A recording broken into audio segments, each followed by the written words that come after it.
with another banger. Salute from the Cleveland boys. Yes, sir. Shout out to Cleveland, Ohio. Roller coaster. And Ronin is in the background. Salute to you, Ronin. Glad to see that you're here. He's going to be here in a few moments. I'm going to pull him up. Going to continue to give you guys some shout outs for a few more moments. And my SpaghettiOs is in the building. Glad to see that you're here. He said, hit that like button for our brother Dre. Hit that like button, if you will, gentlemen. If you will. Shout out to my brother Don, a.k.a. the Don JP, in the building as well. Good evening, Andre and chat family. Glad to see that you're here. He said, damn, the sky has dark and Andre got deep. He came right in with the deep, talking about your demise. What are you going to do? Oh, if y'all think this one is crazy, wait until, I think it's Wednesday episode. No, wait a minute. Tomorrow's episode is the cost of living versus the cost of dying in the United States. Bruh, I did not know how expensive it is to die. It's like I froze for a second. I did not know how expensive it was. It is expensive to die in the United States. So we're going to talk about the cost of living in the United States versus other countries tomorrow. And we're going to also talk about the cost of dying in the United States, from the time that you go into the hospital to the time that you go into the grave. Oh my God, man. You talk about paying the amount that costs. You could buy a house with the money that you spend to die in the United States. And I am not exaggerating. I'm talking about you could pay for a home cash in order to die, from the hospital, the moment that you walk in that hospital, to the moment that you land in that grave. Oh man, America's, boy, they making money. One funeral home with only 800 people passing, having 800 funeral services, because we're all going to pass, 1.3 million a year. What the average funeral home in the United States, $1.3 million. Every time you drive past a funeral home, Detroit, the funeral home right next to Motown, you know, Motown record label. Everybody in Detroit know that on the east side, right off Grand Boulevard, one of the most famous, if not the most famous funeral home in Detroit. The average funeral home with just 800 people dying in the year. 1.3 million, just the funeral home. So we're going to talk about that this week as well. And we're going to talk about what's going on with our brother MTR in Thailand. So we're so happy for him. Shout out to LJ, the Southern Vegan, being here, as well as our brother Alexis. Glad to see that you're here as well. Salute to you, gentlemen. Glad to see that you're here. Yes, sir. Yeah, we got an episode coming up this month in regards to that. So we're going to be talking about that again. We had a really good episode with that last year. Let me scroll down, make sure I get everybody. We got 33 people in the building, such as my brother, the Black Chairman, is in the building, ladies and gentlemen. The Black Chairman is here. He say, many blessings, fellows, on this Sabbath, on this Sunday, Domingo. Aiken's in the building. Shout out to Aiken being here. He says salute, and salute to you as well, brother. Let's go ahead and get started, because we got our brother T-Mac representing. So it looks like we're doing good with T-Mac. Glad to see that you're here. Salute to all. Yes, sir. Yes, sir. Salute to all. And this impacts all of us that plan on living in other countries. And if you plan on living in other country, you better start making plans on when you're going to die, like myself, in another country. Shout out to Chris Jeezy. Chris said, I want to be buried in the Arlington National Cemetery when that day comes. Nothing wrong with that, brother. And shout out to my brother Garland being in the building. He says this, bro, I'm now monetized on Instagram and Facebook. Congratulations.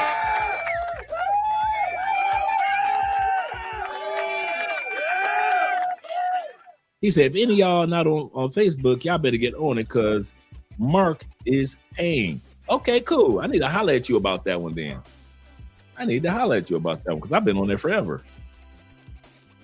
doing episodes. These episodes go live on Facebook. They go live on YouTube. They go live on Instagram. Yes, sir. Shout out to my brother Arizona Marine being in the building. Glad to see that you're here. And Silverus One being here. Silverus One is in the building. Shout out to you. Say shout out to brother Andre and the chat. Glad to see that you're here too, bro. We got MJB representing us, sir. What's good? We're having a good night. And Dave says this. He say, Dre, can't find the live where you did the discussion on stock investments and business investments. Can't find that one. I think that's one of the ones that we put on the Patreon. Let me look for it. Let me see if I can find it on the channel too. Because I know exactly which one you're talking about. In business to invest in, I know exactly what you're talking about. He said them threads are something else on Instagram and Facebook. Okay, cool. Thanks for letting me know, gentlemen. But enough of this. Let's change the music up because we got our man of the moment who was here last week, who informed us on life in the Philippines, walked us step by step through how his first year has been, and we're going to follow him again in regards to his life in the Philippines and beyond that, all of our lives.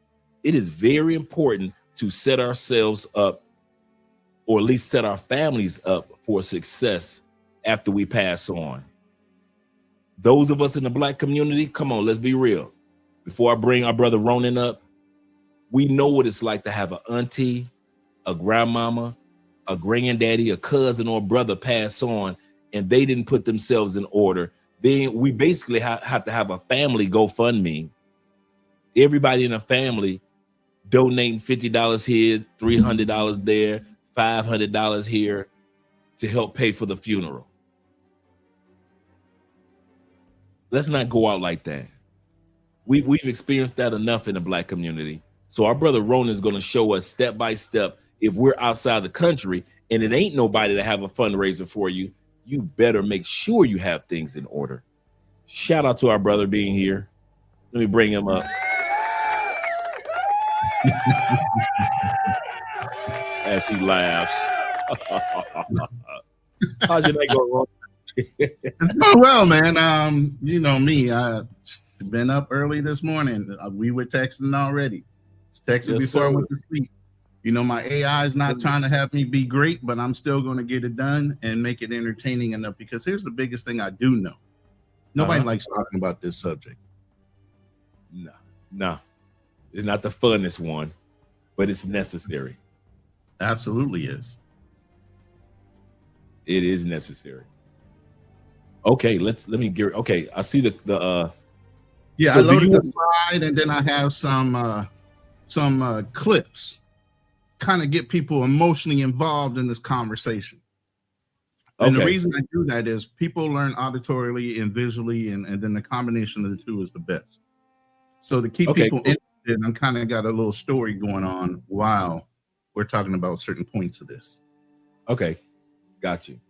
So you don't want me to open up anything? Not yet. I'll be the director. I'll let you do that. Yes, sir. Yes, so, sir. I really appreciate you guys coming in and listening to this.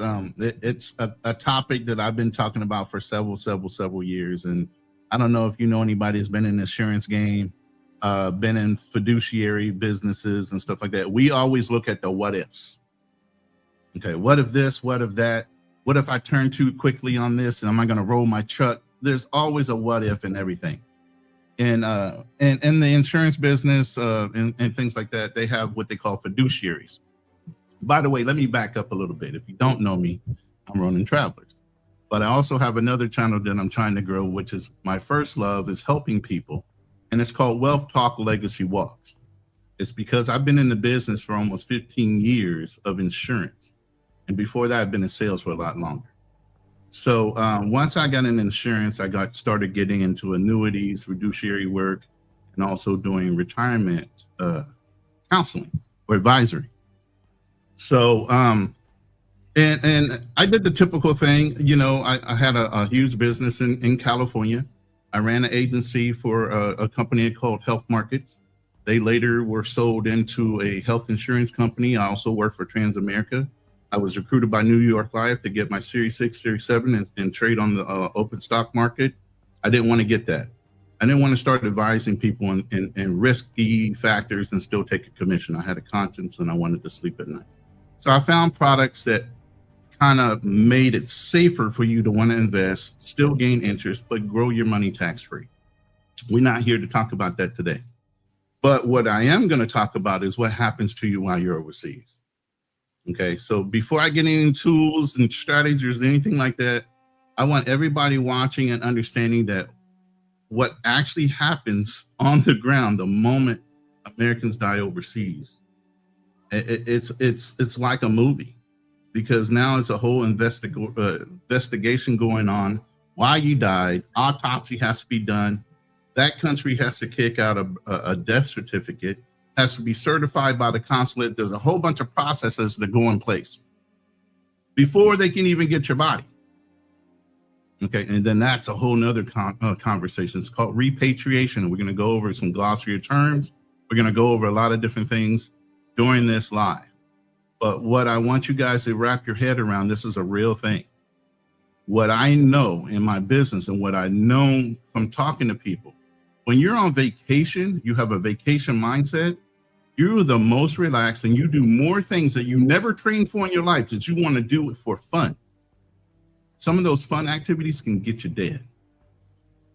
You know, you want to skydive or parachute, or you want to go rock climbing, but you never did that in the States. Just choose to do it now. Maybe you're a content guy, maybe you're not. Doesn't matter. One false slip and you're falling down that mountain.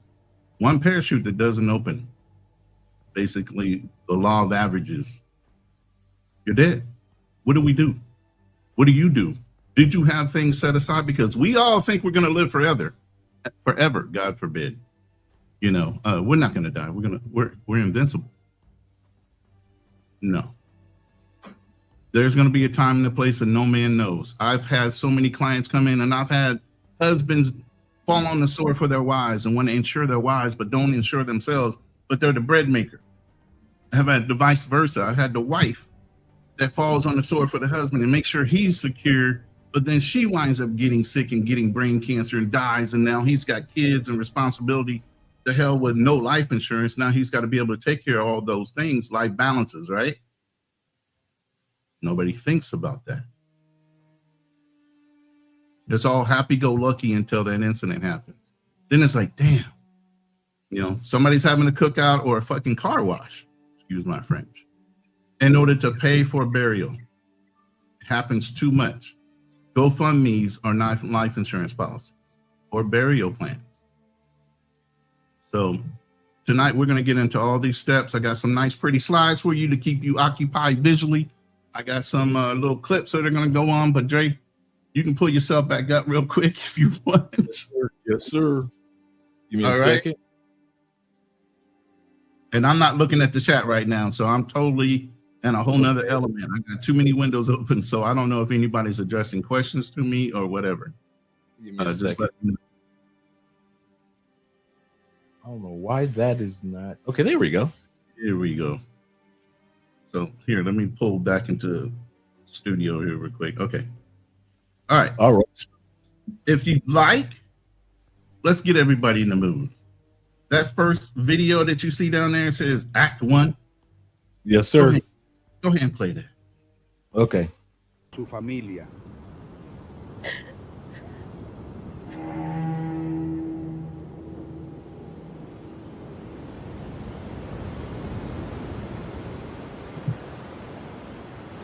Requiem aeternum doma eles domión y luz perpetua lucí eles.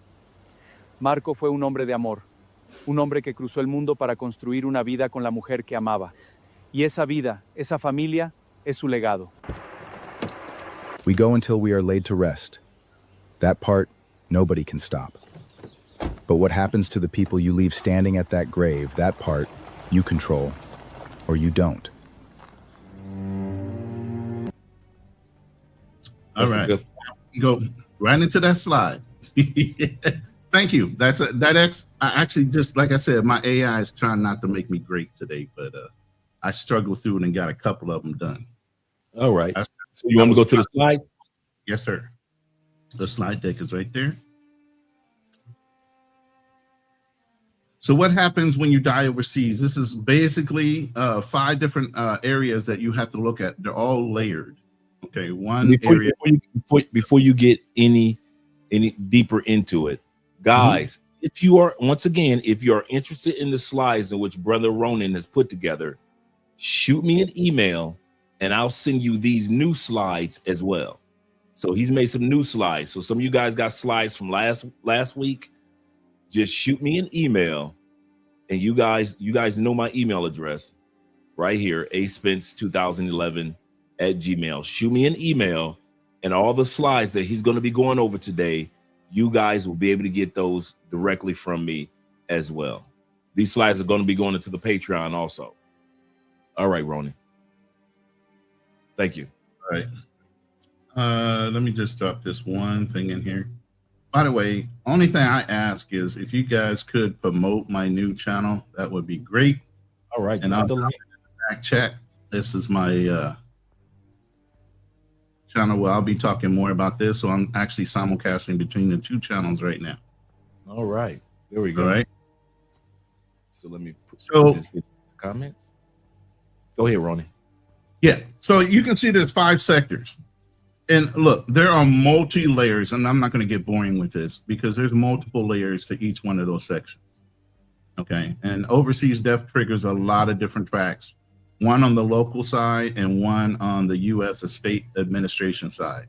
Back in the United States, people are already grubbing to get access to your money, especially family members. And there's a pecking order to this. So if you don't organize it in a way that pecking order doesn't overwhelm the people that you really want to have your resources, your legacy, and the things that you want them to have that you took all your life to build. This is the problem I see with a lot of people. You guys take all this time and you boast about your investment portfolios. You boast about what you have, your assets, your houses, your cars, and all these things, but yet and still, you don't have one policy, one beneficiary, nobody named on any of that. Lawyers love you. Probate court loves you because they're going to make a mint off of everything you say before the first person in your family has access to anything. They will lock your stuff down. And if you have crypto accounts with nothing attached to them, guess what? All that wealth gets lost. Period. Because nobody has all your little codes or anything like that to access it. It's digital currency, right? So if you don't have a plan in place on who has access to that, or if you don't have a folder in a safe deposit box that has, the codes on it, that's lost to the internet. It's digital currency. It's dust. Goes to nobody.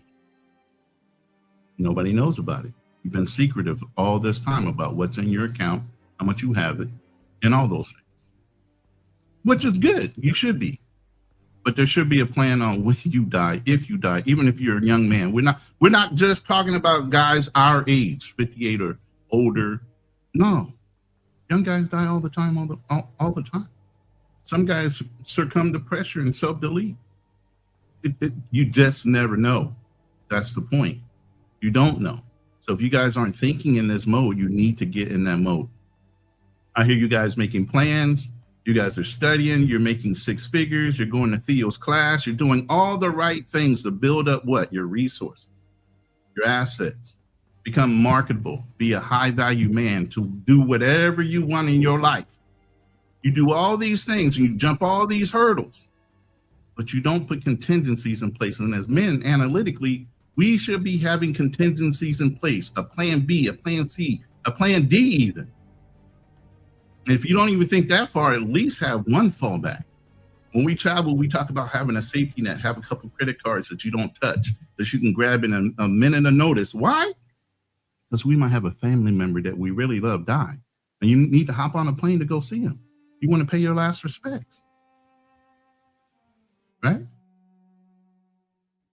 What happens when you die?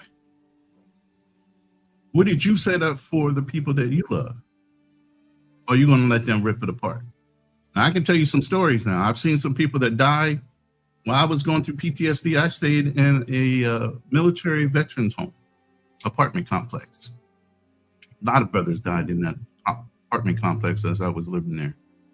And each time, sometimes the family really did love the person. And they would come and do the right thing with the body, caring about the resources that the person might have had in their home. I've seen some family down dirty, grab all the electronics, grab the gold or whatever is in the house, whatever valuables in the house. They left the rest for the apartment complex to clean up. No receipt. And as hard as you took to earn your money, is all the different avenues and all the fight, the blood, sweat, and tears for you to grow your nest egg, your legacy, whatever you want to call it. Nobody's going to respect it as much as you, because you're the one that went through the struggle to make it. So if you don't set these things up, everything you took so long, your labor and love and all this other stuff that you as a man are trying to commit to your legacy, they're not going to care about it. They're going to rip it apart, tear it up. Within 2 to 3 years, whatever resources you had are going to be gone or dismantled for whatever you thought you were building. We're builders, right? You want to build your house upon a stable foundation. Some of the things we're talking about are stable foundations. Ain't no sense of building your house on a sandbank that's going to fall the minute any pressure is applied. And your family is going to apply pressure to every side of that wall. And if you have a foreign wife, if you have a foreign girlfriend, if you have children abroad, if things are not clearly outlined, you might have an over-domineering uncle or auntie that wants to be the head of the family or whatever. You leave those resources open. Who do you think is coming to grab those first before the ones you really want to have? And a will's not going to do it. So that your first line of defense, fail. There is nothing locked into a will. It can always be argued in a court. You're not of sound mind. You didn't tie all your resources, your bank accounts, your beneficiary claim payouts. You didn't put any of that in place. That all goes to probate court. Probate court is where they ripped it up even more. Now the lawyers and the judges want their fair share, right? That could last anywhere from 3 to 6 years. All the while, whoever you really love has no benefits, no money, no nothing. Okay? So while we're talking, I want you guys to be looking at these charts and at these infographics, because they're giving you the basis. And like Dre said, you can have those infographics and start to sit down with somebody in your state. Because as we go through this, every state has different rules upon death. Just like every country that has a treaty or no treaty has different rules when it comes to death, estate, and everything else. If you own land in another country, that's a whole nother thing. That doesn't necessarily fall in the U.S. probate court. That goes to the country's probate court or whichever way they hold estate planning in that country. You need to know all the rules. You're taking all this money. You're a competent individual. You can afford to buy a business. You can afford to buy homes. How come you don't know the laws when it comes to distribution of wealth? And why haven't you set something up? You guys always talk about somebody's going to take something from you, but you put no guardrails on or any protection to prevent it. This is what me and Dre are going to be talking about today. How do you prevent people having access to your wealth like you would if you were alive once you're dead? How do you make sure the people you want to have your resources, your wealth, your legacy are set up to where they have no hurdles? That's a big one, hurdles, because everybody wants a piece of your hard-earned money. The government, people surrounding the government, lawyers, everybody wants a piece of it. And you take all your years guarding it, and the minute you're gone, who's guarding it for you? Nobody. Unless you do these things.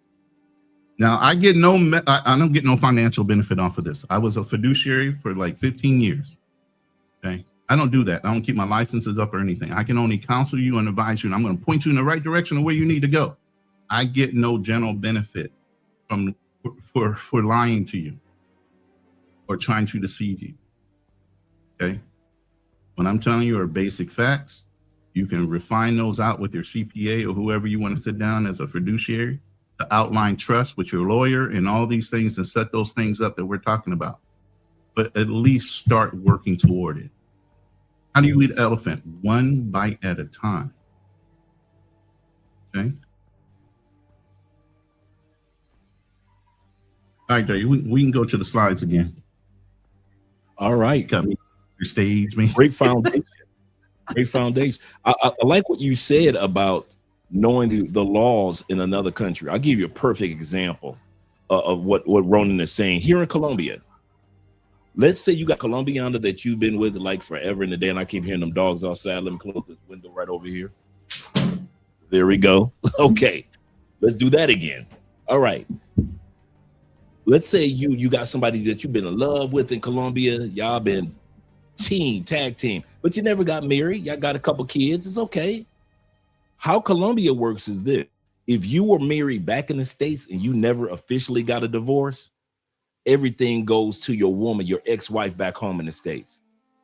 Everything that you acquired here in Colombia goes back to her, whether she asks for it or not. Colombia will reach out to her and ask her, does she want your home that you purchased in Colombia? The car that you own in Colombia, they'll ask her, does she want that? Any other investments that you've made since you've been here in Colombia, your ex-wife gets all of that. That's how Colombia works. You didn't divorce in the States like you were supposed to. So the Colombian woman that was there for you for the last 40 years, she gets nothing. She gets nothing. Why? Because you did not divorce the person who you were with in the States. And Colombian law is stuff without even going to probate, Ronin. Colombia law is wife automatically has first dibs on everything. Then the kids, everybody else. So if your wife is in the States, your wife gets first dibs on everything. And I'm talking about the woman that you ain't spoke to, slept with, been around for 40 years. You ain't had nothing to do with your wife all these years, but the problem is you didn't divorce her. You just left the United States. You didn't think about that. And so all of a sudden, let's say you weren't with the Colombiana that long. Let's say you were with the Colombiana 5 years, and she gave you the best 5 years of your life, of the last few years of your life, and you didn't get a divorce in the States. Your ex-wife gets everything. All the woman that cheated on you in the States, she did you wrong in the States, doesn't matter. The way Colombia works is the ex-wife or the current wife, let me put it like this, I'm sorry, the current wife is first dibs on everything. So one of the things that you don't want to take for granted when it comes to moving to other countries is, are you divorced? Get that taken care of while you're still in the States. Because I'm telling you, it's going to come back to bite a lot of you dudes and a lot of the people who you fall in love with in Thailand, Philippines, and other countries. I'm not saying that they have the same rules as Colombia, but I'm not saying that they don't either. Let me let you go ahead, Ronin. We're going to go over a lot of terms, and I don't want things to gloss over your head. So I have a glossary of terms included in here. Real quick, if you want to take a screenshot, so as we're talking about them, you can reference back to what a POD is. Payable upon death. That means you have beneficiaries, life insurance policies, even your bank accounts have a beneficiary form that you need to fill out to give access to somebody if something happens to you and you're dead. And then there are TODs. TODs are transferred on death. Okay. That means there's policies or bank accounts that you have a form filled out. Upon death, you want your resources or whatever assets that are in that account to be transferred to something. That something should be a trust, okay? Because you can transfer all your wealth to fund the trust, Okay, you can transfer everything into that, even your deeds, ownership of anything goes to in the beneficiary an account, your trust account. Okay, they are the next owner after you die. Or you can do it early and just have your trust hold everything, and all your resources, all your assets, and it grants you permission to use them through the trust. That's the best way. Because then a lot of things are automatic and there's no extra paperwork that you have to go into those individual entities to do. Okay. So qualified domestic trust, those are different things that I'm going to be referencing as we're talking about it. You know, affidavits of heirs.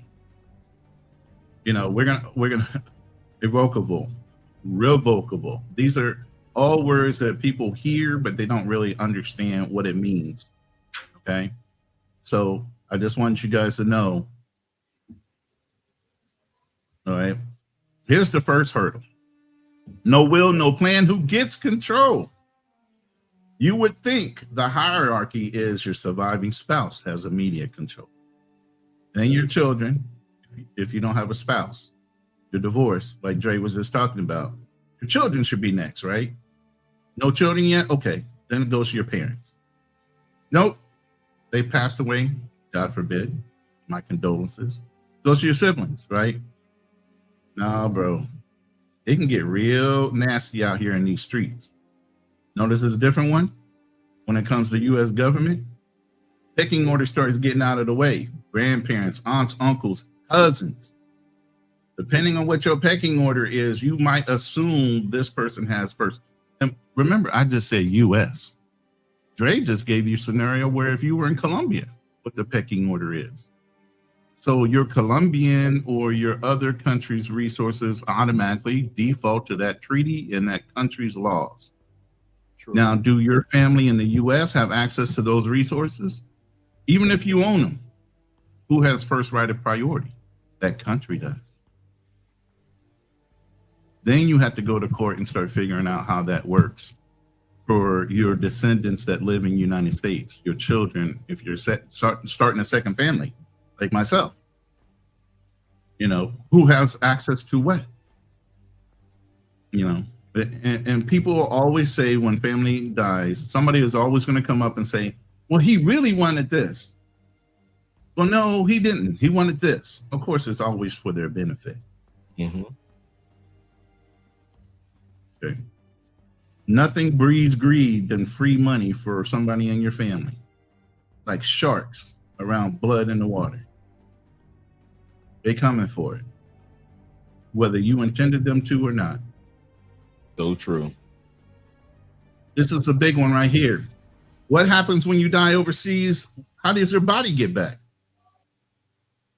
It's called repatriation. And while you have travel insurance, it's not necessarily included in your travel insurance. You need to specifically say that one again. Don't let that one slide by. Guys don't know that. It is not necessarily included in that specific insurance policy you have in travel, nor your credit cards. Because a lot of people, well, I have credit cards. That's my travel insurance. Nah, not when it comes to your body. Correct. Let me interrupt just a split second, Ronin, just to piggyback off what you're saying. Andre and I have life insurance policies in the States, but to even piggyback off of that, I have MetLife, the same MetLife insurance that you guys have in the States. We have MetLife insurance here.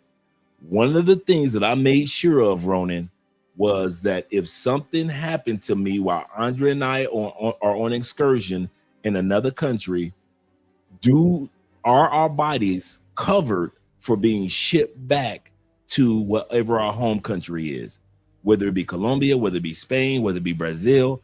What country, our home country, does that cover? So we thought about with our life insurance, not just the economic scale, but because we're adventurers, and if anything happens while we're in Italy or in the Philippines visiting you guys, will we be covered to go back? And so we made sure that part got covered, as well as if anything happens to us while we're in another country. So when Ronin says this, he's absolutely correct.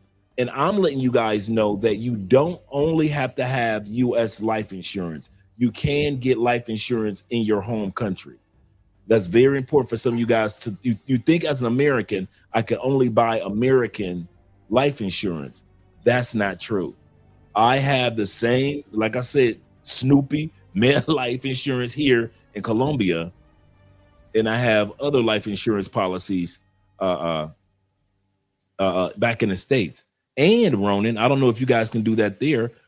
The banks here in Colombia can sell you life insurance as a policy. So if at any point in time you want to take out a loan, you think the banks are just selling you life insurance policy? The banks already have you insured, buddy. You know what I'm saying? The banks are insuring you against your own loss of life. Yep, absolutely. You take out a loan, they got a policy on you, probably 2 or 3 times the value of the loan. They're gonna get their money, and then they still gonna come back after your descendant and say, you owe us. In Colombia, you can't even get a loan without insurance. Exactly. You can't even get it. It's funny that how you would say, like in the States, they automatically do it. In Colombia, they don't. However, you can't get any type of loan without it. So you can open up all type of bank accounts and savings accounts and money market accounts. But if you want a loan to be able to do something, whether something minute or whether something major, the first thing Colombia's bank accounts are going to ask you, did you buy an insurance policy with this bank to be able to cover anything that may occur upon your demise? You borrowed 100,000 from their bank. You know, let's say Andre borrowed 100,000 from the Colombian bank. The Colombian bank said, wait a minute, do you have a policy that could cover that?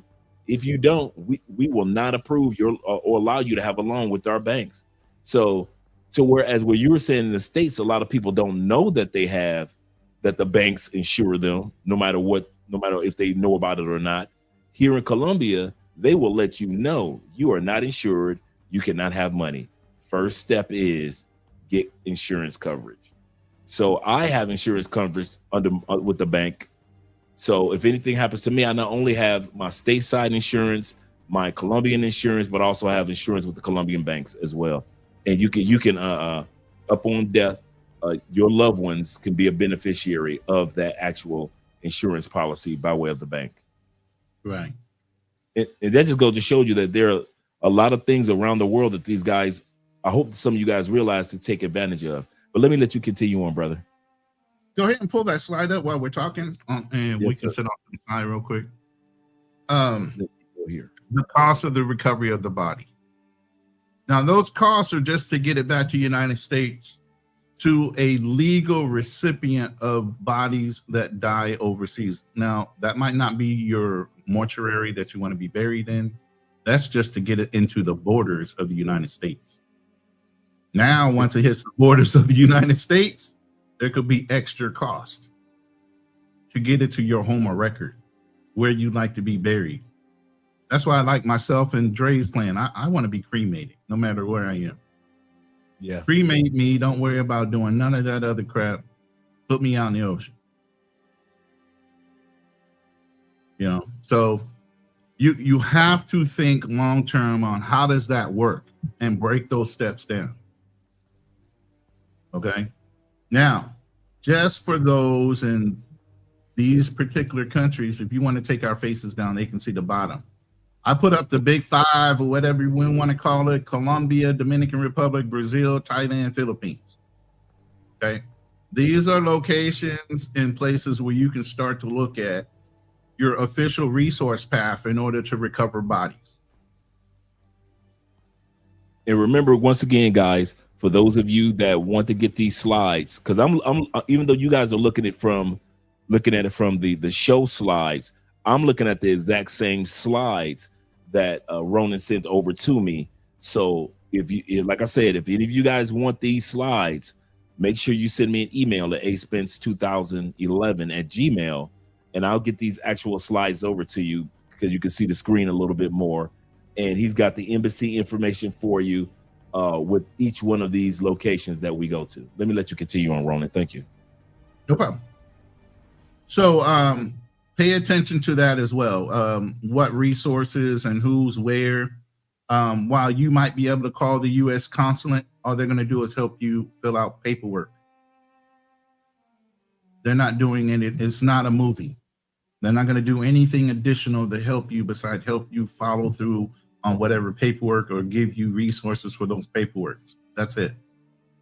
If you don't know, so the whole key to this is not only do you have representation in the United States, whatever country you're in, if you decide to settle, own property or anything like that, you need to put somebody on retainer as a resource for your significant other, whoever, to gain access to and help fill out paperwork that's necessary. So with that second clip, you can hit that second clip to kind of tie that all together. The second clip. Okay, here we go. Closest to the slide. Yeah. All right, let me move us over here and I'll hit the second clip. Sole primary beneficiary. It bypassed the will, it bypassed probate, it deposits directly into your bank account this week. That is. Let me get a second. Let me bring that back. We can go to that one. Yeah, we can go to that one next, but I want the one closest to the slide. Oh, there is another one. Let me bring this one down. Move this one and add this one. Will happen. The question is, what did you leave her to deal with when it does?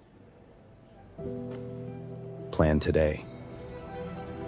It is the last act of love you can give her. Now you can hit the next one. Okay, cool. No problem. This is the mindset. I'm trying to get Sole them in primary their mind. beneficiary. It bypassed the will, it bypassed probate, it deposits directly into your bank account this week. That is the fastest asset transfer that exists, and your name is on it. The beneficiary form overrides the will every time. The fastest thing Marco could leave her, he left her. There you go. So All right. what that basically is saying is, start planning. And then secondly is quick accesses to money. The POD is one way, the life insurance is another. As long as you have that death certificate, you can get the life insurance policy to pay out pretty quickly. But the whole point is, if you're dying overseas, it could take a little while to get that death certificate. So the POD is what kicks in right away. Or she already is attached to your bank account and you trust her enough to have access to your resources, she can still pay your bills. Ain't nothing like waiting in probate court for 6 months or a year, not being able to pay your mortgage, and everybody's coming to foreclose on your house, even though the money's there. It's just tied up in some kind of legal battle. Go ahead, Jay. Okay. You want to go to the next video? Oh, no. I thought you were about to say something, so I stopped. No, what I was about to say is to get, like I keep doing tonight, giving you guys examples. Some of you guys have heard me talk about this before. Social Security. What happens to all that hard work and all that Social Security benefits that you built up? You are overseas.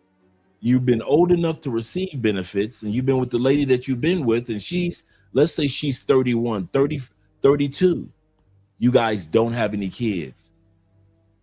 But you pass on at 64, 70. What happens? What happens with your Social Security. Two things happen. I've already found out about this. First thing that happens, she's eligible for your Social Security if she's your wife, or you're under common law. Colombia is a common law country. So if a woman can prove that you've been treating her as a wife and you guys have been living under the same roof for 2 years, this is very important, guys. Don't get stuck under Colombiana living in the same house for 2 years, because she does have the right to go down to the courts and fight under common law as if she is your wife. This is a common law country, just like you have common laws in certain states in the United States. Now, let's say you guys are married or common law. Is she eligible for the Social Security? Yes. This is the kicker. Two things have to take place. If she's 32 and you guys have a child, she can automatically start receiving those benefits like the next month. There's a form that you fill out. Well, I already got it downloaded for Andrea. I've already walked her step by step through it. There's a form that she fills out, and the U.S. Embassy and the consulates help her get situated, and she starts receiving benefits if she's had my child. If she has not had my child with Social Security, Andrea, because even though she's 32, she has to wait until she's at least 60 years old to receive my benefits. It's wild. Yeah, a lot. I know, right? Even though we're married, Andrea, even though she may even remarry, she still has to wait since she was the last wife of my life. If we didn't have any kids, she has to wait until she turns at least 60 to file for the rest of my benefits. So do realize you guys have to know these things if you're going to be, and the reason why I gave that example is these are just little things that I know because of, you know, being married to a woman in another country, that you guys have to know. What happens to your Social Security if you're in love and she was the last face that you saw? What happens to it? That's what happens. If she's not 60 or you guys don't have any kids and you're in your common law or you're married, she has to wait until she's at least 60 years old. If you got kids, it's immediately. If you don't have any kids together, she has to wait until she's at least 60 years old. Yeah, that's crazy. Yeah. And a lot of income loss. If you think about the value of the policy, what you would get from Social Security at her age and how long she would get it, you know? And then you have to ask yourself with your investments, because I reached out, for example, not to cut you off, Ronin, I reached out to my Vanguard and my Fidelity accounts. Vanguard has a way to set up your beneficiary and what steps, as well as Fidelity. But I was like, okay, is there anything else that is a form that she needs to fill out or anything? Vanguard actually has a phone number for beneficiaries to call. So upon the loss of my life, we already have that phone number for Andrea to call to be able to get all my Roth IRAs and all my other other investments that are out there as well. Right. And that's the thing a lot of people neglect. They don't change their policy beneficiaries, or they just forget to fill them out because they were single when they started them. Yep. And they just kept the ball rolling. And you don't think about dying, so you don't go back and say, oh, I'm married now. Let me go ahead and add my significant other and my children to the beneficiary form. Before you go to the next part, Ronin, I just want to speak on this. Guys, we're not just talking about what you're leaving for somebody else. You guys often hear me talk about Andrea and I have insurance policies. Andrea has more policies than I got. So if she passes on before me, I get a chunk of change. What's my point? Andrea's had family members that were the young woman. She was one of Andrea's closest friends was her cousin. Her cousin was the young person who married an older guy. They had 2 kids together. She was the one that passed on, even though she was young. See? Today is the 10th year anniversary of her passing on. Today just so happened to be the 10th year anniversary. Yeah, me and Andre was having prayer, and she mentioned it during prayer that this was the 10th year. And I know the impact. And so Andrea is so adamant about making sure that I'm taken care of because she lives through the younger person in the relationship dying. So don't think that when we're talking that it's just you looking out for the woman, you looking out for the woman. We're also talking about be prepared with insurance policies regarding the woman that you love in this other country, making sure that she's able to look out for you if she passes on first as well. So me and Andrea are both adamant about looking out for each other. So we were getting our insurance policies and I didn't even know about the other 4 that she had. And I'm looking like, okay, so how much do I get? Okay, how much? All right, I just wanted to make sure. And so then she was telling me about all the other policies that she has. And so you want to make sure that not only are you looking out for that person, but you also want to make sure that you have things set up to where that person, their income, their investments, their pension, because in Colombia it's a pension, not Social Security. that you're putting off into it. You get that as a woman, you start receiving your Social Security / pension at 58. For men, it's 62 here in Colombia, just like it's in the States. No, men is 60. My bad. And so, no, it's 62. And so you want to make sure that on both ends, you guys are looked out for. So as we're sharing this information, don't think that we're talking about, man, y'all just want us to look out for all these women. No, we want you to set things up to where you're looked out for also, because if anything ever happens to that young lady that you're in love with and you've got kids by her, you're going to wish that you had set everything up for her as well as setting everything up for yourself. And it's not even about that. It's looking out for the stuff that you work so hard to get. What you mean? Max, this is lifetime. Here and labor of love, blood, sweat, and tears to grow this legacy that makes you a high value man that you beat your chest about. But you got no protections on where it goes the minute you expire. Yep. Paper house.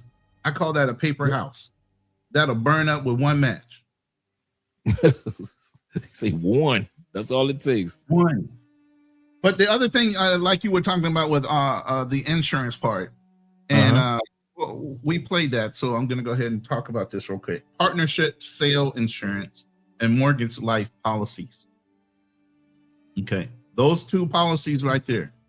A partnership sale policy is, say you're in business with somebody. Now, you know, maybe your significant other doesn't get along with that person, or that person doesn't get along with your significant other, or you don't get along with your partner's wife either. They can start messing up your whole business, the aspect of it, how it proceeds, how it benefits, and all that if the partner dies. So what you do is you fund this through your partnership and your business. The insurance is paid through your business. It is a business experience. But what it guarantees is once you pass on, the life insurance policy pays out to where the evaluation of the overall business, you get to receive that money from the life insurance policy, which goes to the surviving spouse. They get a lump sum, they're out of the business. They don't get to tell you what to do. Now you are a whole subsidiary owner of that business without your partner, and you're free and clear. Okay. And vice versa, it works if your other partner dies, then you get paid out from the life insurance policy that you give to the spouse to pay them out of ownership. So that's one thing. And then the mortgage life, you're building a nest egg, and yes, we leverage things in order to buy other things. So now you got properties out there in loans. What you should be doing is taking out a life insurance policy against the loan. It's called the mortgage life policy, and it depreciates in value. So if the house you buy is 400 and some thousand, you're going to get a life insurance policy for 400 and some thousand. Every time you pay your premium note, that policy premium starts to drop. Okay. So now it's not 450, it's 420, it's 410. And it keeps going down as you pay your policy. At any given time that you pass on before that house is paid off, the policy kicks in and pays the remainder of the mortgage, thereby leaving the house free and clear and owned by who? Your wife, your significant other, or the trust. But no more do you have to worry about the mortgage not getting paid, because that policy covers the total payment of the loan that's outstanding. So now it can go into the trust, fully funded and owned by the trust. Banks can't come get it unless it's just not being paid by tax. But that trust is going to be funded by the same life insurance policy we just talked about. You can set the life insurance policies to pay into the trust fund. The trust fund then goes out and pays all your taxes as an edict, so that all your assets that you own, property or not, taxes are being funded or paid for through your trust. Okay? You can never lose your property that way. The only thing they can do is eminent domain at that point. Okay? But they can't come and get it off of not paying your taxes because your people didn't know about it. You know? So those are the two things I wanted to talk about with the life insurance policy. There are other policies in order to protect you, or your partner against loss, and to make sure your mortgages are being paid off. Not, oh, I'm going to give you 2 to 4 months living expenses. That's nice. What's nicer is knowing that there's no debt incurred and no debt outstanding once you pass on. And you can do that through that mortgage policy. Okay. There's a question here for you, Ronin. And it is, shout out to I think it was T-Mac that was asking. I think it was a question for T-Mac, but you can answer it as well. What traveler's insurance do you recommend? Is there, because, and I'll tell you this, the reason why I brought this up is a lot of guys don't know the difference between international health insurance and travel insurance. You know, when you get your visa, you got to get international health insurance to apply for a visa. Most guys think international health insurance and travel insurance is the same thing. International health insurance covers you for that whole year or 2 years, depending on the amount. Travel insurance covers you for that particular trip. And it depends on what they cover you for. So remember, there's international health insurance for most of you guys are going to apply for a visa to live long term in most countries. That international health insurance covers you, and you pay month to month, or you can pay for the full year. But international health insurance, and we have that in the Patreon already, is available for, it covers you for a year to 2 years, just like your insurance covers you in the States. But remember, travel insurance covers you for a certain amount of things, and it only covers you for that trip. So if your trip is for 3 days, your travel insurance covers you for 3 days. And it depends on what it covers you for. If your trip is for 10 days, it only covers you for that 10 days. And it depends on what it covers you for. So quite often travel insurances aren't as thorough as your international health insurance, and it's not as long. Let me hear what you have to say about that also, Ronin, if you don't mind. Yeah, I mean, you actually did a great job, and there was some programs or some international health insurance policies you brought out during your live. I think it was I Am Global. There was one called World Nomads, and then you recommended another one called SafetyWing.com. Yep. Now I used to sell Blue Cross Blue Shield and others. Blue Cross Blue Shield has a global policy that covers you. It's very expensive. So I would say shop around, and you might start off with one, but you might want to migrate to another, because the level of coverage that you would get from Blue Cross, you could get from a local insurance that's an A-rated insurance company in that country that gives you access to the A-rated hospitals and care versus a public hospital or some kind of clinic. And you wouldn't be paying as much because you're paying off of their rate versus, oh, I want to have travel insurance, and you might start off a month, and then all of a sudden you're 6 months to a year in, and you're paying US rates for something that you can get cheaper once you reassess in that country and say, oh, I can get the luxurious suite here for this much, and I'm saving how much from the American policy? Because travel insurance is prorated per day that you're out of the country. It's not the same. It's not the same as having insurance in the United States. You're going to pay 2 to 3 times more for that travel insurance for that short term, because that's what they're thinking. Short term actuarials know you're going to go out and do the most riskiest shit while you're on vacation. Okay. So then they're going to prorate that premium higher than what you would pay if you were in state paying a monthly premium. Okay. So the travel insurance is for short term. Okay. You know, you got to get what you can get, but make sure it has the right coverages. Make sure it has repatriation in it and some other things on your short-term travel health insurance. But I would recommend, like Dre had earlier, those 3 companies, but also get into the country and figure out where the A-rated hospitals are in clinics and doctors, figure out what program they take, and file for that kind of coverage in the country of your choice. But go ahead. The way that Colombia works, for example, and I believe other countries might work like this too, and I use the word might, guys, you're going to have to do your homework. Colombia works like this. When you are applying for a year visa. You want to live in that country for a year or 2 years. Digital nomad visa, real estate visa, investment visa, whatever it is, right? Colombia and many countries look at you like you're in limbo when it comes to your protection of your body, your health. You're not technically living in the States anymore, but you're technically living in going to be living in Colombia, but your visa hasn't been approved, so you can buy Colombia's visa. So what do you do in that limbo time where you're not going to be technically in the States, but you haven't had an approved visa? What do you do with that month, that time, that window? That's why they tell you to buy international health insurance, because you are technically, you don't own Colombian visa yet. You haven't been approved for a visa. Colombian insurance yet. You have not been approved for a visa. You're still stateside resident. You living in Colombia. You've been here for 60 days, right? You applied for your application.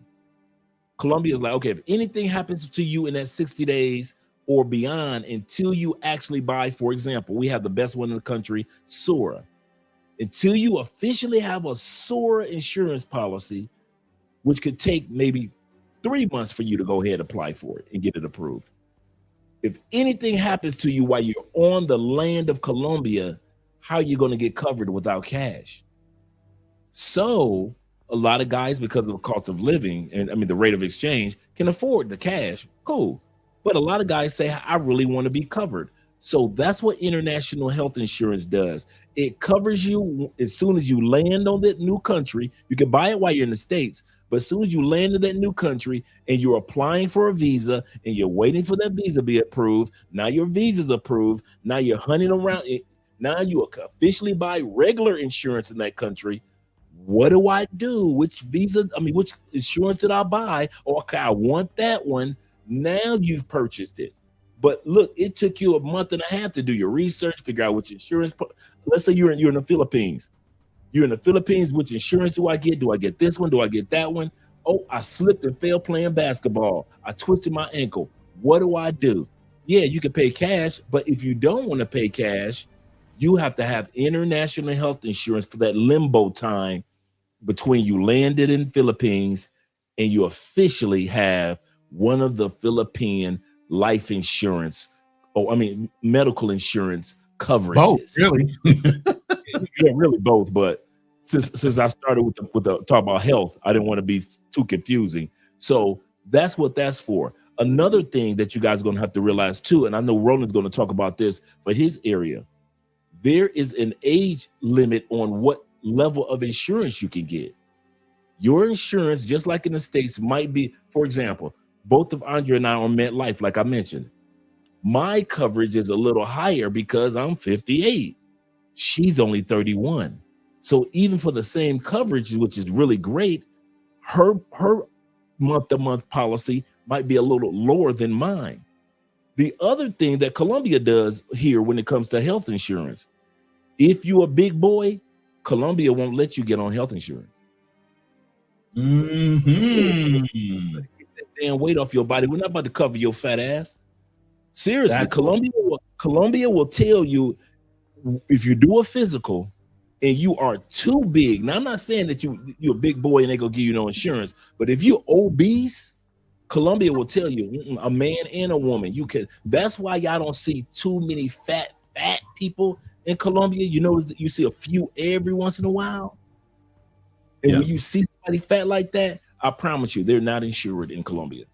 They are not. Too. Yeah, and you're right. They will prorate you. That's what they call it, prorating. Okay, and then the other thing is, they might not necessarily cover you for a pre-existing condition. Yep. So you still might need to carry a first-class insurance, international insurance policy because of pre-existing conditions. Even a lot of travel insurances will not cover you for a pre-existing condition. So you're going to have to pay that out your pocket if something major happens from a pre-existing condition, beside for the things that Dre named off.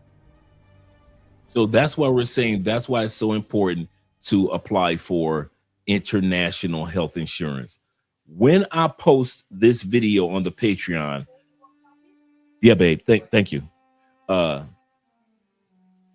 when I post this particular episode on the Patreon, I'm going to have the listing of in the hyperlinks to the international to several really good international health insurances that guys have used to apply for their visas with us as well as other agencies, including all the ones that Ronin was mentioning that we talked about before in the past.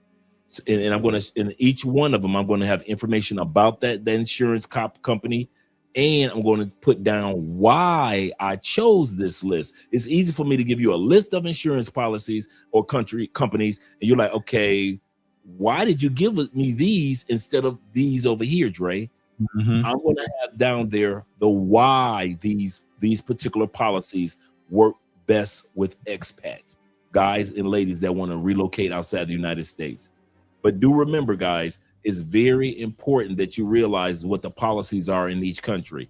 For example, once you come to Colombia and you get an approved visa, one of the reasons, like Ronin was saying, why you want to keep your international health insurance is this.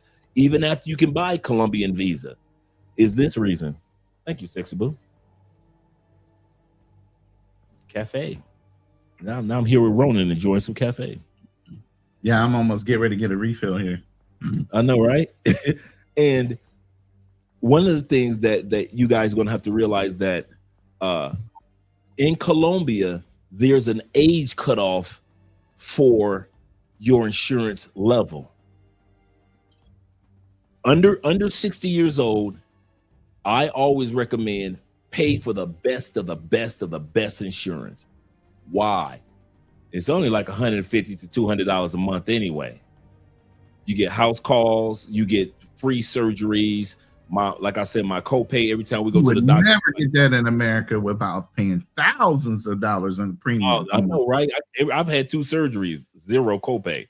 And so, but here's the kicker, Ronin, that a lot of guys don't know. That's why you have to know the country's policies. Once you hit 60, you can't change your policy level. So so if you come to Colombia at 58, trying to be cheap, I'll get the cheap one. You know, you've been approved for your visa. You've been hunting around Colombia for the best insurance. You say, you know what? I'm healthy. I'm good. Let me just get any policy. Don't do that. First of all, Colombia's money exchange allows you to have the best of the best for next to nothing. But if you do that and you hit 60 years old, you can't sit back and say, oh, I'm getting older now, let me get the best of the best policy. It's too late. You're stuck on that level that you purchased. That's how Colombia works. So for me, for example, since I purchased the best of the best in this country, once I turn 60, I'm gonna always be on the best of the best of the best level. But for some of you guys, you're gonna come to Colombia and be cheap with your life insurance and your health insurance policy, and you're gonna be stuck on cheap level for the rest of your life in Colombia. And then you're gonna have to lean on international health insurance to kind of like work hand in hand with that. So just give you a heads up on the policies are different in different countries. United States don't care how big you are. They'll cover you with insurance because they're trying to get that money. Colombia doesn't play that. If you got pre-existing conditions or you've got pre-existing obesity that's going to cause conditions to come down the line that everybody knows that if you're too big, certain things are going to happen to your health as you get older. Colombia is like, we're not going to cover that. Once you lose the weight, come back and see us. That's how Colombia works. Yeah. Pre-existing conditions is a big one. And one of the things that Obama law kind of took away from prorating. That's why in health insurances back then, with Obama care was cheaper because pre-existing conditions went away. The age thing went away. There were limits on policies back in the day. I don't know if you remember certain movies where they were always talking about you hit your maximum policy amount. Those all went away with that program, which made it great, but the minute Donald Trump started messing with that whole situation, that's why your health insurance policies have skyrocketed. Oh, He took away those protections, to allow those health insurance companies to start overcharging again for your pre-existing conditions. You know, believe me, a health insurance business is a worthwhile investment. You know, a lot of wealthy individuals make their living off of health insurance policies. They're leveraging your debt. Actuarials are very good at predicting how long you're going to live based on your height, weight, your job function, all these different factors. There's a whole mathematical system when it comes to actuarial work in the business and how long you're going to live. So that's one thing you have to pay attention to, your pre-existings. And like I said, find the best policy in the country you're in. Aside for the ones we know that work internationally, find a good local one that gives you grade A prime service. No matter what you pay over here, is way less than what you would pay for an HMO program in America per month. True. So go ahead and splurge in your own mind and get the quality. Like Dre said, once you hit a certain age, if you didn't pay into the program, it's like the more you pay, the more they trust you that you're in good health and all that. If you're a brand new client and all of a sudden they know you're getting older, it means you're gonna start leveraging their system more. You're gonna start using their product more, and they're gonna have to pay out more to whoever you're going to. They're gonna run your rate up. They're not in the business to lose money. They're in the business of not paying out and make money. And that's what I said, not paying out. That's the game. They don't want to pay you for shit. That's why even when you go to file an insurance claim, there's an argument. Not that it didn't happen. It's like, well, should we pay for this, or is this something that you caused? How do I cause getting sick? You know, that's the environment. That's a whole bunch of other things. You know, I don't even have genetic markers for inheriting cancer. That's environmental. But they'll blame it on your family line somehow. Yeah. You know? But yeah, we can go back to the slides. Okay. Good points, man. Hope you guys are taking something away from this, man, because this is excellent information. Go ahead, Ronin. So in America, and I'm going to reference America a lot because, like I said, different countries have different rules. The way your asset transfers goes through probate court. Once you pass probate court, it passes directly to whoever. And then there's a mixed way of handling certain things, especially when it comes to foreign real estate, other government agencies getting involved, and everything else. You want the best type of exchange from your wealth and your assets being transferred to the person that you wanted to have. Okay, so when you start getting into having a foreign wife or foreign children, now they're access points. They got to prove certain things in order to have access. And until then, they're locked out. Unless you have these mechanisms like we talked about with trust. If you have a life insurance policy, naming them directly. If you have PODs on your bank account that allows them access to the money right off the bat. Other than that, these systems that are built to lock you out and not give you access, one, have a lot of fees and a lot of government regulations and things and hurdles that you got to jump through. So that's a delay plus money for them before your family gets access to the money. All the while, all your assets and everything else that still need payments being made to them, unless you have policies like the mortgage agreement, unless you have a policy where if you had a partner, that policy is already paid out, the partner's paid your significant other, and they have money to live off of. So many different variables come in. That's why I said actuarial work ain't no joke. They predict every factor that can possibly be calculated. Okay. So again, like I said, named beneficiaries. You got to be named in the trust, and the trust has an executor. You can hire a firm. You can hire a whole bunch of different things that are going on as far as a trusted attorney. You can have a family member as the executor of the trust or the administrator of the trust that ekes out how things are paid out. But if you play that next slide, this kind of ties it all together. I mean, the video, the one closest to the slide. Okay, cool. So with the last one with the guy on it? Yeah, the one with the guy and the lady sitting at the table. Okay.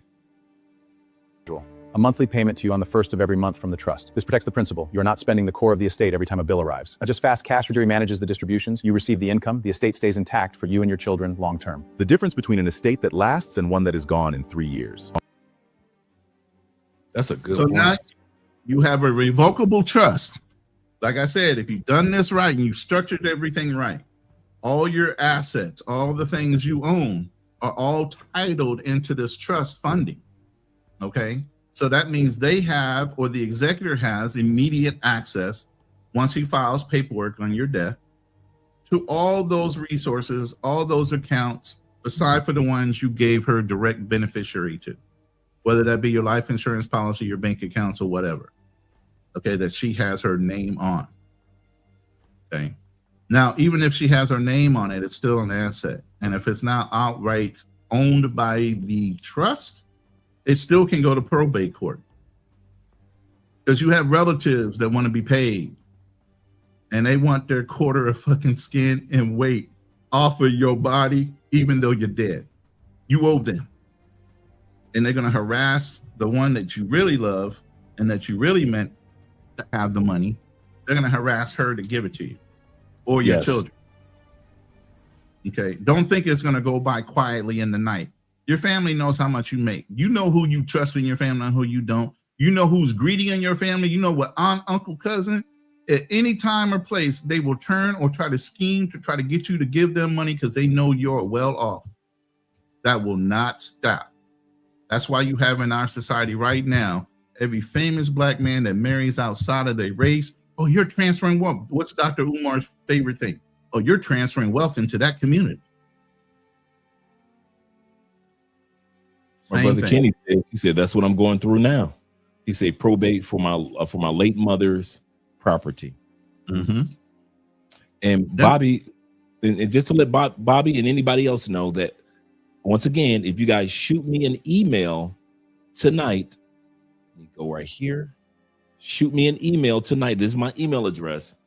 Tonight or tomorrow morning, I'll make sure that you guys get a copy of these slides. That's what I'm looking at. I'm looking at my copy of what you guys are. That's why I keep turning it this way, because I'm looking at my copy of those slides, those exact slides that Ronin created for us. Shout out to Ronin for that. And so I'll be able to give you a copy of my copy of the exact same slides. Just shoot me an email, guys. No cost or anything. And these slides will be going on the Patreon as well for this particular video once I upload it. Yeah, and even the slides I sent you earlier were way too detailed. I mean, we were going into a whole bunch of the legal ease because of 4-day. And since this is just me and you and not 4-day, then I don't have to go that deep with it. But 4-day will give you all the legal T's and C's and try to dig you into that area that you don't necessarily, that layer you don't need to go to right away. So this is why I'm saying I'm giving you surface level to try to keep you guys entertained, because a lot of people don't want to sit through this. Okay. So the two lanes of survival is immediate cash and then long-term control. You want to have a pathway to both. Okay. Especially you have a significant other, you have kids.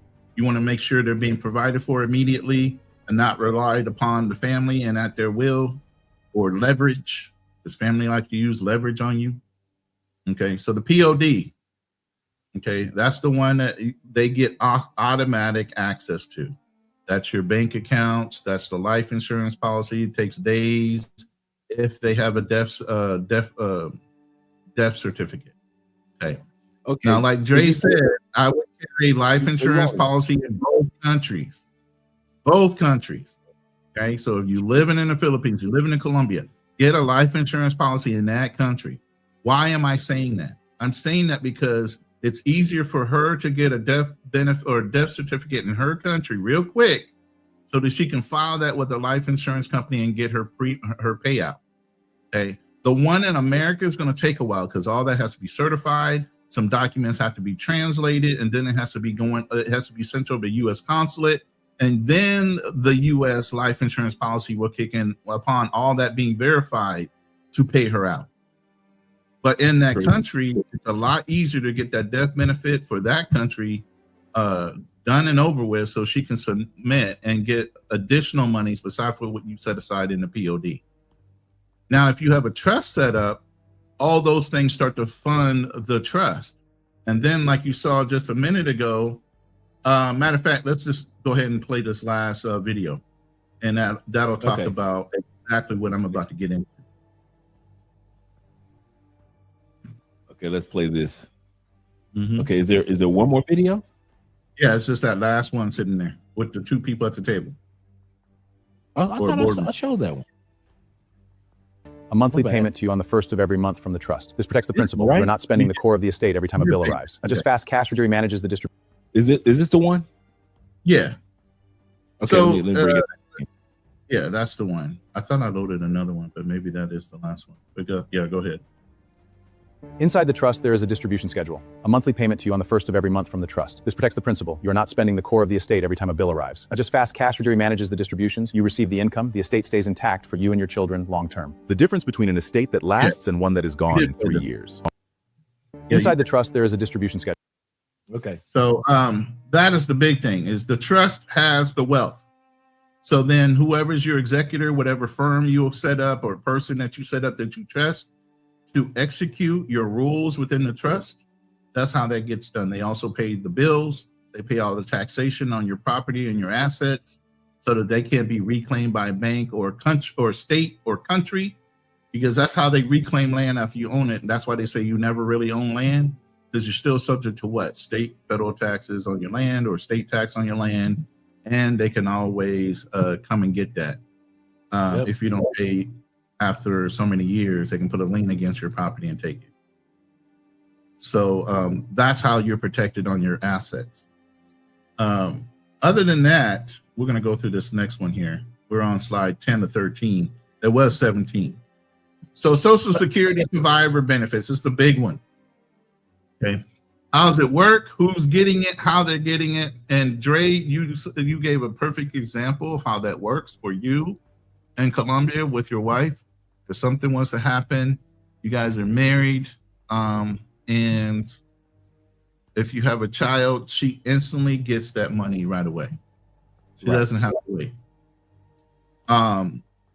If she doesn't, then she would have had to wait until she was at least retirement age. But 62, you said, in Colombia? Yeah, but actually, it's 60 for her as a foreigner, because here in Colombia, retirement is at. It's kind of funny how it's set up. Retirement is at 60 here, so I guess they're going by the policy here in regards to 60. But in regards to the policy itself, or my security itself, she can't. If we have kids, she can get it immediately. But if we don't have kids, even if she remarried, but she was the last person that I was married to, she has to wait until she's 60. Even if I was already receiving Social Security checks, she would have to wait till 60. Restart. It would stop and restart. It would stop because I passed. The government don't want to even give up the money they owe you. I know, right? And then would the Social Security trust be even there once Andre turned 60? You know, right?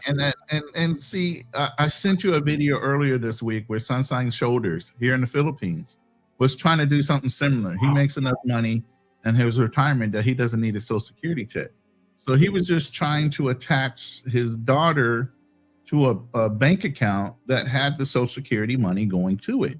So if something happened to him, his daughter is attached to that bank account that's constantly getting the Social Security funds. And the Philippines took him through a round robin type of situation. You got to go back to your U.S. embassy and get this form and that form. He goes, I got it all right here. What do you mean? This is my daughter.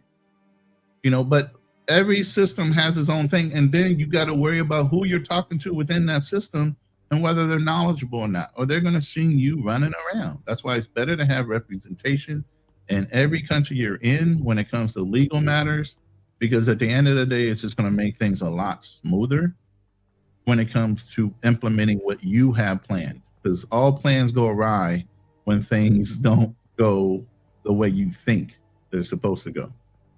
And I can tell you, here in the Philippines, the government works really, really slow, but they make you pay for fast access, even though you're not getting anything fast. Yeah, it's the same thing here in Colombia. You know, things will go slow unless you have everything in order. I want you to do me a favor, Ronin, in regards to the topic of trust. This is very important. One of the misconceptions of a trust is people think that I've got to be a millionaire, because it's sold to us like it's something that only the rich talk about. Television, the rich only talk about it. The wealthy only discuss it. Those that are in economically in of the intelligentsia talk about it. But when it comes to everyday people, they don't. We average people have not had the financial wherewithal, as far as knowledge is concerned, to know that this is not just a rich people thing that we're talking about. I just want you to speak on that and encourage guys to realize it's not about age, it's not about economics, it's about long-term need. Because even the Bible says a wise man leaves an inheritance for his children's children in the book of Proverbs. Right. And the biggest thing I would have to say is maybe we had it and we lost it from Black Wall Street and whatever. The ones that had the knowledge, they killed off. And then with this generation that's been proliferated over the last 40, 50 years, nobody's transferring down any kind of financial knowledge, nor is it being taught in schools. If you're in a private school, I guarantee you're being taught it. You know, if you're in a public school, why should you be taught it? You don't rate. All you're going to do is be a factory worker, so they think.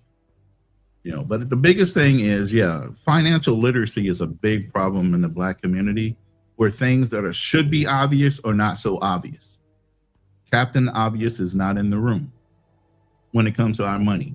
And we're short-term thinkers. There's a lot of countries that are like that. Think about right now, the here and now. I want it, I want it, I want it. Not that I need to put my nuts in the tree and save them for a rainy day type of mentality. You know, or we're procrastinators. Oh, I'm going to get that life insurance policy. Oh, I have this life insurance policy with my company, but you left that company. So your life insurance policy stopped when you left that company and go to another one. Did you go fill out another form? Did you go get another life insurance policy? Most likely not, because you're just trying to pinch a couple pennies. But again, like I said, nobody knows the time or place when you're going to pass away. So you were gambling. I can tell you one of my mentors told me a long time ago when I was training and learning the insurance game. He's like, Alex, you need to tell everybody that you train and some of your clients. A life insurance policy is the quickest transfer of wealth you could ever do for your family or even yourself. Nowhere in the world can you go into a bank with no assets, no resources or nothing and pull out $3 to $5 million or even more. With a stroke of a pen, a life insurance policy gives you access to that kind of wealth. True. Not for you independently, but to your legacy. So you should be leveraging out life insurance access, period, whether it be long-term or even short-term policies, you know, but you should be going out and getting life insurance policies no matter what. Matter of fact, when you go to get loans, like Dre was saying, even in Colombia, first thing they say is, do you have a life insurance policy? Why? Yep. Because they know once you die, that policy or that loan is going to get paid back. That's the whole idea behind the mortgage life insurance policy or partnership sale policy, you know, which is funded through the company, which means it's 100% free to you because you get to write it off as what? Business expense for covering the sale of your business to your partner's wife or to you, whichever. You know, so you guys really have to think about, why do we have an aversion to wanting to save money or feel like it's something that we don't deserve, but yet and so everybody else is entitled to it? Why do you think like that? Really dig down deep, and who taught you to think like that? Who taught you to have a limited mindset when it comes to how you save, how you earn, and how you protect your resources and your legacy? Because you need to break that programming and break it today. Because like I said, you're not promised tomorrow. So get behind what you have for as resources right now. A lot of you guys are already six-figure earners. A lot of you guys have crypto accounts. A lot of you guys have bank accounts with huge amounts of money in it. Whether you have a Fidelity account or whatever, do you have a beneficiary lined out in your policies right now, in your investment firm? With your crypto, do you have a contingency plan that once you die, if something was to happen tomorrow, you got sideswiped by a car, you died of pneumonia. Damn, there's Ebola going on in freaking Africa right now. Right. You know, you don't know what's going to hit you and where it's going to come from. What is that movie called? There's 1,000 Ways to Die in the Old West. Yep. More than that, just living every day and breathing. especially if you're a traveler, because you're being exposed to certain things that culture is used to. Certain amoebas and microparticles, they're used to it. That's why they can drink their water, you can't. You get diarrhea instantly. Get bit by a mosquito, next thing you know, you laid out, sweating. But they're used to it. You don't know what's going to get you and how it's going to get you. If you guys don't start planning right now, then whoever, greedy uncle, cousin, aunt, whatever, has been looking at you, and you know you got family members of your family right now are hating on you, just waiting for your demise to either celebrate it or to take it from you.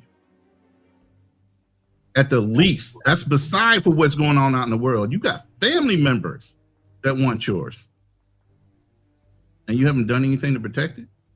Why? Why do you have that mindset? You work so hard for it. And the crazy, the saddest part is that you're living outside the country and you haven't lived in the States in years, and there are people that are hunting after your proceeds. I think a lot of times let me pull myself back up. A lot of times we make the mistake of thinking, guys, you're 32. I hear what these guys are saying, but they're talking to the guys that's in their 50s. No, we aren't. We aren't. We've given several stories of guys come on. We don't even have to talk about Colombia, how many guys that are passed on messing with pay for play that were not old. Were those guys financially ready when they allowed those women to their Airbnb? Let's be for real. In Brazil, when you let that woman into your Airbnb, were you ready when she drugged you? You weren't. Now you're gone. And the people who don't even talk to you in your family will be the same ones that are trying to get some of your proceeds that you work so hard for. They'll love you then. Now that everybody wants a piece of your money. We're trying to prepare you when it comes to relocating, not just to buying the furniture or meeting a young lady in another country or where's the best foods. We're preparing you guys for that, but we're also preparing you. Let me say something, Ronin, and I know you can attest to this. One of the things that give me peace about being in another country is not just that country. It's not just because my US dollar goes along a lot further. It's not just because I'm not dealing with police brutality and the foolishness that may be back home or your high gas prices.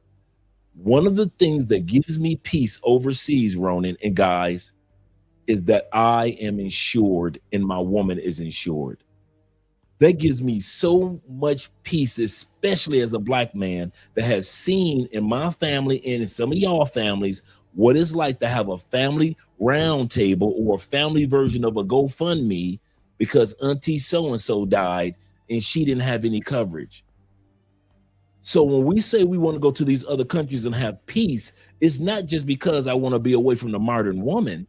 And it's not just because I want to be away from the political back and forth battles in the United States, but the peace is also, you want to make sure up on your leaving this planet Earth that the people who are on your team are well taken care of. You know, you can't take it with you, but at least you can be at peace that, like I said, the Bible says your children's children will be well taken care of. And I give you a perfect example before I let Ronin speak. You guys know I was an academic college recruiter for 20 years. Everybody came in to get Pell Grant scholarships, and as well as other FAFSA benefits. One lady walked in one day with her daughter, wanted to get into the nursing program. Daughter had great grades, so we were able to get her in. She was the only woman that pulled out and was able to basically cut the check. In the conversation we had as I was showing them the campus, she said the reason why she was able to cut the check without a scholarship, without anything else, it was because there was an uncle in her family that had set up a trust. In that trust, a part of it was You guys cannot just come get money whenever you want to, but anybody in this family that wants to go to college, the trust will pay for it. And so as the monies and the interest rate and the compounds were growing because of the trust was making money by way of investments, that trust kept having money go off into it. And so he didn't cover, you can buy a Lamborghini. He didn't cover, yes, you can buy a house. But any family member, as long as that trust existed, years upon years after that uncle died, any family member, their college was completely covered. That young lady's nursing program was completely covered by an uncle who she had never met before. Her mom's uncle. Great uncle. So when we're talking about how important a trust is, and you ain't got to be a rich dude to start it. Nope. You don't have to be a rich dude to start it. It grows stronger over time, even. Yeah. What did the Rockefellers always say? Own nothing, control everything, because they have insurance and because they have trust. What did Jay-Z say? I can't help them if I'm one of them. I can't help the poor if I'm one of the poor. I can't help them if I'm one of them. So guys, take this information that we're sharing with you guys and apply it, and don't assume that you're either too young to start applying it and building on the trust now, or you just ain't got enough money to set up and get insurance or life insurance or a trust now.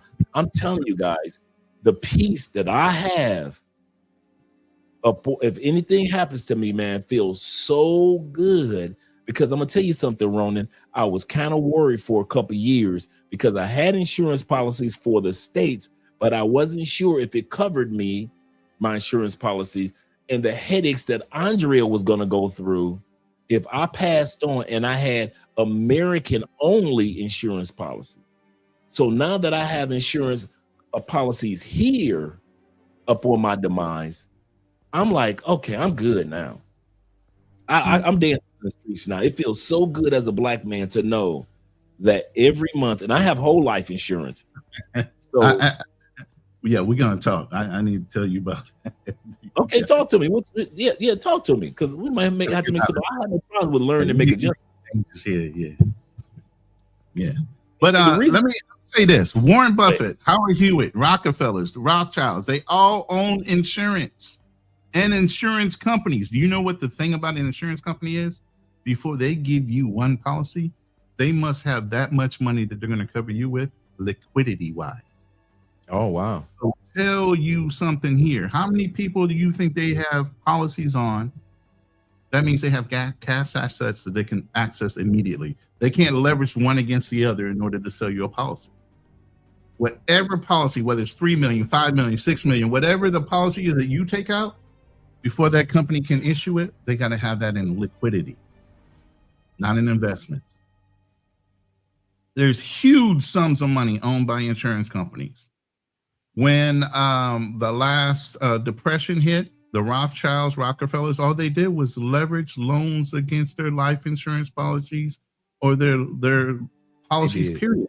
There's a tax code in the U.S. IRS. To take a loan against a life insurance policy is your money. You don't pay taxation back. It's free money. That's yours. Okay. Now, I say loan option for a reason. You really don't pay it back in some policies till you die, and they just leverage against your death benefit. That's a policy that they have out there. Or the IUL, look it up. You'll thank me later. You might not put so much into your 401k if you know about that one. But just to let you know, even the wealthiest individuals in this country own and leverage their life insurance policies, period, in times of downturn or famine or whatever. They don't use their money. They leverage against their life insurance policy. Absolutely correct. Absolutely correct.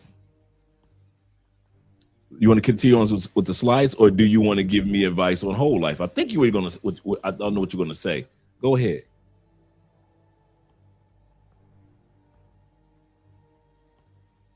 Ronin?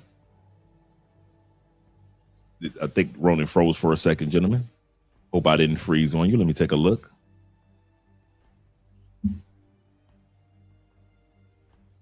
I'm going to drop Ronin down for a second. And then he'll be able to come back up. So I'm going to drop him from the studio for a second. Then he'll be able to come back up. But I know he's broadcasting from his channels as well.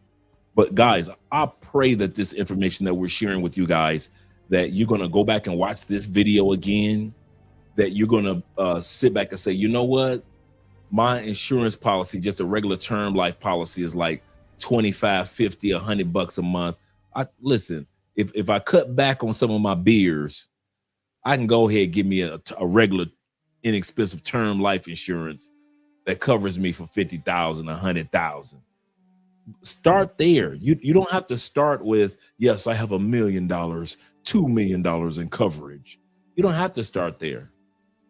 And when it comes to investments, man, you can start with $5, $10, $50 a month going into your Fidelity or your Vanguard account. Vanguard holds the two largest financial holders on the planet: BlackRock, Vanguard. BlackRock controls over 13 to 14 trillion dollars in buying power assets. Number 2 in line, Vanguard, at 10 to 11 trillion dollars of asset control. So when I say get with Vanguard, set you up or Fidelity, set you up an account, start putting off a little bit of investment monies here and there, and then it'll grow. You start putting in $25 a month, then it'll grow, and now you put in $100 a month. Do you know that a lot of rich people only live off of, they put themselves in a position where they only live off of about 60% of their income? I was watching Shaq. Shaq say, I only use for myself 25% of my income. That's what he spends. He said, every time I'm making money, I do not spend all my money. I put far more weight in investments, in building businesses, in buying businesses, than I do in spending. So guys, I'm telling you, you can afford it. As long as there's somebody out there buying season tickets, I know Americans can afford it. As long as somebody's out there buying Beyonce tickets, I know you guys can afford it. I know times tight. Times are tight. If times are so tight, how come we always can afford to buy $15 lattes at Starbucks? Y'all said times tight. You know, y'all Americans told me that times are tight, and I believe you. Let me pull my brother Ronin back up, and I believe you. But at the end of the day, do realize, and if you want me to, Ronin, I could pull up a screenshot of the slides if you want me to. I think I can still load them. I just okay. You know, Philippines internet just will stop you from being great, brother.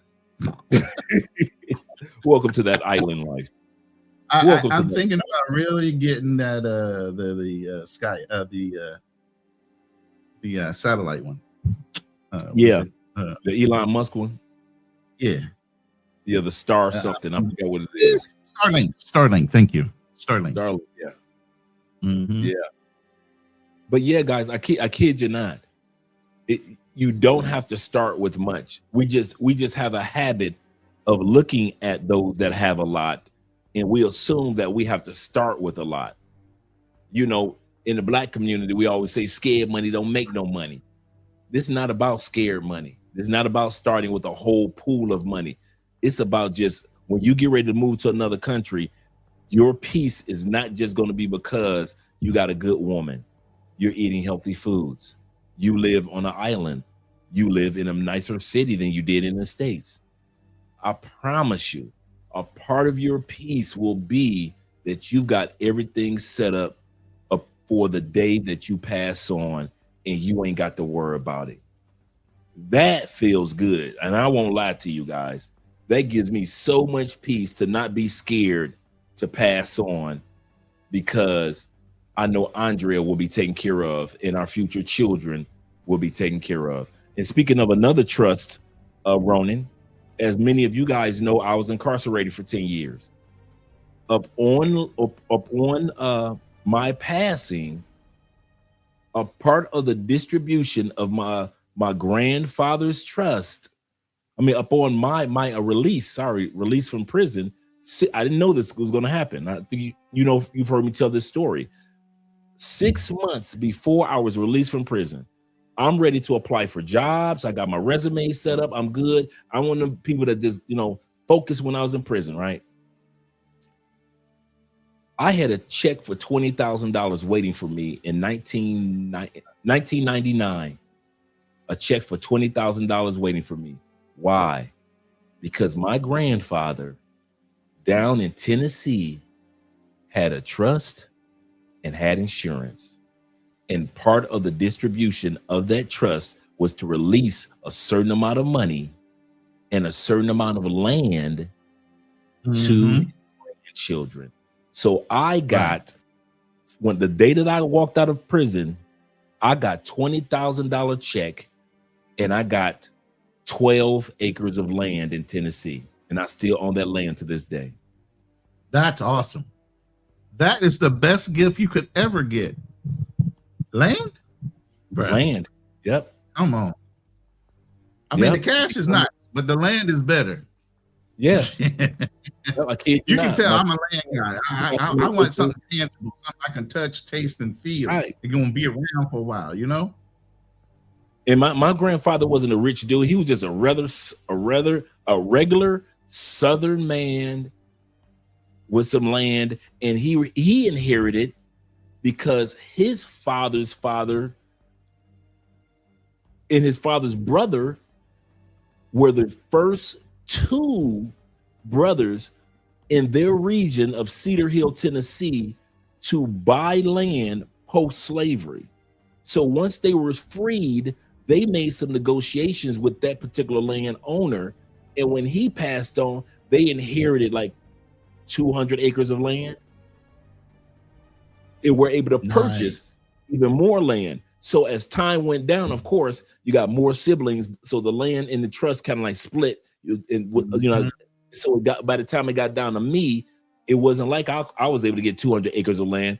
I was able to get my little 12 acres. My sister was, and my other sisters were, able to get theirs, as well as other individuals on the other sides of the family were able to get. And we come from a tobacco family. We farmed tobacco for all those years, and so it's. I understand exactly what you're talking about. How the average everyday person can have a trust. And speaking of land, guys, some of you guys plan on buying some inexpensive land in Colombia, in Panama, in the Philippines, in a lot of, like, if you watch the YouTube channel, Our Rich Journey, that black couple went to Portugal. They own several Airbnbs in Portugal now. So they've got two daughters. The daughters are right around 20 now. So now they've got a trust, they've got a will, they've got insurance, and they've got land and Airbnbs to leave those daughters in Portugal. Just a regular couple. We're not talking about, yes, and they are balling. No, they started from nothing like the rest of us. They were a broke California couple that had just finished law school and didn't know how they're going to pay their bills. That's how Our Rich Journey started off.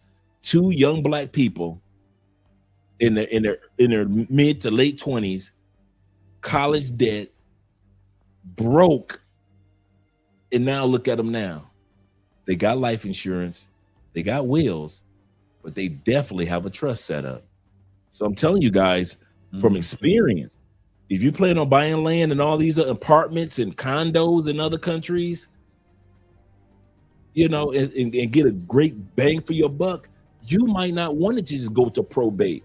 And in many cases, you might not want to go to your ex-wife or your wife who you have back in the States who you haven't seen in years. Because if you buy an apartment in Colombia, and I'm going to let Ronin continue after this, if you buy an apartment in Colombia, guys, for you guys that weren't here earlier, and you are still married to a woman in the States, Colombia will make sure that your ex-girlfriend, or I mean not ex-girlfriend, but your current wife, who you haven't slept with in 20 years in the States, she has first rights to everything that your Colombian girlfriend took care of you with. Your Colombian girlfriend was there with you from day one for 20 years. You loved her. Y'all may even had a kid together. All of it. The first rights of refusal of all your property, your house in Colombia, your apartment in Colombia, your land in Colombia, your car in Colombia, whatever you own in Colombia, and whatever you built up while you was with that Colombiana for 20 years in investments throughout crypto and other stock investments, that money first, the first person they're going to go to is your wife back in the States, who you haven't slept with for years, because according to Colombian policy, she gets first dibs. And this is why I keep trying to tell you dudes, if you're going to move to another country, clean your slate. Go downtown, file for that divorce. Get you an attorney. It's really simple. You ain't been with that woman. You ain't going back. She don't want you to come back. File for that divorce in the States, because I'm telling you, that playing around, talking about we're separated, is going to come back to bite some of you dudes. If you land in the wrong country and you're living there for years and you don't want that woman who cheated on you in the States to get any of your money 20, 30 years from now, she will in certain countries, because you did not divorce her. Therefore, that country, including Colombia, gives her the first right of refusal regarding anything that you will ever own. And that woman who took care of you to the day that you died in the Philippines or in Colombia or in Brazil, she will not get a dime, including your child that you had in Brazil or Colombia or the Philippines. You know what? As you're talking, I'm just sitting here thinking, we are so quick to want to boast, be the first to get something done, but we don't go back and reinforce anything that got us there. You'll build, build. You don't reinforce it. Reinforcement means protect it. You'll get it all. You'll project all that success. Like I said, being a high value man, as they say, however you value yourself, whether it be in wealth or other things. But then you don't reinforce it and protect it. Mm-hmm. And I kid you not, I'm sitting back watching Andre's family buy, and since I've been here, I've been watching these people buy apartments, buy land, build on land. So when I'm sitting back, I'm telling you guys, if I'm seeing everyday Colombians do it in this family, that is nothing but motivation for me to do the exact same thing. I'm in a family of people that buy land, that buy apartments, and build on land. It's in my blood now, because it's part of the family. That's what they do here. In Andrea's family, I mean, on both sides of the family, this side of the family, they own a whole apartment complex on dad's side. On mom's side, they own 2 or 3 fincas, villas. They own land outside of Medellin and even other small towns. All throughout Cali, her family owns all type of apartments and Airbnbs. These are just regular, everyday people. And guess what? Just like Ronin said, they make sure that they are covered with their insurance and their trusts. We're just talking about people that I talk to and drink aguardiente alcohol with all the time, just regular folks. So if these regular people in Colombia knows how to do this to cover their assets, how much more we who come from a truly capitalistic society should know to cover up our home, our hard-earned work. All right, you ready with the slides? I'm not sure if that's the slide. I added another slide right there by my head. I see 2 slides. And you know what? I was on another panel. Yeah, go to the other one, the one that's not the same color. Yeah. I did a hypothetical the other day on a live, and I ran the infographic real quick. If the government and all the different systems that were put in place, from redlining to the things that would hinder us as a people, were not there, where would we be in 2026? How much better and where would we rank? What would be the difference? If you look at that third stack over there, the shift from current population rank, that's not going to change much. Income rank would have changed. Wealth rank would have changed. Ownership base would be a hell of a lot stronger than we are now. Intergenerational transfer of wealth would be so deep. Like you said, your great-great-grandfathers and people of your family were able to obtain over 200 acres of land, and that's proliferated itself down to your family. But that would be even greater if there was no interference. And local business density, we would be so strong. But again, it's our limited thinking that stopped us from being this way, regardless of whether the government was in our way or not. And we got to break that cycle. That's why these conversations are so important. You guys got to start loving these conversations. Not the Jerry Springers and all the other stuff in the other rooms. Wealth building, legacy building. Those things are the things that are going to carry your family far after conversations are done. And the immediate gratification of making fun of somebody is gone. This is where you should be. These are the things you should be thinking about. How do you protect all that stuff you want to brag about? Anybody in these other rooms talking about that? Anybody trying to teach you, hey, I know you say you 6 figures or you're a millionaire and all that. What are you doing to protect it all? Who's getting it after you go on? Half of y'all in this room already say you don't even trust your family members. So we already know this. But if you don't put anything in place, those same family members will take care of everything you took so hard and long to build while they sat back and watched you grow. You want them to have a share of it? If you don't, you better start doing something. That's a fact. That's a fact. Let me know if you want to add the other slide. Yeah, go ahead. You can go back there. We're down to the last two anyway. I'm kind of dragging right now. Tax compliance and factors, and your wife and you guys can talk about that all day long. But she's a CPA. I'm not anymore, so I don't really touch those things. But those are factors. You have different taxation laws based on the country you're in, aside for the ones you got to deal on the federal level. The thing that's going to protect you more so than not from all those taxational laws, most likely, are going to be having a trust where nothing changes beside who's running it.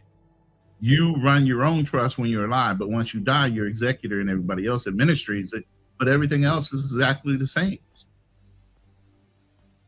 There's no transfers and probate and none of these other things that give access to the government of taxing it while it's being done.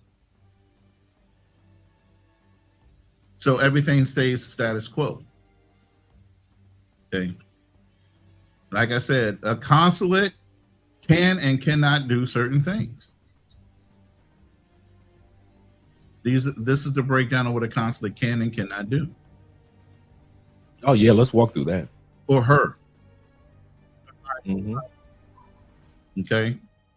So let me blow this up real quick for myself because I'm blind. So I'm pretending with my glasses off. What can a consulate help you with? They can notify your next of kin that you passed away. Wow. Yeah. They can set up and issue a crota, which is the certificate saying that you are dead, to the consulate. And once it gets to the American consulate, guess what? Then probate can get involved and some other things can get involved. Life insurance policies can be filed. And that might take a while depending on how fast or slow the country is that you died in. And believe me, there should be greasing of palms involved in getting this stuff done earlier. If you're opposed to doing those things, then go ahead and wait the regular amount of time. I know, right? But expect to have to pay to get some stuff done. You know what I mean? Provide a list of local funeral homes. And like I said, even if you have repatriation insurance, all that does is cover you from that home of record. And I ran the numbers earlier. It's up to 15,000, 20,000 in some cases. But that stops just to get you to the border inside the United States to a funeral home or a mortuary or someplace that accepts foreign bodies or American citizens that died into their facility. Now you have to arrange from that facility to your home of record. It's not, oh, you get to jump all the way back to your home of record. No, it's get you back into the borders of the United States, then whatever extra arrangement it is to transfer your body from there to your home of record where you want to be buried. That's a lot of hoops. I hope you guys are not averse to having cremation. Just what are you doing with your body anyway? I'm gonna tell you this. My brother is buried in a mausoleum right now in Kansas. Okay. I barely have any time to go and go back to that mausoleum to even see my brother. Obviously, I'm in the Philippines. Even when I was in Texas or some other state. My mom's about to probably leave. She's 82 years old. So that body is going to be there, or that coffin or that mausoleum is going to be there. And nobody in the direct family will ever go and see that thing. What are you keeping that for? To document you've been here? Leave a legacy. Leave a trust. Be a philanthropist. Put out, different funds for people to take advantage of, like college and things. Right.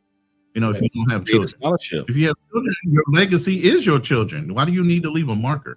Have a marker on your land. And here's a tip. Guess what? If you own a lot of land, if you set aside a portion of that land and make it a family cemetery, you know what? They can never reclaim your land. It's now a family cemetery. Yep. Go look up your cemetery laws and land ownership and see if it doesn't change the way you own your land. They can't reclaim your land once you have family buried on it. Some old law in the books.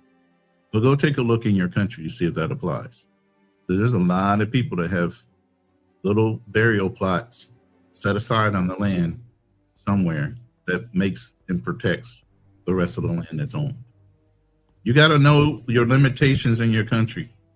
You got to know your limitations in the state that you own land in. Because again, like I said, you don't really own your land.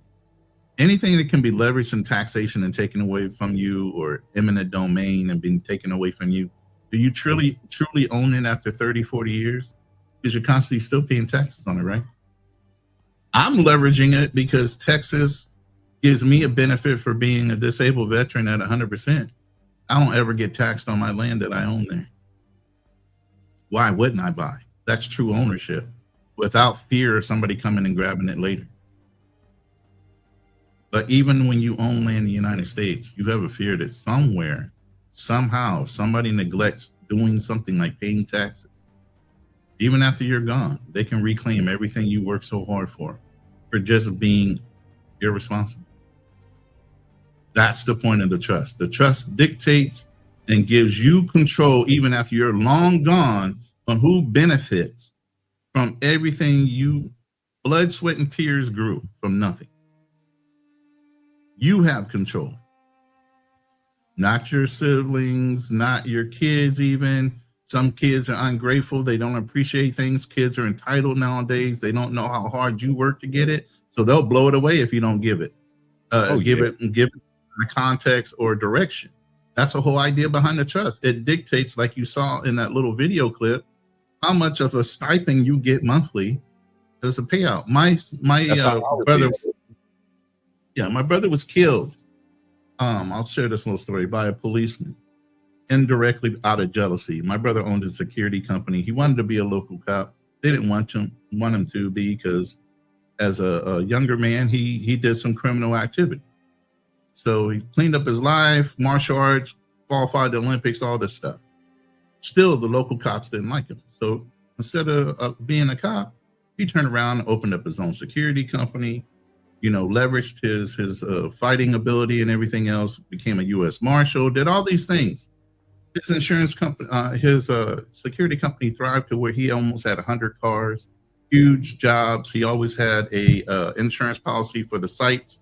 So if something happened, his company was responsible, not the owner of the company that he was protecting.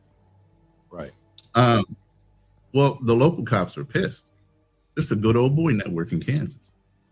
Got a black guy owning cars and running security companies and and they're just working for the city. They shot and killed him in public. On 80 witnesses, we sued the hell out of that city. Almost $8 million was given to my nephew, put in an account, leveraged it to where he was getting interest while he was growing up. And this happened when he was 8. When he turned 21, he got his first lump sum. And every year after that, he got a stipend.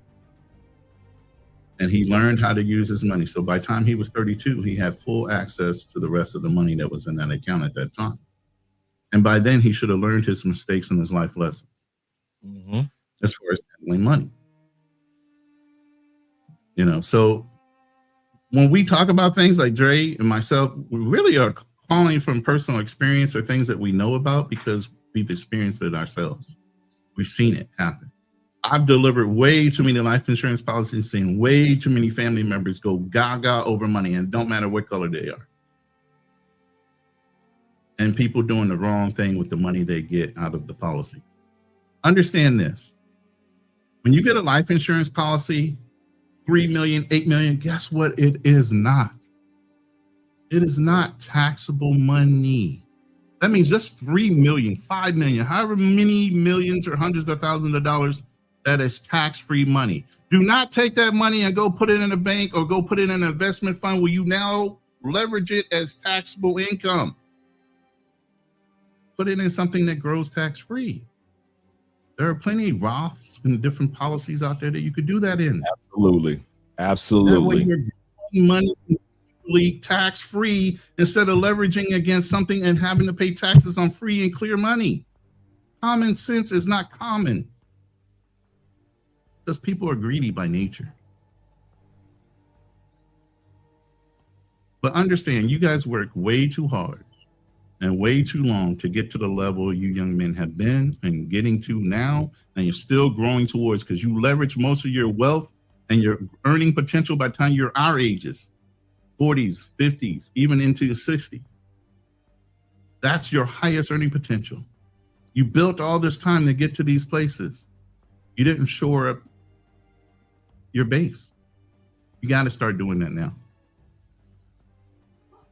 Start being responsible as you were getting into those colleges, responsible as you were getting these certificates to make this kind of money. Now start leveraging your fiscal responsibility and your fiscal knowledge and understanding how to protect everything you just sat there and learned in order to gain access to those resources. Now learn how to protect and keep them.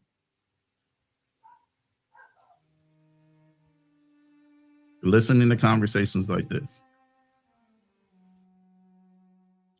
Okay, come on, man. Get me off the center stage, man. I'm an INFJ, man. I don't like being in the center, man. Stop. Hey, you there? Did he just leave me on center stage, or did I just drop out again? All right. I mean, it was man. You on mute. Yeah, I was like, man, get me out of here. Get me off the damn camera. I'm going back to everything that you were saying, and one thing that I plan on setting up, and I want to do this for my mom and under my mom and grandma's name as well. But I'm going to do this for myself. Is a lot of guys don't realize that you can set up scholarships as well. Yes. A lot of times we think of scholarships, we think about a college that does it. Take it from an academic college recruiter. There are thousands upon thousands of scholarships that individuals create under their loved one's name or under their name once they pass on. And in their trust, they make sure for everything from $100 scholarship, I kid you not, $100 scholarship all the way to $1,000 or $10,000 scholarship, to where a young person can apply every year.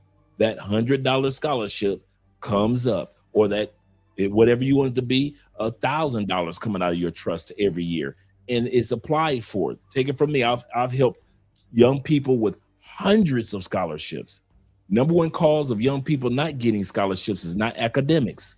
The number one cause of young people not getting scholarships is not applying. Most young people don't know that they can apply for the church scholarship, for Pepsi scholarship, for Amway scholarship, for my grandmama's scholarship. Your grandmama may have a scholarship that she created. and created a trust. A lot of guys don't realize that. I plan on, a part of my trust is a scholarship. I want to continue to be a philanthropist and give to the communities back in the States of young people, to be able to make sure that somebody could be able to at least pay for the books. Your $300 scholarship will help a young person pay for some of his books in school. So it doesn't have to be a $30,000 scholarship every year. No, most young people, the scholarships that get them through are, yes, many academic scholarships, like that college gave them a scholarship.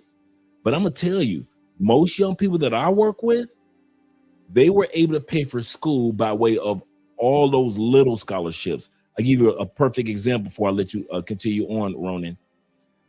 There was a young man that I worked with. He was a C student in high school. C, just average kid. This kid had started applying for scholarships from the time he became a senior until graduation. This young man walked away with $75,000 in scholarships. He didn't get an academic scholarship because he was so smart. He didn't get a sports scholarship. He applied for all those little small scholarships, and you know how he got them? Number one reason, nobody else applied.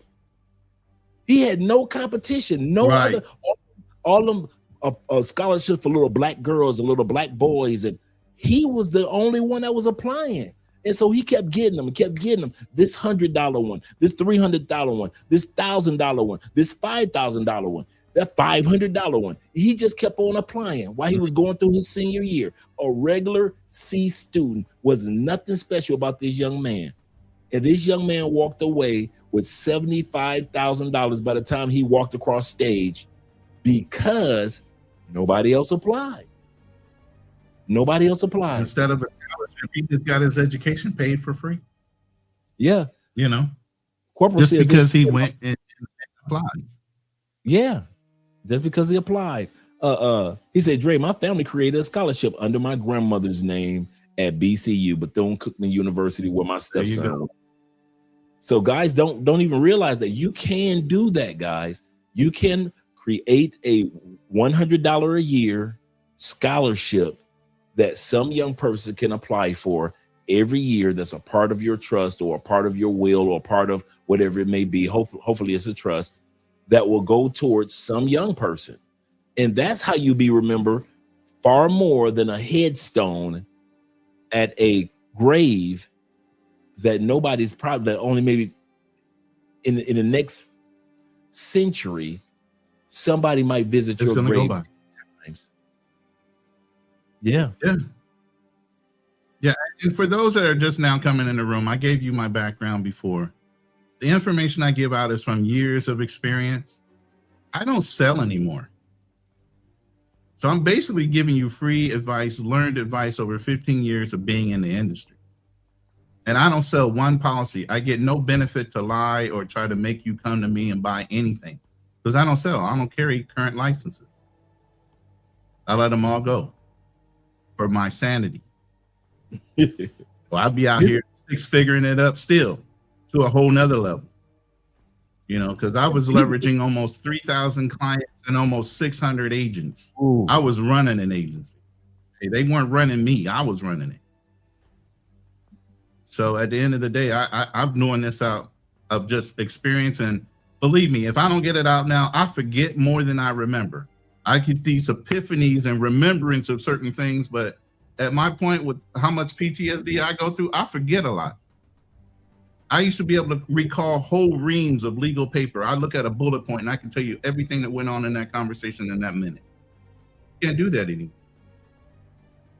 You know, so I have these flares of brilliance because of my situation. So I don't do this full time.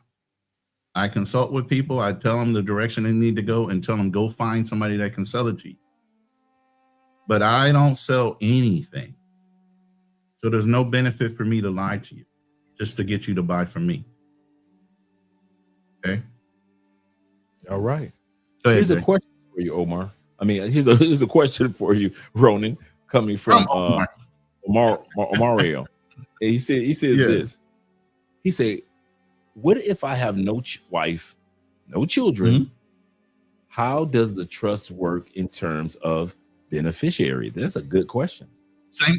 Same thing you just named. Somebody has a name of a scholarship in your name, some kind of philanthropy work. You can donate it to cancer. You can donate it to whatever good benefit you think it is. And that trust will fully keep on paying out a stipend or a scholarship to the field work. Say you want to get into the idea of somebody developing a cure for something.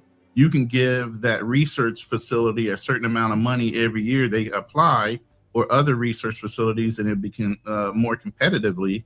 And that money continues to help those type of grants. You can set it up as a grant, or you can set it up as a scholarship. You name it what you want to name it. But once it's established, it's continued to earn money, right? Now it's up to how it gets distributed. The executor will do whatever you instructed them to do before you passed on. If that means continue to find things to benefit other people, you can set it up that way. You know, if you want to help other family members, like you brought up, somebody in your family set something up to where it's set up to where anybody of your blood that wants to go to college, that grant or that trust will fund that family member to go to college.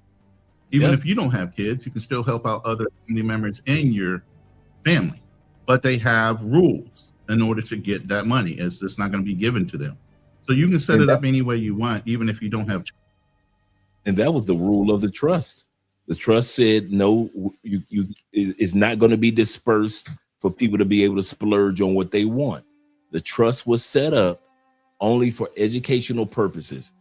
And anybody of any stage, of any age, throughout the history of the family, if they wanted to go to college, the trust paid for books, paid for dorms, paid for classes, paid for everything. The trust paid for everything as long as it went towards, it had to be do a part of your education. The trust paid for it.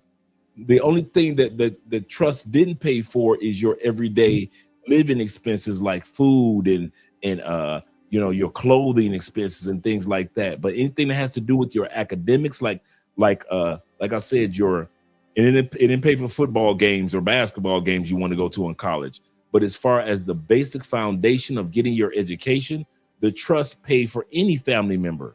It didn't matter if a person was 80 years old or if a person was 18 years old. That trust would cover that person if they wanted to go to college. And you may want to set your trust up like that. You may set it up and say, hey, I ain't got no kids. But anybody that wants to use this trust in my family, and you can even set it up in a way that that it may not be able to afford to pay for everybody to go to college. But you may have it set up in a way that anybody that needs money towards books, or anybody in the family that in regards to college, anybody that needs their first semester of college paid for in my family, I'll pay my trust from now on until the end of compound interest. My trust will always pay the first semester of a family member going to school. So maybe your trust is not big enough to take care of the full ride for somebody, but you may be able to say or even somebody that's going to college and they want a computer. You can buy a computer through the trust if you're going to college. That's a good point. Yeah. Any way you want to set it up, it's up to you how you want to set it up. Once it's set it up and you have a firm or somebody that's an executor of it, they'll make sure before it gets issued out that they qualify under those terms and the money gets issued out. But if you have kids and not married, it does work the same way. You know, you can set up, like I was saying with my nephew, with his inheritance or his trust based on my brother's death. You know, he got a lump sum when he turned 18 that enabled him to buy a car, set up things. If he wanted to go to college, it was no stipulation on him going to college or not. You know, and then once he hit 21, he got another huge lump sum. Every year on the year, he got a stipend. How he figured out how to spend that money in that stipend, that was up to him.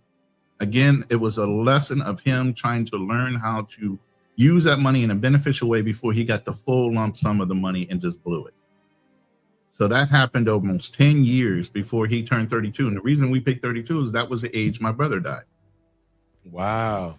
So once 32 hit, he had enough life experience. He had enough mistakes with money and everything else. So whatever was remaining in that account at 32-year-old, he had full access to it. Aside for whatever he was generating at that point on his own. His entrepreneurial spirit is at an all-time high. He was doing every kind of MLM, figuring out things, doing this, doing that. He didn't go work for anybody. When you have that kind of advantage, why would you? He'd call me for advice and say, "Unc, what do you think about this, that?" And I give him the rundown and I'd let him go. I don't babysit my own sons. Their basis is their basis. All they can do is consult with me at that point. You're all your own men. Take what you want to take and throw the rest out with the bathwater. I don't give a damn. And I kid you not, that's exactly how I want ours to be set up for our children. I don't believe in the giving the child everything at once and just let them run rampant through life and then it's gone because I didn't have enough to disperse it and then have a lump sum later on in life. Perfect example, as many of us know, Allen Iverson set his money up with, I think it was with a Reebok, that a certain amount of millions, I think it was 40 plus million, was set up in a trust for when he was after 40 years old, because he knew that he would burn through a lot of his money. And so once he hit 40 or 50 years old, he received this lump sum from Reebok. And his attorneys told him to set his trust up like that. You don't want to get the, now he could have taken everything when he was young and he was famous AI, but when he was young, he was told, listen, the wise thing would do is take a certain amount now and take a huge chunk and keep it that you can't touch until the age of, I think it was 40 plus years old. And that's what he did. Plus, that's compounding interest in whatever investment vehicle or whatever. That's gaining interest too. So whatever that lump sum started at, it'll be much higher by time he got to the age of 40. Ronin, shout out to my brother Zay in the building. Zay says this. He said, how do we pay for a consultation with Mr. Ronin Travelers? You can look up my website. It's Ronin Travelers. There's a calendar lead there. You can schedule something there with me. You can reach out to me email wise. And by the way, fellas, I don't have to lie about anything. My LinkedIn and my real name is on my website. As a fiduciary, I can't lie. Won't lie. I've carried a top secret clearance, not only in the military, but the FBI and everybody has me fingerprinted too. Right. I've never hidden who I was. Okay. So my work speaks for itself. You can go look at my LinkedIn and say that. And that's the benefit, guys. But yeah, you can look at my website. Go ahead. Hey, Ronin, do me a favor. Just drop the link in the private if you want to. If you drop, like last time, if you drop your link in the private, I could put it in the comment. And then we can continue on with the video. I mean, with the slides. Yeah, I think it's just one more. There we go. One or two more. I think you got two more. I'm looking at two more on what I have. This is great information, man. All right. So you can go ahead and pull up that next slide and we can go ahead and continue on and finish this up. I know, like I said, I can't believe we made it 2 hours and something minutes. And people are still in the room. I try to have this in my room, man. It's crickets up in there, you know? So it's all good. So what happens when you die overseas? And here's a scenario walkthrough, real life examples. You know, you have a small estate. And so I got to blow this up so I can see. Okay. Small estate name plus name beneficiaries. So the life insurance, the IRA, all those things. Spouse submits the form claim. Usually it's a very fast. I think if you remove us, you can see some things underneath our pictures. All right, so fast and simple. Okay, it starts getting more difficult the more different levels that you get to. Okay, so fast and simple life insurance policy, beneficiaries are named United States only. Okay, one house and one name, will only. This is where you start running into problems. A little bit slower. You got probate involved. You got lawyers involved. You got family members that think they know what your will was supposed to say, but it didn't say it, or you weren't in your right mind because you died at 80 something of senility or some shit. You got Alzheimer's. All right. Third stage, it could be a large estate, but you have a non-citizen spouse. That's a lot of people doing that right now. People have large estates. They own multiple properties and other things. They have investment funds. They're six-figure, high-value men, so they say, and they go out and marry a foreign wife. They didn't put everything in place. It starts to get more complex. More assets, more complexity, more layers. Now, instead of one country and one state being involved, you got one country, one state, because they both apply, federal and state. Then you got a whole nother country involved in it too. Because of course they want that spouse to get her fair share so they can tax her, right? They want that money too. Everybody's after your money. Okay. Indirectly or directly. Stage 4 is your properly funded trust, like we've been talking about. Your spouse is abroad. What does it say at the very bottom, Dre? Doesn't that say smoother, more control, because you already did all the pre-planning out? Although Yes, sir.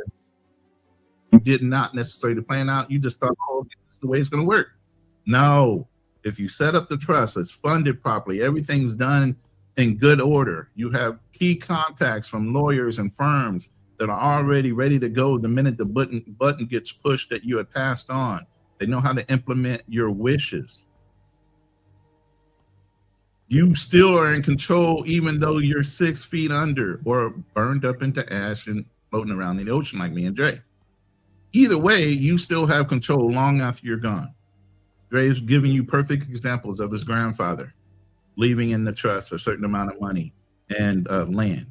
His great-great-great-great-grandfathers before him that actually got to the grandfather. That's how you give generational wealth. You set it up and prepare for it. It's not going to happen if you don't. You have to plan as hard as you did to learn, gain the income, to get your education, to start getting 6- and 7-figure incomes and grow your personal wealth. You also now have to be responsible about how it's distributed after you're gone. Or, like I said, you're basically, family is a pack of wolves waiting to devour whatever is thrown at them. That carcass will be down to the bone in a matter of minutes. They will take what they want and discard the rest like it's trash, even though you might have taken 30, 50, 60 years to build it all. It won't last 3 years once they have access to it. The only reason they don't have access to it for the 3 years is because it's in probate court. And everybody's bickering over who's supposed to get what. Yep. So they heard you say private conversation, this person. The other person said, no. During the family function, he said this. Oh, no. I had a personal conversation and he's saying he wanted it this way. All, of course, for their own benefit, right?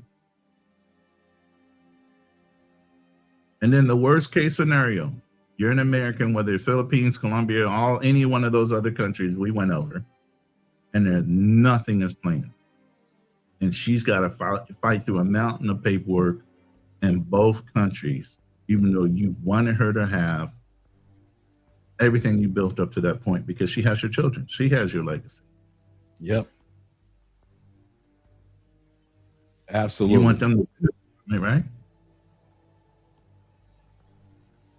That is so true. So, I mean, the story can be either very smooth and like the fantasy of the story can be very smooth, like the fantasy of any movie you see, or it can be chaos and a nightmare for the person you leave behind.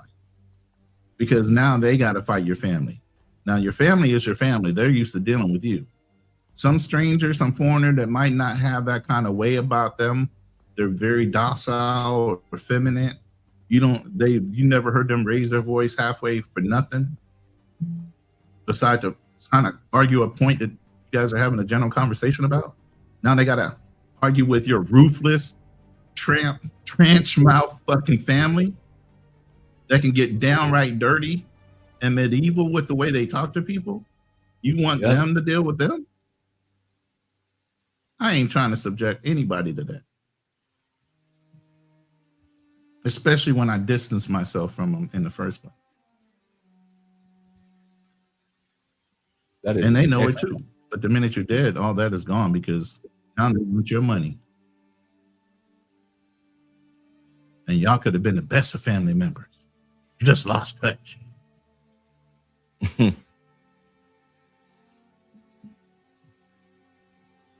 But yeah, that's it. I think that was the last. You got one more slide. No, you got one more. We got best practices. That's it.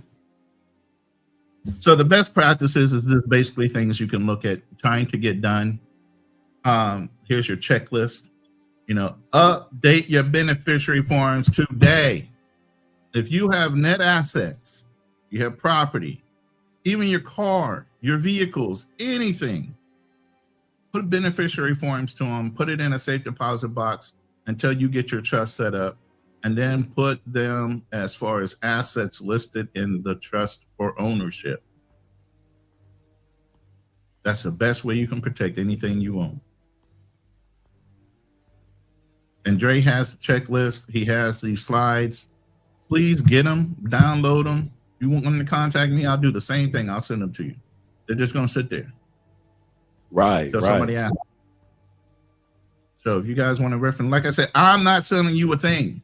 Don't matter whether you take this to me, take it from me and go see somebody that actually can sell you whatever the hell they want. At least you have a guideline of what that person's supposed to be asking you in the first place. We going dumb and not knowing what we're supposed to even be asking.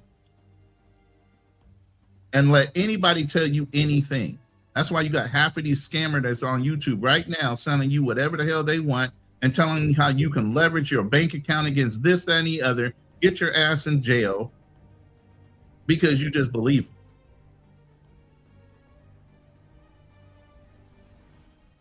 them.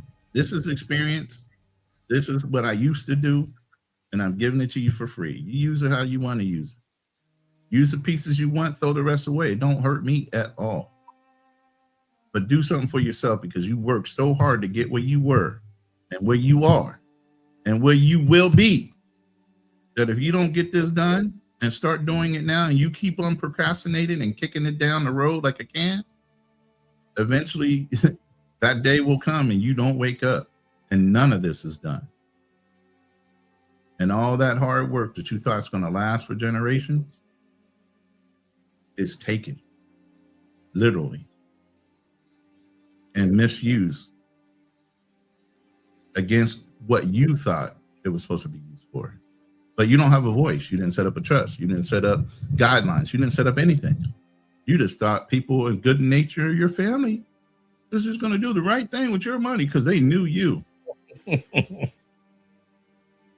No, they did know you. And they've been waiting for you to die all the way up until now. Think I'm lying? I'm not.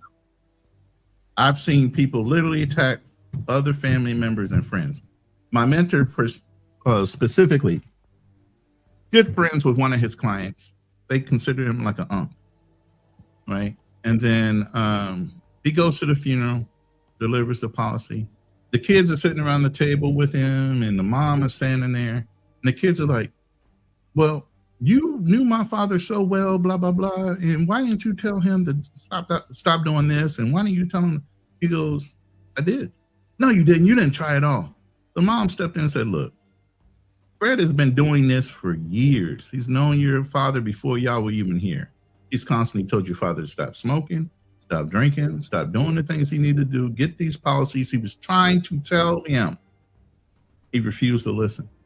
You got any complaints? Look at your dad. Don't look at him. He tried to help. And that's the thing. Sometimes when you're so close to something, people ignore your word for somebody else's. He had no access to gaining anything besides helping somebody he felt like was family. And they treated him as such. Didn't want to listen to him. I think that's what's wrong with our community. When people are actually telling you to do right, all of a sudden you got to fight against them. But if a YT person, an Asian person, or somebody else told you the truth, all of a sudden they're making perfect sense. I'm sitting here telling you, I've done this. I do this. Something I enjoy doing, helping people. I even refused to sell stock because I didn't want to lead you down a road where you were gambling your retirement instead of putting it up somewhere where it grew safely. We'll see who listens. And we'll see who has the GoFundMe's and the car washes later. Yeah. Yeah, and it's very common in the Black community. Okay. Evan, shout out to Evan in the building. Evan says this. He say, Ronin says that there is a beneficiary form. He say, I have beneficiaries assigned to my account, but no forms to put in a safe deposit box. Am I wrong? No, it just depends on what kind of form you're talking about. Some are electronic now. Some don't have safe deposit box. What the safe deposit box might be for is final instructions for somebody that you might know to have access to so they can get what to activate, what not to activate, who to call, what not to call. Because it's not like the minute you die, it goes on a national board and everybody knows you're dead. And then those things get activated. At least you have something in the States, especially you're abroad, that you're just paying a safe deposit box at a bank that you bank at in America. And if something was to happen, one or two people have access to that safe deposit box to get out your instructions on how you want things implemented. Maybe you give them a little benny for them doing it. So they'll be honest about it.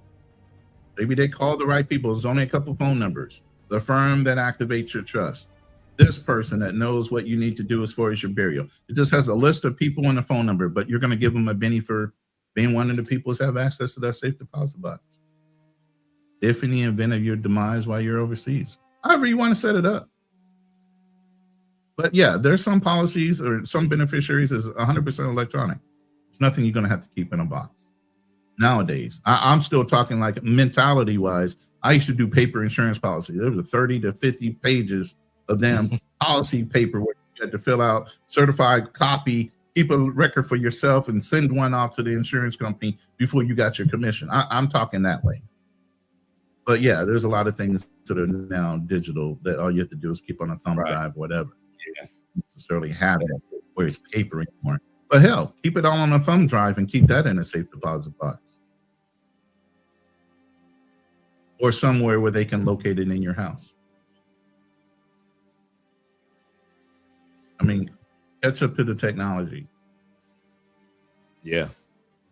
Also, you guys, you want to reach out to your investment or your Roth IRA or your 401k investment firms. What I mean is some of you guys need to make a phone call to Fidelity, to Chase, to Charles Schwab, to JP Morgan's, if that's where you got your investments. In my case, Fidelity and Vanguard. I call Fidelity and Vanguard and I ask them, could you connect me to the department that has to do with if I pass on, how do I set up my beneficiary? Is there a beneficiary form online that I could make sure my wife is in, so forth and so forth. So you guys have to make some phone, there's some homework involved in this. Make a basic phone call, reach out to your investments that you're at work, you got a 401k, you guys are using Fidelity or Charles Schwab or whatever your company's 401k is, or whatever your Roth IRA is that you use outside of the company, and reach out to that brokerage firm and ask them, like, listen, if I pass on and I did fill out the part that says beneficiary, how do they reach out to you? Do they just call you? How can you validate that that's the right person? What do they need to do now that I'm gone? And so Vanguard walked me through their steps. I took those steps, I typed them out with the phone numbers and everything, and I had them in a form, not only an email that I sent to Andrea. So everything is in email form, just in case the paper form or disappear. I'll also have them on a flash drive, all the information. So everything that has to do with my Social Security, how to get my Social Security, everything that has to do with my investment accounts, how to get to those investment accounts, bank accounts, my regular everyday bank accounts. How does she get to those? How does she get to everything that has to do with our business? Google AdSense and all that from the YouTube channels. How does she get access to Patreon? All these things, your beneficiary should know these things. If anything ever happens to you and mom in an accident, what do the kids need to know? What steps do the auntie or the uncle need to make in order to do this? When you have a trust set up, it kind of alleviates a lot of things because everything is up under the same umbrella. So basically, everything's going to go directly to the trust, and the person that's in control will be the distributor of the funds that will go to your kids if you and your loved one, if me and Andrea pass on at the same time. These are the things you're going to have to consider when you're living in another country. I know you guys are taking it from the perspective of the United States, which is great. We're talking mainly to you guys that plan on relocating in the next 5 months, 5 years, next 15 years. You need to have everything set up so you are at peace while you're living in Bali, while you're living in Thailand, while you're living in Portugal. That's going to give you peace because you have all of this set up and the family members that you haven't seen in 10, 15 years. And that's the part. I know I'm sounding like I'm rambling, but that's a big part, bro. I've got family members. I lived in Tampa for 14 years. I probably saw my brother and sister maybe twice. My aunties and cousins and them, I saw them at my grandmama's funeral. That was the last time I saw them. I saw them once when my grandmother turned 81 years old. I saw the whole family. And the last time I saw the whole family was at grandma's funeral and at my mama's funeral. But I'm telling you, that 10 years of incarceration, that counted too. So I basically have not seen my extended family and many of my immediate family, except for a few times. It's got to be 30 years. It's got to be 30 years where since I've been around on a day-to-day basis around my brother and sister, a day-to-day basis around my cousins. And I talk to them on the phone all the time. And you always see my uncle is always watching the show. I got cousins that watch the show. So don't think that I'm not close to my family, but I'm not close enough to the family where they're beneficiaries. We haven't seen each other in 30 years. They have no right to argue over my things. Some of you guys are going to be in the same position. You think about your relocation and you think about it as of now. I'm 32, I'm 33, I'm 43. And the next 5 years is full of fun and just hanging out, meeting the ladies. And, I finally made it to Brazil. I'm living full time in Brazil. And you get caught up in that moment of time. You forget when you move to Brazil, you might be in Brazil for 30 years, 30 more years. Even though you're traveling to other countries and you're going back to visit family every once in a while, your home is Brazil. You've been with that Brazilian chick for 25 years. Y'all had 2 kids in that 25 years. So when you guys are getting excited about moving to Brazil or moving to Colombia, you've got to think about what's called longevity. You've got to think about, if I'm here and Brazil is the country that I love, and this is where I'm going to die, what happens upon my death in another country, and as well as information that was shared about if you die in the United States, because this is very important and you have to know the death laws in that country. I mentioned this earlier. Japan does not do burials. Japan mainly is a cremation country because it's an island, and for the most part, there's not enough room in Japan to bury everybody. The Muslims are understanding that right now. The Muslims that have moved from other countries to Japan just recently, I'm talking, this is fresh news, have gone to court in Japan. This has gone to Congress in Japan, and they voted it down. Japan says, even though you're from another country, we are not going to break our rules of burial because your traditions as a Muslim is burial. And Japan has said just recently, over the last month, if you want to bury your loved one, send them home. So now people relocating to Japan are like, wait a minute. So I'm Islamic, yes. I have a great job here in Japan, yes. If I die in Japan as an Islam, I can't be buried in the country that I've learned to love. No, nope. It's an island, and we don't have enough room to bury everybody that dies on this island. And you have to be ready to embrace that. So whatever country you guys go to, you need to know the burial policies. You better chat GPT or use Claude to find out what the burial policies are in a country that you're going to. Don't assume that it's just like the US, because in many cases, it's not. Oh, by the way, Ronin. You're absolutely right. Go ahead. You about to say something? No, I just say you're absolutely right. Yeah, every country doesn't have to respect the fact that you're an American, even when you're traveling there, let alone when you die. You want to practice your religion and they'll allow you to do that, that's fine.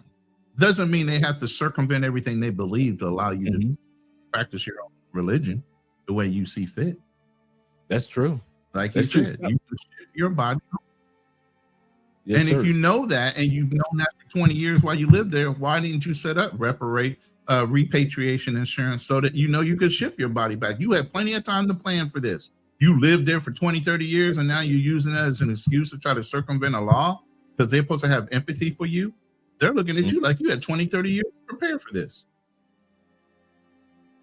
Yeah, one lady, one of the Congress ladies stood up and talked about that. I just watched it yesterday because it's so fresh news.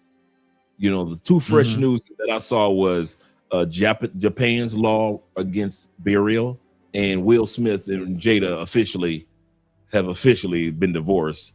And Jada, check it out. Officially? They're officially done.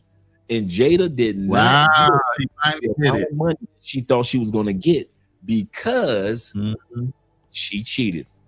And when she cheated with the young man, too. She cheated and it broke the contract of the marriage in which they were in. So Jada thought she was going to go for half. She didn't get half because she had cheated. And so she only got a certain amount. They were actually telling them to split the LA home. And we're sitting there smiling like yeah. Yeah. He should have went on ahead and divorced her a long time ago. I plan on coming back to that. I know, right? He said, shout out to T-Mac in three ways. Shout out to T-Mac with the $5 love on the super chat. Shout out to T-Mac with the $10 love on the Cash App, and shout out to T-Mac with the $5 love on the Bitcoin. As you guys can see up here in the corner, if you want to support the channel, all you got to do is go to your camera. Yes, sir, by way of Bitcoin. So shout out to T-Mac. T-Mac say, show both Ronin and Dre some support. Yes, sir. Support the channels, guys, if you can, by way of PayPal, Super Chat, Cash App, both channels. Cash App, Super Chat, PayPal. Blow my Wealth Talk. Hey, I'm just working on that Wealth Talks, the Legacy Walks channel. I'm gonna put some more effort on it. But yeah, blow that channel as quickly as you can, please. Yes, sir. Please, yes, sir, please, guys. please. Make sure you blow the channel about these subjects more. Yes, sir. Also, Ronin, if you want to hang around a little longer, I got that video from the brother in the Philippines that talked about the biggest problem of living overseas. I've got that, and we can watch it together right now. All right. Producer for you. Yeah, you know me. I love reaction videos. That's what I do. So. Okay, cool. Producer says, he said, I know that Brazil, if you die today, your funeral will be the next day. They put you in the ground quick as F. Quick. I did not know that. I didn't know that. And those are the things that guys have enough story. Yeah, maybe they don't have enough storage, mortuary or whatever. You know, they got to get rid of that body before it starts to decompose or whatever. You know. Yeah. Yeah. The African wolf said, he said, wait, Will and Jada, yeah, they divorced now. It's official.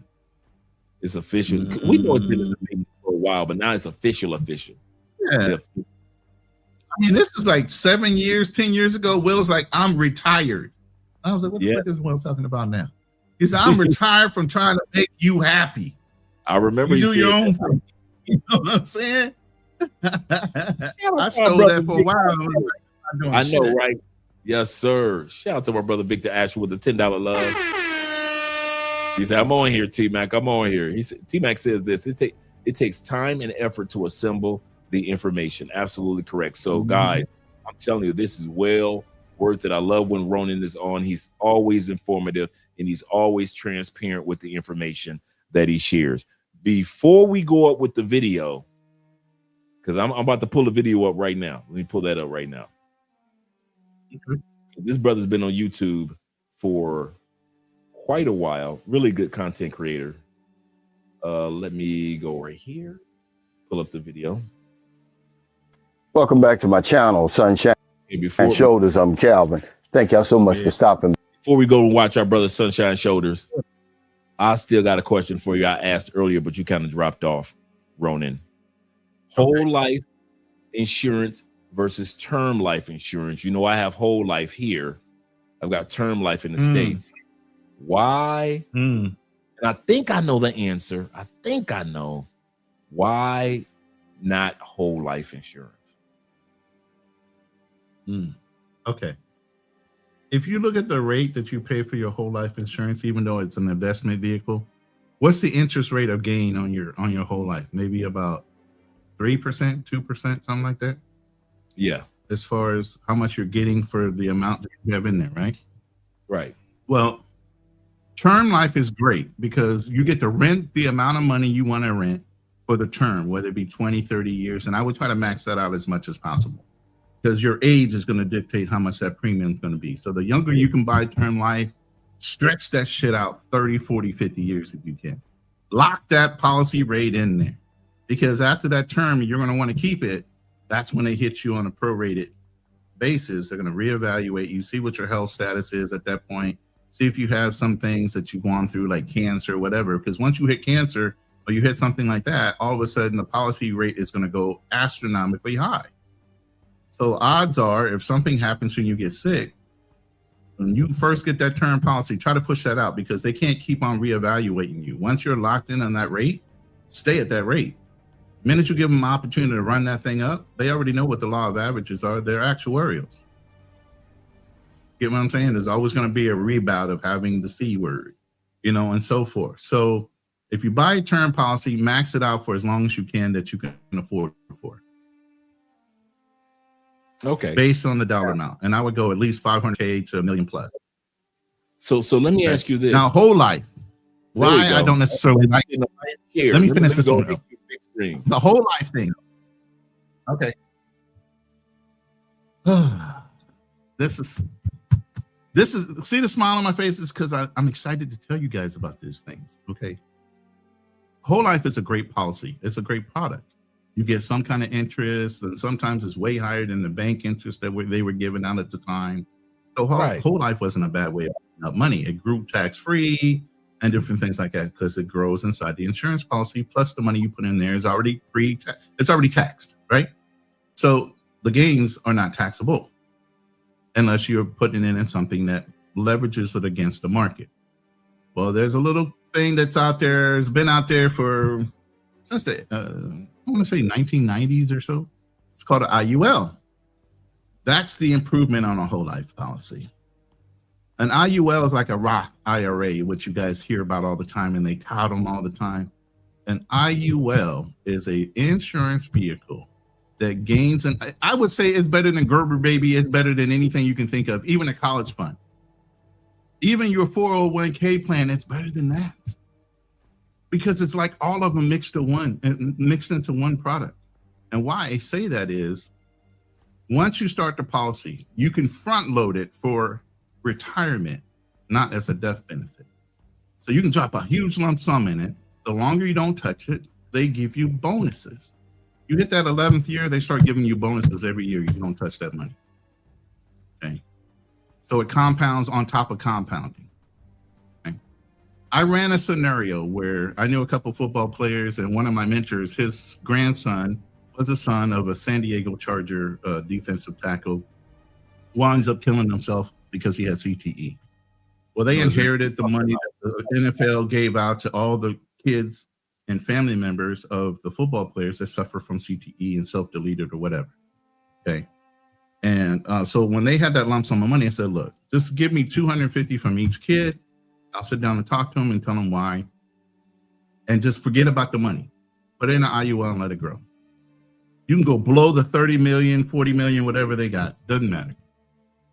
By time the kids, and they were like 16 at the time, by time they hit 65, there was another $25 million sitting in the IUL account that was tax-free money they could touch at 65 as a retirement, whether they worked or not. Whether they did a day of work or not, there was $30 million sitting in the account. That's how well the IUL works. Why does the IUL work? Because it's off of a fixed account like S&P 500. It doesn't put your money in the S&P 500. It uses to pay out the interest gained every year off the S&P 500. Anybody knows anything about the stock? The S&P 500 is a constant, steady performer of the top 500 companies on the market. Okay, so usually it's about a 7 to 8% average. Sometimes it can go up 13, 20% depending on the year. The nice thing about the IUL is there's a stopgap. What that means is, say, point to point, every year you get paid whatever the interest rate is. Okay, I'm giving y'all a lesson for free. All right, so point to point, say you bought in April and the market was at a certain rate in April. So the next April year it comes in and say it's up by 13 points. You would take that full 13-point gain against your account. Okay, say it went down below where you were. You take zero loss. Why? Because you never really leveraged it against the market.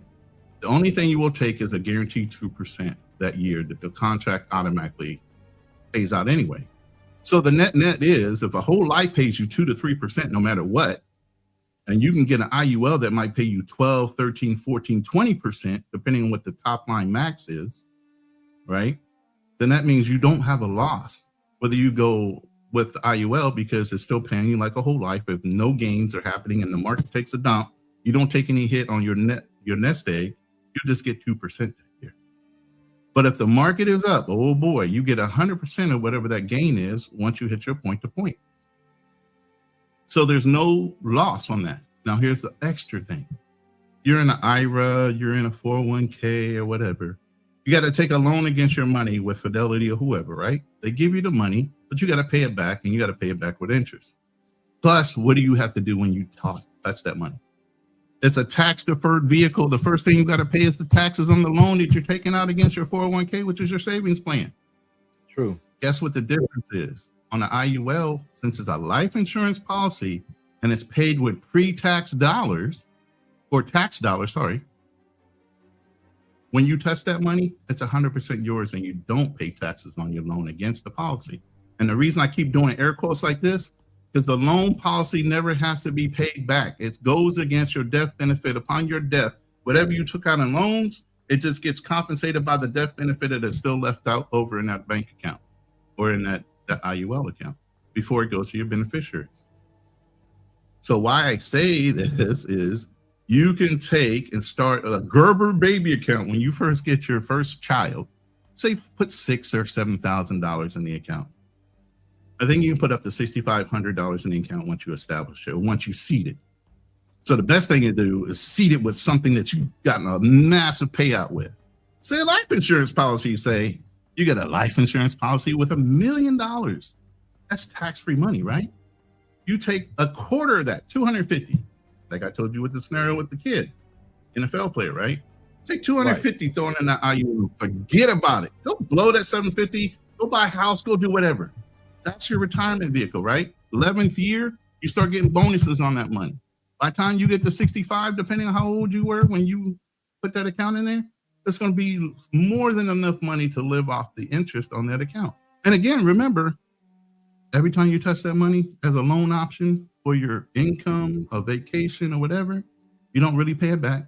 You don't pay taxes on the money. It's not a net gain. You don't have to report it to the IRS as income coming in that year because you took out $30,000 on your policy. It's free and clear.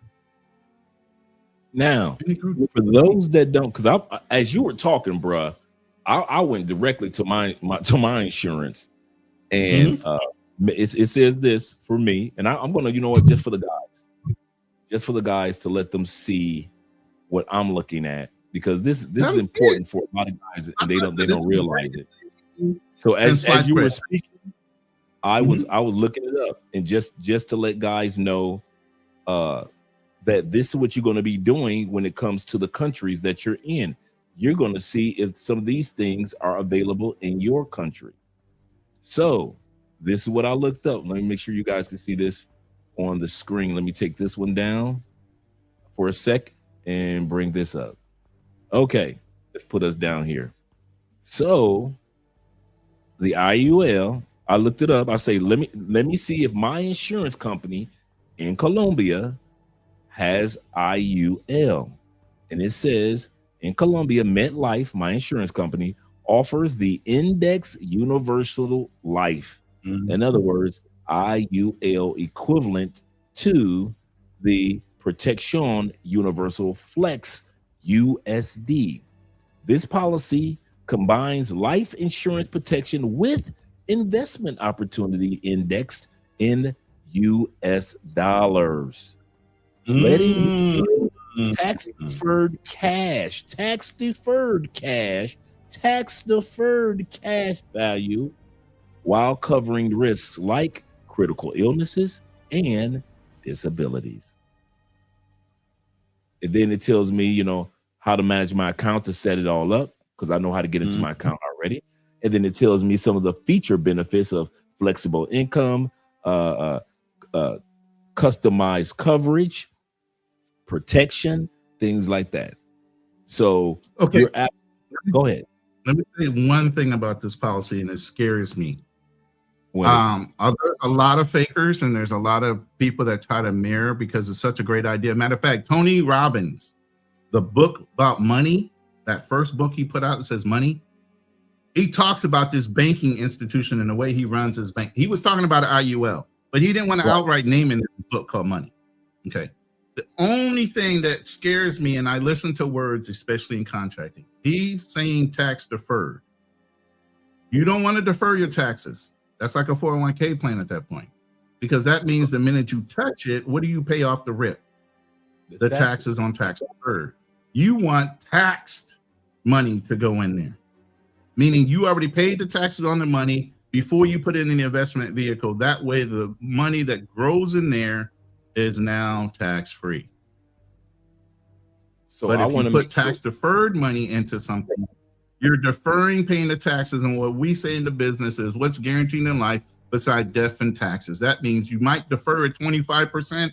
God only knows what the tax is going to be in 2035 or 2040 when you get to retirement and you want to touch that money. Maybe it's at 35 or 40%. So you deferred to take the tax hit at 25% for a 10% increase when you actually need the money most, and you're in retirement. Now you got to pay Uncle Sam first off the money you saved. They're saying thank you for that. That's why I don't like 401k plans. If you look up a 401k plan and who invented it, his name is Ted Benna. Ted Benna. If you look at when he first invented the 401k plan, it was supposed to be an executive savings plan for people that got bonuses to defer them taking a tax hit off the bat so that they can use it later for Christmas funds or whatever. It was never meant to be a retirement vehicle by itself. But what the companies did was, if you realize the three-legged stool idea, you had Social Security, savings, and your pension, right? Right. Well, pension plans go until you die. People are living a hell of a lot longer. So a lot of those companies that pension plans were trying to get anybody and everybody that worked for them off of those pension plans, because baby boomers are living until their 80s and 90s, and they were pissed the hell off they couldn't have access to that pension money. True. So they stopped putting people in pensions and started offering you matching funds in a 401k plan that wasn't supposed to be part of retirement. It was supposed to be a temporary fund. Go look up Ted Bennett if you think I'm lying. I'm talking to everybody in the room. So when he invented it, he's had several interviews that I never meant this to be a retirement vehicle. It's not set up to be a retirement vehicle because you're tax deferring all your money that you're supposed to have. A pension plan, you got that lump sum of money every month until you die. Companies didn't like that. They wanted you off of that because you know what they get to do once they got everybody off the pension plan? They got to reclaim millions of dollars back into their coffers to get you to buy into the 401k plan. And as baby boomers drop off, they get access to more and more of those funds that they have to leave there, sitting there until the last baby boomer in that pension dies. And now they got you risking your retirement because a pension plan was guaranteed. Your 401k is not. It's volatile. 2008 made everybody wake up to that fact. 2008, when the market took a dump for over-evaluating real estate funds, what happened? Most people lost hundreds of thousands of dollars on their 401k plans, and they started going back to work because it's out on the market. It's a mutual fund. It's at risk. That's why you can set it for low, medium, or high risk. I'm never saying turn down free money. So if you're in a 401k plan, fine. Go up to the legal amount that they will match you for. If they say 6 or 12 points, fine. Match them on the 12. Anything above that, when you start getting promotions, oh, I'm going to be smart and double whammy that thing. No. Take that 12 other points that you might have double whammied it and throw it in the IUL and see how much greater that one's going to be by the time you get to retirement and see which one you're going to like accessing more. Because they're going to force you to spend that money at 70 no matter what. So when you hit 70, that 401k plan that you've been avoiding having to pay the taxes on, you got to spend it now. You got to start paying Uncle Sam that money back that you grew for them. It's the fix. The fix is in on that money. I'm just saying. So I have a question for you then. Mm-hmm. Which one would you recommend that? Okay, I got three scenarios. Three scenarios for me. Keep the whole life, and because in Colombia it's only 3 to 5%. I do know that. So it's 3 to 5%. So it's not like I'm dancing in the streets. Right. Get term life and take the balance that I would normally use towards my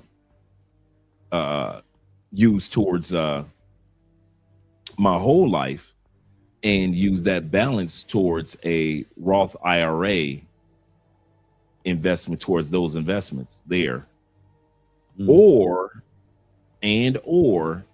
keep whole life and get URL coverage in Colombia. I mean, IUL coverage, or get term life and get IUL. Which one? My best mix would be based on your age. Based on your age, and we're both the same age, right? So based on your age, your health, and everything else, because you're going to get evaluated when you buy these policies. So they're going to look at your blood work, see if you have high blood pressure, cholesterol, and all these things. So you open yourself up for examination, even with the IUL. That's why you should get it when you're young. Now, as you get older, if you're in good health and everything else, they might not try to prorate you or put you up on the premium. The nice thing with an IUL is it's about a death benefit. So if they're going to cover you for a term life, they'll cover you for the IUL. Okay. The term life is for the immediate. Like you say you go and buy a house, Trey, or you want to put up college funds and all this other stuff. Then you do the term life for the greatest amount of money you want to pay for as long as you can, if you can get funded for it. Okay. So if you say $5 million and the premium's only $200 or $300 a month, and that's something that's affordable, then fine, do the $5 million for 30 years. Basically outpace how long they say you're going to live, right? Because that's guaranteed payoff for what you're paying in, right? So that term life policy, you're going to use and fund your trust with it. That's going to dictate your college fund for your kids, your wife, and all that. So the smart play is to use the term policy to fund what? The trust. Now, in the IUL, same thing. That's going to fund the trust as well, but that allows you to have immediate spending money off of your growth. Okay, so depending on how much you feed into that term policy, if you front load it for retirement and not the death benefit side, then you will have the greatest gain and benefit of being able to draw that money out without having to pay taxes on it or report it to anybody, while you're spending maybe that 401k money, which you're taking the taxes on. So the Uncle Sam, it looks like you do have some kind of income that you're paying taxes on, which is that 401k plan. So you're kind of tricking the government and saying, hey, yeah, I got a 401k, I'm liquidating that. But all the while you're drawing a secondary income from your IUL that you don't have to report at all. You get what I'm saying?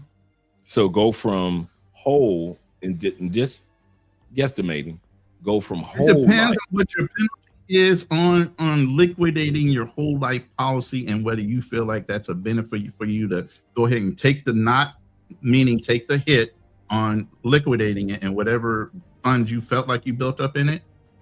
You know, if you feel like, hey, I'm only going to take a 3% loss on this, but at least I can get myself out of it free and clear, and then I can roll that lump sum into something else, then yeah, go ahead and do it. But if it's too much of a knot to take, then I mean, I wouldn't put any extra into the whole life and just make another plan.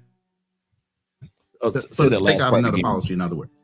Okay, you know make what I out mean? another. On the direction you want to go and start growing that.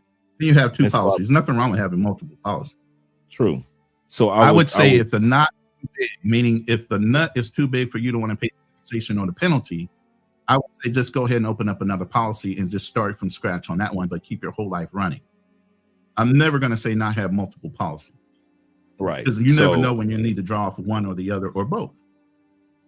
So in my case, I would just hypothetically, and the reason why I'm bringing this to the table, gentlemen, is to let you guys know this is how you're going to have to think in other countries.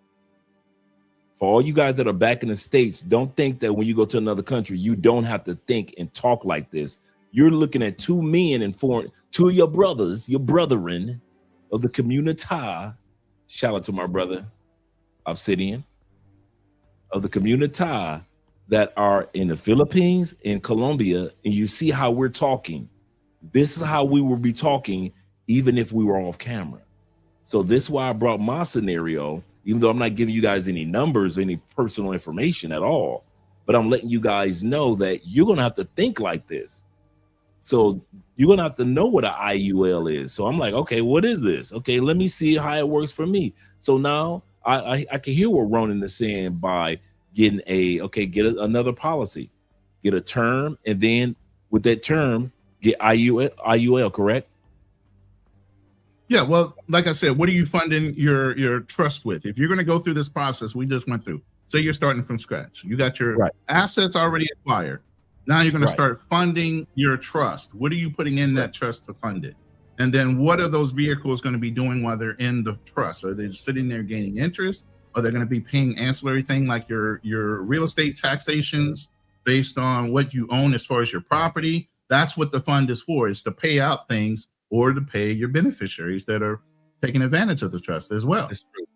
So that's what you're doing. You're funding, right? You're funding the vehicle. So the term policy is just a money grab. If you can still get at our age, 58, with good health, a good low rate of premium, a term life policy for 30 years. Now we're 58. We're hoping we live to 100. But 80 something is a big bet that we're pretty much close to the end.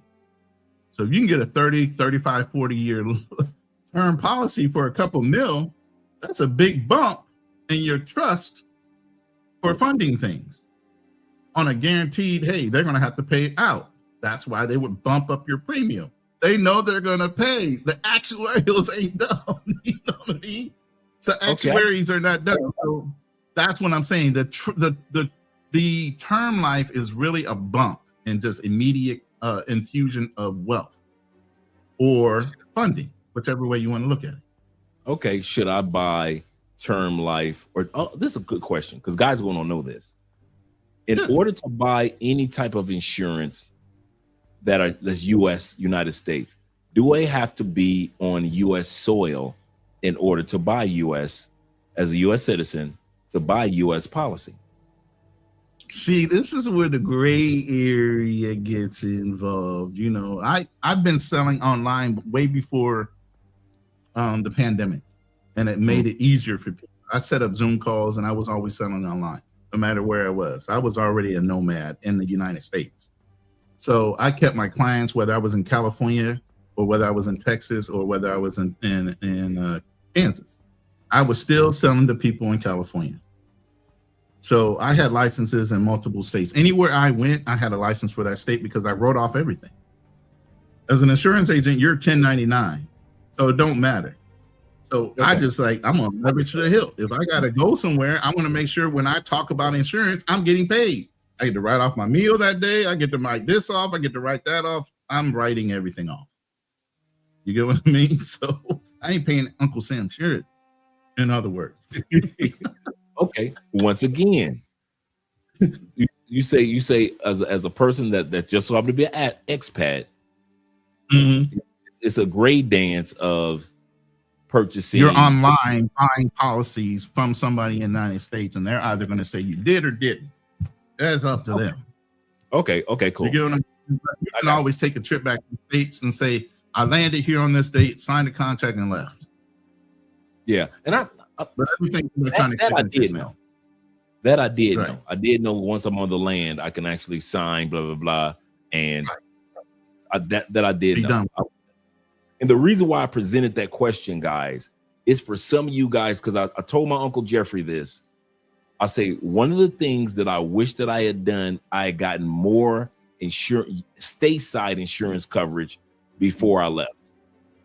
So now I'm at the point, like what you're saying, getting more the term while I'm outside of the States.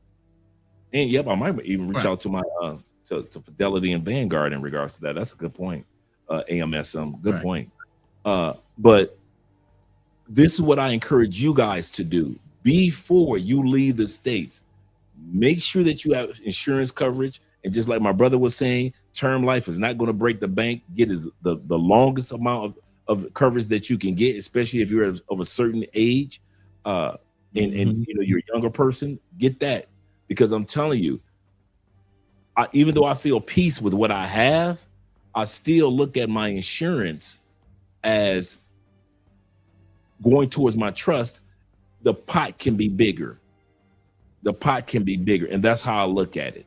So everything that Ronin's been sharing with me, I'm going to take advantage of and say, okay, cool. And I'll probably be reaching out to Ronin anyway, but I'm going to take advantage of, because you want, just like any other culture does throughout history, U.S. history, they take advantage of not just property ownership. They do take advantage of the leverage that they can have with insurance policies. This is what makes the mega rich from generations to generation. This is where old money comes in. A lot of it comes not just because of their own land or businesses. A lot of it comes through the fact that they were able to leverage their trusts, wills, insurance policies. A lot of us who are regular people realize that you can do the exact same thing. You can do the exact same thing. Yeah. So don't go ahead Ronin. Answer Mr. 007, sir. Thank you for coming in the room. I see him in my chats all the time, but just under Bobby, yeah. I used to train. That's the whole thing. I was training agency people. You know, here's the way you get paid as an insurance agent. You can sell it yourself, or you can hire people and train them to sell. And as a running manager of an agency, you get paid a percentage of everything they drop. So my thing was replicating a whole bunch of mini-me's to go out and sell while I train more, while I maintain my lump sum of 3,000 clients. So I have my steady income. I would train others to get up to that level, and I'm getting paid as much for my rate of time for training. So I did both. I sold and I trained. So yeah, I can train anybody on sales. I mean, I've been in sales for almost 40 years. So yeah, the psychology of the all those things, ABC, all that stuff. So yeah, I've been doing that. What up, Jay Roman? Very late. Excellent. Just check blood work 4 times. Long-term policies should I get? Like I said, get a term policy first. Term policies for a maximum amount of money that you can afford for paying a premium, and max it out for however many years that you feel like you want to do it. But I would also start looking at, if you're working at a corporation, they offer you a 401k plan. look at three things. Look at, well, two things at least. Are you overmatching what they're giving you and how much? And then do you have it turned up from low to medium or high risk? That's the factors that they look at when you do a 401k. Okay, so look at those things. If you're young, I would say go ahead. You can always replace the money. Go high risk, and then if you see the market's taking a downward turn, you can always change it. But if you're older and you still have that high risk because you're getting close to retirement, I'd tell you to turn that shit down to low. Less risk on the market if another 2008 situation happens or something other. You know what I mean? You don't want to risk your nest egg right at the end of your working. Or you're going to be like some of those guys that had to go back to work in 2008 because they lost so much money in that 401k mutual fund that was supposed to be for their retirement. So for you being so young, I would say figure how much you can afford to have in a long-term policy, especially if you're in great health. The premium should be super low for a couple mil. See if you can eat that premium every month and see how long they do it. I think they're 30 years. I don't know if they've gone past 30 years now, but I think the maximum is about 30 years for a term policy. That'll get you down the road if something happens before then. That gets you at 29 up to about 59, our age. Then you have to look at refunding that premium again. That's the problem. Now you're 59 years old, wear and tear on the body, ageism, and all these other things come into play, and that's where it starts to mess you up on reapplying for the premium. Do not keep an old term policy and just continue to pay. They get you on that too because the premium is way higher. But sometimes you do because you can't afford to go get new blood work, and it's still going to be lower if you did get the new blood work than the new policy would be. So you're kind of stuck at the 30. That's why I say for older guys, the 30 is the max, because I would basically say you're 80 something years old, you're pushing the time limit. If you're blessed to hit 90 and 100, hey, they won the bet. Basically, they're hedging their bets. They won the bet. You outlived the 30 years, so kudos on the premium. But you should already have other vehicles that are funding your trust anyway. I would let it go. Let that dog go. Like they're trying to tell me to let my hair go. You know what I'm saying? They're saying let that dog go. Let's go, brother. Welcome to the smooth world. Welcome to the smooth side. Come on, she keeps brother. telling me no. Let it go, man. She's saying don't shit. She's telling me no. So I'm like, hey, you the one that live with me. I don't care. She like it. We love it. Then there we go. Yeah, she like it. If she like it, I love it. I don't care. That's it. But all right, that's the best I would say. And then look into IULs and funding it. Look into an IUL to fund it and fund it for front load retirement, not for death benefit, because you're not going to use it for death benefit. You want the benefits of the investment vehicle, which is attached to the S&P 500. Okay. You want to leverage that. Yeah. All right. Let's check out the video. Dave, shoulders. One of the biggest problems. Give me a second. Pull this down and bring him up. Add to the stage. I have with living overseas is. Welcome back to my channel, Sunshine Shoulders. I'm Calvin. Thank y'all so much for stopping back in. Let's lay a foundation. I want you to lay the foundation for this brother's channel. He's in the Philippines, and he's very positive, not direct. If you can't handle brutality as far as him not giving a damn about your feelings, but wanting to tell you the truth, this is not the brother you want to listen to. He will hurt some people's feelings. Yes, and give the name of this video. His video here, he's talking about, him trying to arrange something for his daughter in the Philippines because he's applying for Social Security, he just hit 62. And he wants his daughter to have access to the Social Security like it's like a form of child support because he doesn't need the money. So he goes to try to get this set up, and then you're going to hear the hurdles and the frustration he's having trying to get this done. And if the same scenario happened after he listened to our show, he probably would have already set up a trust in some way and had the accounts attached in the trust so that he wouldn't have to worry about whether his daughter was going to have access to the money, because it already would have been pre-set up in the trust anyway. That's true. So now you hear the nightmare outside of it, of him trying to just do the right thing. Okay. Day, you know, one of the biggest problems I have with living overseas is conducting business. It can be frustrating, and I didn't retire to be frustrated all the time. It doesn't matter whether you're trying to conduct business here in the Philippines or in your home country. Sometimes it can be like pulling teeth, man. I'm just going to give you a couple of just brief examples of why I want to pull out the rest of my hair today. But anyway, you know, Booby's getting ready to receive her Social Security benefits. So just like my sons in America, I want the money going to them or to their mother, not to me. I'm 63. My daughter's 5. Anything could happen to me. I don't want them to have to go through, you know, jump through hoops and all of that to get the money if something happens to me. I want it coming directly to them. So I just said, let's make it simple. Marilyn, go over to the bank and open up a joint account with you and Booby. You know, that way, you know, the money can go right to her. Okay, let's start right there. Let's analyze this. What did he do wrong so far? He said, I just wanted to go to a bank account and just open up a bank account. The money just go directly to the account. What would you have done? He didn't necessarily do anything wrong. I just would have set it up to where my significant other didn't mention anything about where the money was coming from that was going to get put into the account. Just go open up an account, drop a couple dollars in there. That's all I would have said to her. I wouldn't have gave her any extra information on why. Because if they mention the wrong thing in a room with financial people, they're going to want to start asking detailed questions on why you're setting this up.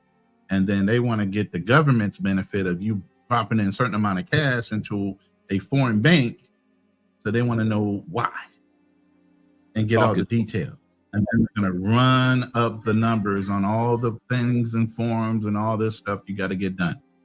So the first things first, I would have said, hey, I need to go open up a secondary account with you and our daughter's name on it. Okay. Not why. Don't give her no details why. Just say, go open up an account. Here's a couple 100,000, or here's a couple, 10,000 pesos to go throw in that account. Say it's going to be a slush fund to her. That's all she knows about. Later, you can fund it without her even knowing about, you moving your Social Security payment into that bank account. But initially, just give her about 10,000 pesos and say, go open up a slush fund account for you and the baby. Too much information kills sometimes. You know what I mean? Yes, sir. Because that's what they asked you. See, I've got an appointment Friday, which is a week from today, and that's what they're going to ask me. They're going to ask me the bank account that you want this money to go into. It's either going to be your account or the person you're applying for. Well, the first mistake is Marilyn goes over there to open up the joint account and mentions a pension. Mentions Social Security. Well, that sent bells and whistles going off over there at the bank. Now all of a sudden, they want all this documentation, proof of guardianship and all of that. And I'm like, ma'am, we don't need all of that. So I come there, I'm sitting there, and, we got the letters from Social Security and the embassy. The first thing she does, she looks at them, because remember, over here, you better dot your I's and cross your T's. One of the big problems with dealing and conducting business overseas is you're not at home. The rules are different, or at least they'll say they are. So she says, oh, you need an official letter, official appointment letter from the government or the embassy. I'm saying, lady, this is official. You see the Social Security and the U.S. Embassy on here, it's official. June the 8th, I've got to go there. Oh, you just going to talk to them on the phone? No, that's another appointment, ma'am. This is where I'm filing for her claims, because I gave them 2 letters. Oh, you got kids now. Like, I'm trying to scam. Like, yeah, Booby will be 6 in August. Well, anyway, she said, no, we're not going to be able to do that because you got to go to the embassy and give proof of guardianship.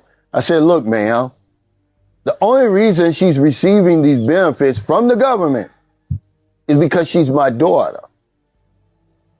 Do you understand that this money is not hers? It's mine. She qualifies for it, something called survivor benefits. Talking too much. Sometimes you need to tell your woman when to say something, and sometimes you need to tell your foreign woman when not to say something. Just because she opened up her mouth, it opened up a whole can of worms. Just open up the bank account. So now you might have to go find a different bank and tell her, could you open up the account and don't be telling no business? Just open up the account. Yeah, this is a lesson learned for a lot of guys. No. Yeah. She's telling me I've got to go to the embassy and get proof of guardianship. My God. You got to go through it. And this is the funny part. All of this stuff he should already have on record. See, he did. He had all that sitting in front of her. She wanted another additional letter beside for what he already had. Oh, wow. Wow. I got you. Yeah, he really opened. Yeah, they did open up a can of worms with that one. In order for my daughter's money just to go into my account here. Because what they're going to do, if we can't get this situated, they're going to send the money to my account in America where my Social Security goes to. I don't want that. But in order for it to get sent here, I've got to have proof of guardianship and all kind of stuff. And I'm like, I'm thinking I'm talking to the manager, but I'm not. That's the problem. When you go into a business, I don't care what business it is, no one has the authority to make any kind of decisions or any kind of changes. You're really not going to get any help. You're going to come out of there frustrated like I did. My blood pressure was probably twice as high as it should have been. And I didn't get retired for that. See, I'm telling you now to conduct as little business as possible in your host country and at home because, okay, I'm going to give you another story, but first of all, let me finish this story because it's going to be so frustrating, man. I mean, I couldn't believe it. I'm like, you telling me that just because it's a pension, it's not even a pension. They call it a pension. It's Social Security benefits. We got to go all the way to Manila and get proof of guardianship? It doesn't make sense to me. But anyway, we didn't get that done at that particular bank. The bank that I've been a customer for 5 years, over 5 years. You know, you better dot your I's and cross your T's. They're very strict here, man. So do very little business here as you possibly can. I don't care what it is. Because you're not at home, the rules are different. But Maryland messed up in the beginning. Just go over there and open up the damn joint account. Don't say anything about Social Security. It has nothing to do with it. Because there's laws here that minors can open a checking account. A savings account. 7 and over. Okay, without parental assistance. And a bank may ask them to, sign something or whatever, but there's no proof of guardianship. It's the law. And if you're under the age of 7, you can do a joint account. But the minute you mention Social Security and stuff like that, bells and whistles are going to go off, man. It's hard to open up bank accounts over here, period, with all the, money laundering and stuff that, they're looking for over here. Yep. So, yeah, man, I'm frustrated. I'm 63. My daughter's 5. I don't want the money coming to me. In America, it was real simple. The money goes to the mother. Okay? But anyway, that's enough of that because I get excited just thinking about it. You're going to say, oh, so you got kids now. Yeah, lady, like, what am I going to try to scam you for? My daughter's almost 6 years old, man, but You know, it is what it is, man, when you live overseas. You don't get the benefit of the doubt. So you're telling me to open up a business over here? No way would I do it. Okay? Not here. But anyway, something else that happened to me. I'm mad at my daughter. We're gonna pause that. Now I've got my We're gonna pause that. Why not here in the Philippines? We feel the same way in Colombia. Don't get me wrong. Okay. Without getting my ass kicked up out of this country, if Right. you look at the current Senate and the different hearings that are going on, let me put it this way. The Philippines was gauged to be one of the fastest growing nations economically, with investments of almost 300 billion, close to $1 trillion of outside investments for improvements of the airport, the underground railway, all these different things that we're going to go on here, right? And obviously expanding bases because of what's going on in China. So it was an earmark to have a lot of money coming in here. Well, I want to say about 30 million pesos is stolen every day, right in plain sight. Different people in the government are taking money.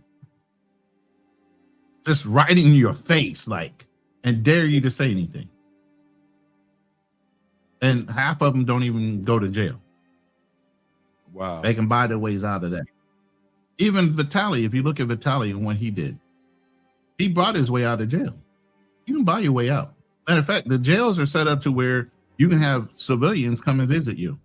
They bring you food. They bring you everything because you don't really get supplied a lot of things. You can literally pay and have somebody come spend the night with you. Your family can spend the night in jail with you if they want to while you're doing your time. It's different here. Okay. That's why I say y'all really need to check yourselves before you move to certain countries and understand where laws apply and where even if they apply, they don't apply. Like here, if I own land and I wound up going back to the States first to buy my house in Texas, before we came and built a house here, literally, if I went ahead and bought the land here first and we built later, we leave, go back to America, we come back and there's squatters on my land, even though I have the right and I have a wall and everything set up in the property, right? They literally can set up their little Nipa huts, live on my property. I have to go through the eviction process. And then even if I'm winning, I win and I'm in the right, it's my land and all these things. The judge is still going to say how much you're going to pay them to get you off your land, get them off your land. And they're more concerned about the people breaking the law and how they're going to be displaced from a place that doesn't belong to them and they don't have any rights to it than you as the owner. And that's for their people, let alone let it be somebody that's a foreigner trying to do this. It's the same thing With here in their Colombia. lives. You don't understand. Yeah, it's crazy. Why are Same you so thing here. displaced about the person breaking the law versus the one that's trying to just have his own rights and to his own land or her land? Yeah. You know, so I was like, nah, Same we'll thing. buy back in Texas first. We'll come back and buy it here when we can be here. You know, I'm not buying and then we leave and then all of a sudden we got 30 squatters on our property. For Right. what? Right. The one card, the only card I use over here. Okay, it's about to expire, so they send out a new card, April the 23rd. See, one of the good things that I did when I went home last year was I was able to physically have my credit cards in my hand, which is very important to me. You know, even though this card's expiring and they're going to send me out a new one. Once it comes, I'm not going to have physical control of it. I can still use it online and everything like that, right? I want physical control. Well, anyway, April 23rd, they sent it out, still hasn't come. So I'm thinking to myself, are you sure? I'm asking my daughter, are you sure that card didn't come? Because when I was staying with her, she would have a pile of mail on her table.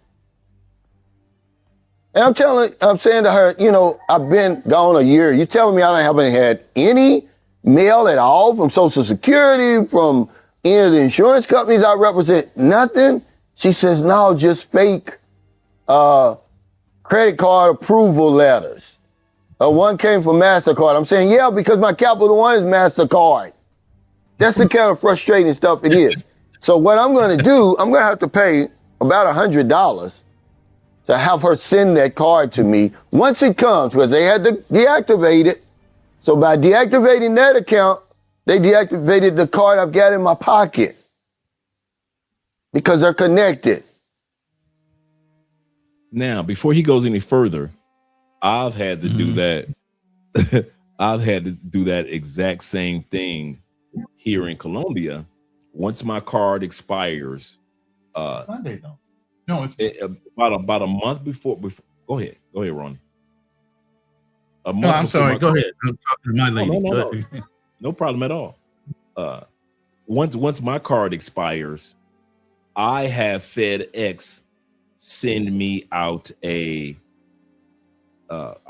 call my bank and I say, just take the money out of my bank account, the $75, and FedEx it to me, and I get it within 2 days.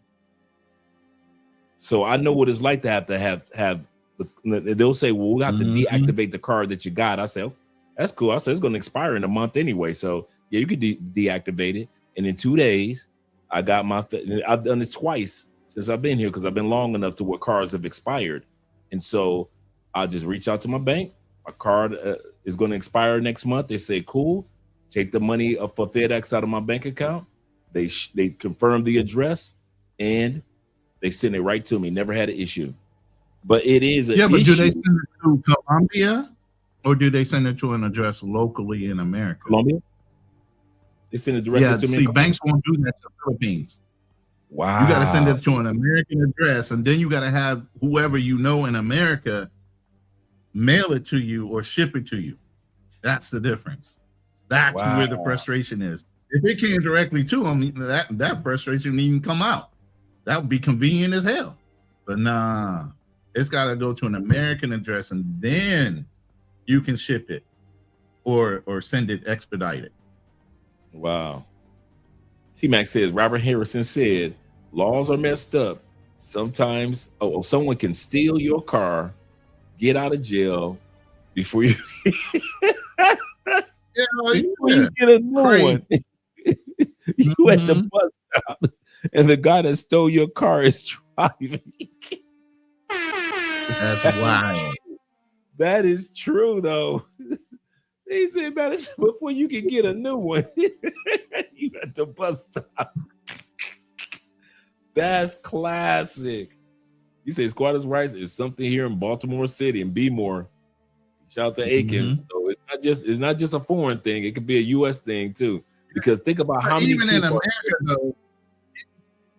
But in America, once the law is enforced, you got a certain amount of time. You got to go.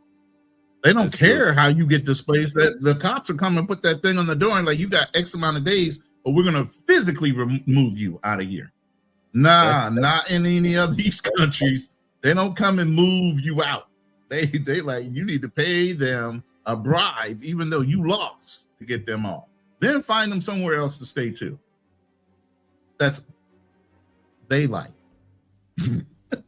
Good point. Good point. Dang, you got to find them somewhere else to stay. Oh man, that is not fun or funny. My brother said crypto is the move when you're living abroad. Having a crypto card that gives you liquid cash is the best way to move. And that's a good point, Brandon. But even crypto cards have expiration dates, and that's the part.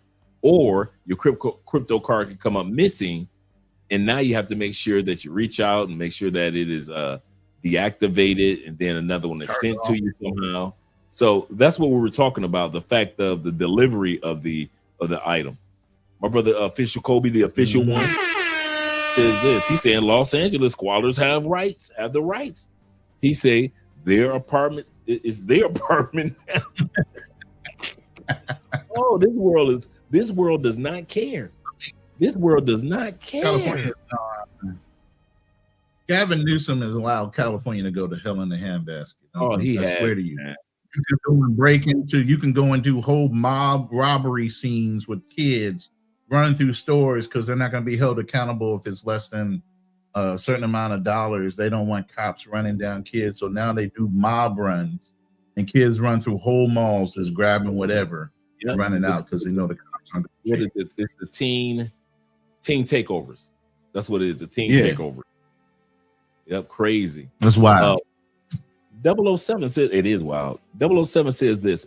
He said, a company called iPostal has mail forwarding services in certain mailboxes, and they have mail seas. You ain't never knew that? They've got over. No. You see me? He said, depending on your mailing location, you can have it mailed to you. That way, you don't have to rely on family. Now, when it comes to iPostal, shout out to 007. I have been using iPostal since I have been here in Colombia for almost the last decade. I've been using iPostal. I pay $19 a month, $19.99. They also, any mail that I get, like regular mail, they actually do a screenshot. They actually open it up for me. They do a screenshot of my mail, and I can actually look at my mail in my iPostal account.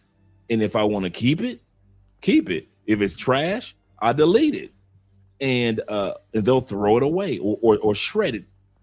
The other thing, if I have anything sent over, to iPostal, he's absolutely correct. They will deliver it. They'll say, okay, Andre, it's going to cost you blah, blah, blah, blah, for us to send it to your location. I even had I remember last time I went to Florida, I had all type of Groupon stuff being delivered to iPostal because I knew that I had shoes and slacks, jeans, ties, anything, any Groupon deals I could find before I came to the States, I was getting it. And it was all delivered, not to a house, because I didn't have a house in the States. It was delivered to my iPostal location in the United States, because you actually they give you an actual tangible address. So I was actually able to go to that actual address, pick up my mail with all my boxes. I went up there with a suitcase, an empty suitcase, and opened up all my shoe boxes from Groupon, and I got my slacks and everything. And me and the guy that manages everything for that particular branch of iPostal, we were just talking. He's like, yo, you live in Colombia? So we just talking about Colombia, and I put all my stuff, and he discarded all the boxes for me. But your letters, any type of letters that you get from your bank or any place else, they automatically go to iPostal. Now, the one caveat that was a headache for me with iPostal was my bank did not allow me to use iPostal as my bank address because they knew what iPostal is. So I did with my bank have to have a bank account. I mean a family member's address, and I still use it to this day. But when it came to if I needed them to send me a bank card, I could have them send that bank card to iPostal, and iPostal would have it delivered to me if I had to go that route. Now, fortunately, my bank allows me to go directly, but I've been using iPostal. Do they get a special rate on their deliveries, like through their shipping services? Do they have a better rate than if I had to go direct? I don't know. Okay. I don't know, because when I was using iPostal, I've never had to have them ship something to me, because like I said, your actual letters, they do a screenshot of them anyway. And so when you go into your iPostal account, you can use an iPostal app on your phone, or use your iPostal just regular account, and you open up the app or your phone or you're on your computer, and you open up your account, and they'll send you notifications when you get mail in your email. Hey, you got a letter in the mail from so and so, and they have a link to your iPostal. You click on your iPostal account, you log in, and that letter is on the screen right there. If you want to keep it, you just put it in the archives, or you print it out, or you save it, or download it. If you don't want to keep it, you just press on your account delete, and they'll shred that letter up for you.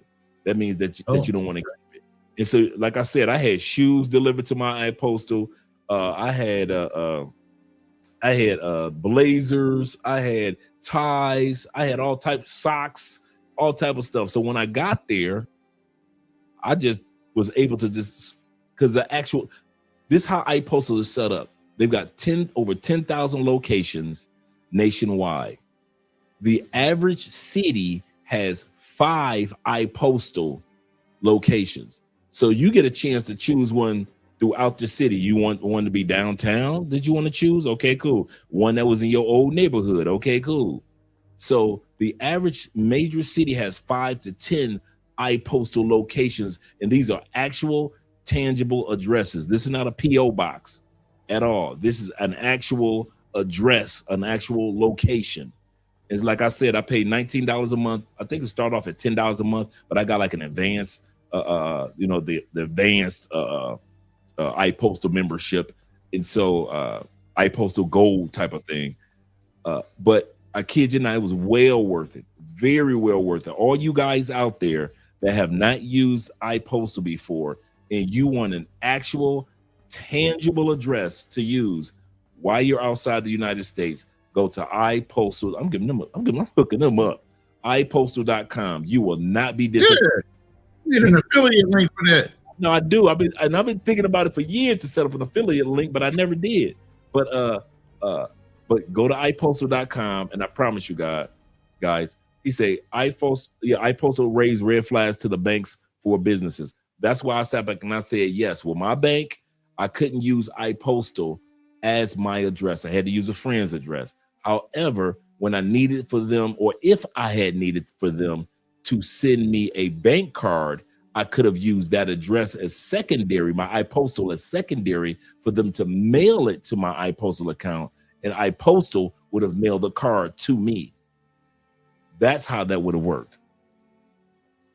Said, I was thinking about that, Mr. 007. He's saying if you live overseas, it's better to get a local. I wonder if iPostal is in Guam or Hawaii would be the closest two places I can imagine that are U.S. territories, aside for United States being there. I would have to go with Guam or Hawaii, so the shipping wouldn't be as high. Yeah, he said Ronin might be Hawaii. What about Guam? I think Guam would actually be even. Actually, Guam is the closest.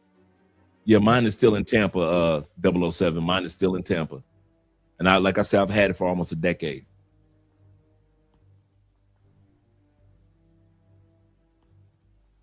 Oh, they are in Guam. Nice. Maybe. There you go. Maybe the place to be where it still looks like I'm legitimately in the United States.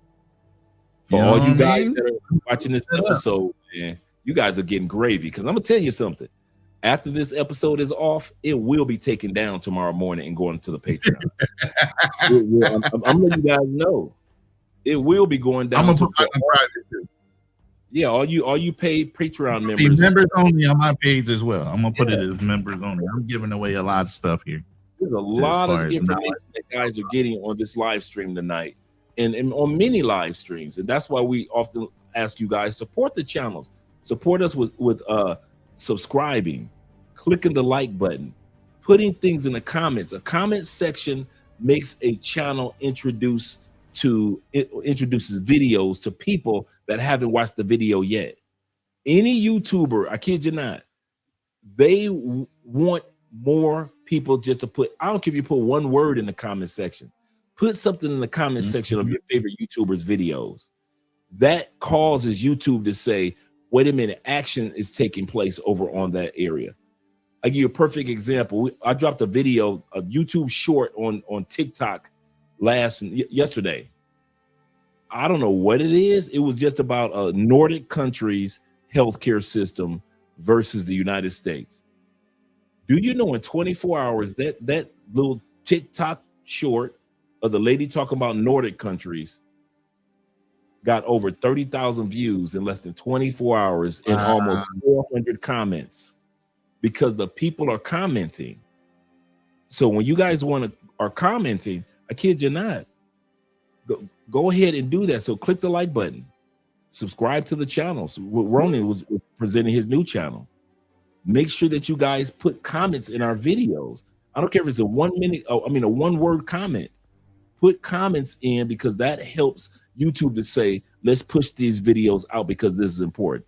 But as for this one, this was going to be chopped up because all you men that have been part of the Patreon or part of the paid Patreon, you deserve to have this information first before everybody else.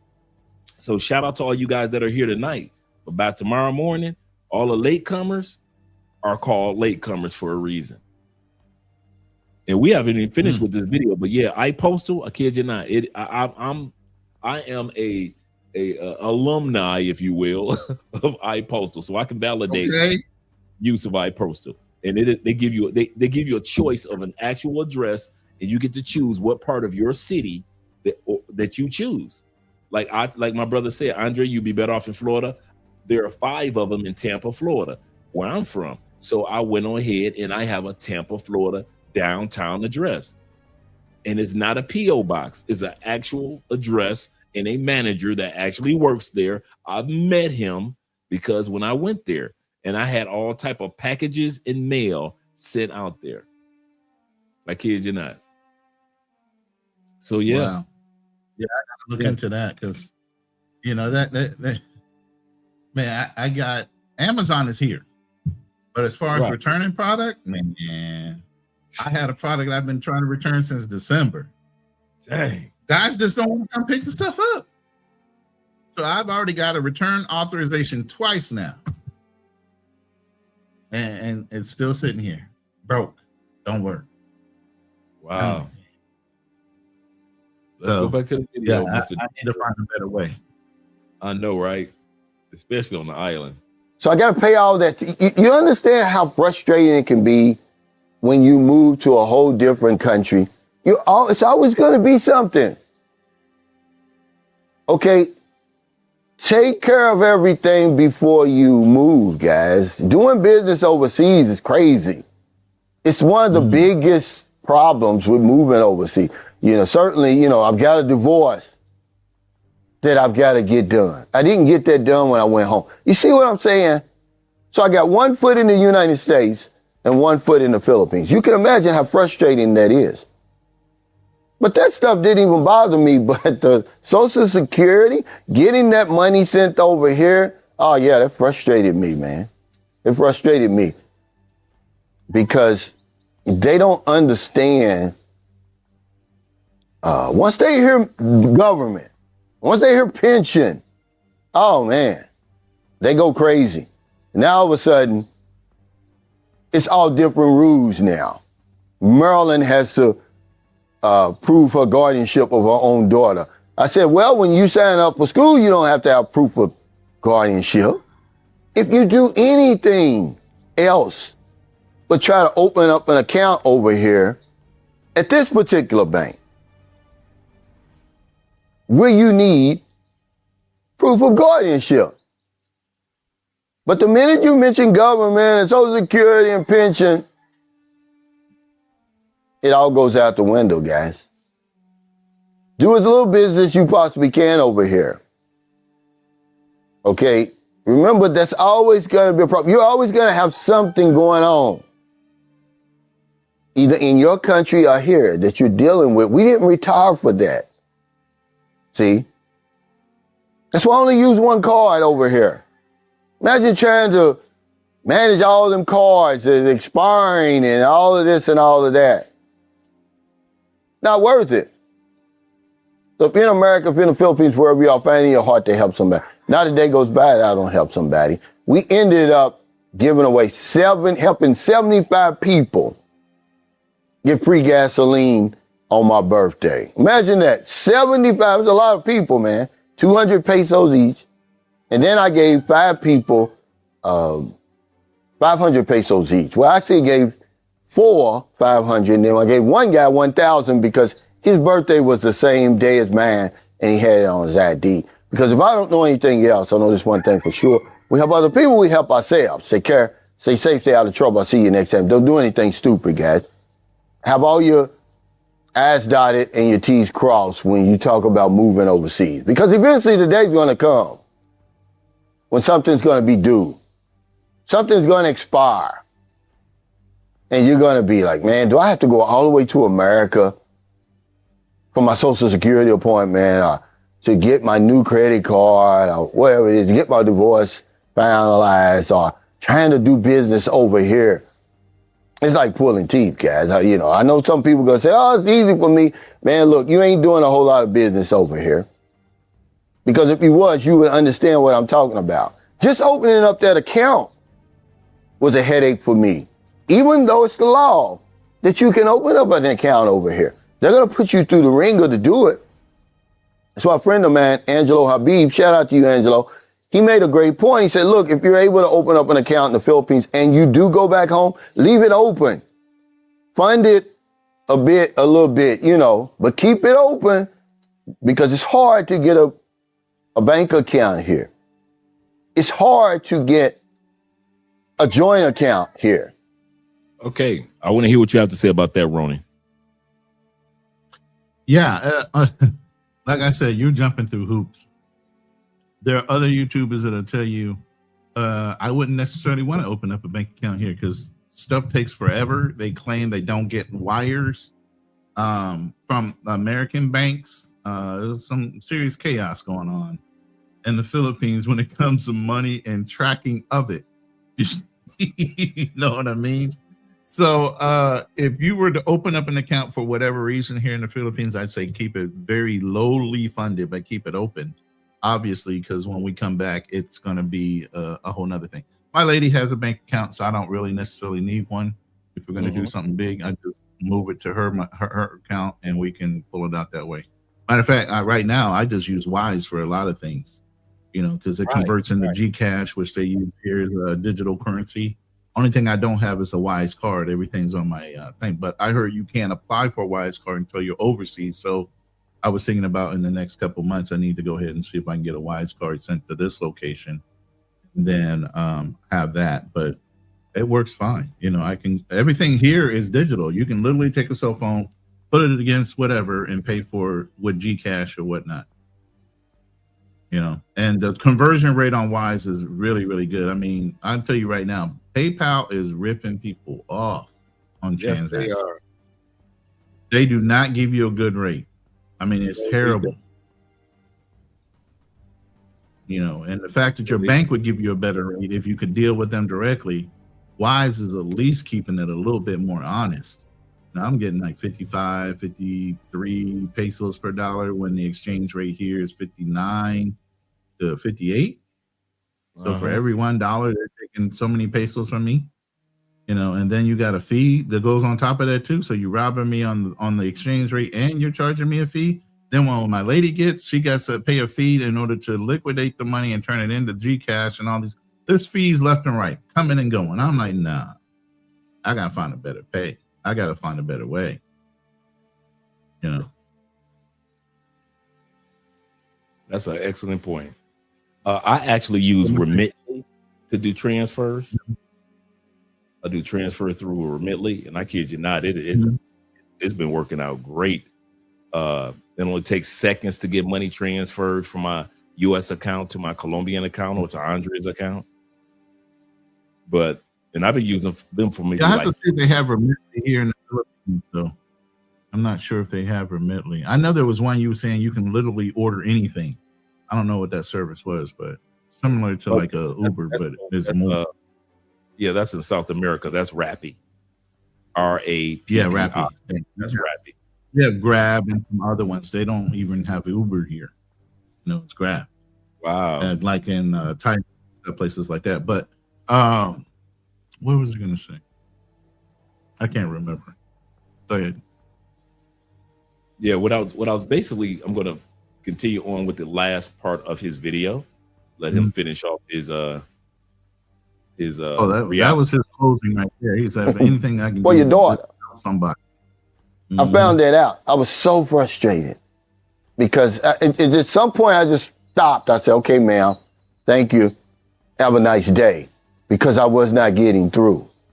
The only reason, okay, you're telling me I need proof of guardianship for my own daughter when the only reason she's getting these benefits is because I'm the father and she's my daughter. That's the only reason.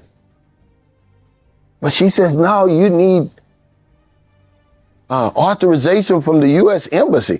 Imagine me going to the U.S. Embassy asking for that. They're gonna look at me like I'm crazy. But I'm gonna ask anyway because I gotta get that done, guys. Now I'm gonna say something right out the gate that I knew. He should have been had that done based off of me and Andrea hired an attorney, a immigration attorney regarding when we have a child. What steps do we need to take as far as passport, birth certificate, U.S. citizenship? These are things that should have been done within if we don't even have a kid and we're making steps with an attorney to find out what would need to be done. Now, I'm not saying that we need to use an attorney to do this. We asked the attorney, we hired her to let us know what steps need to be taken.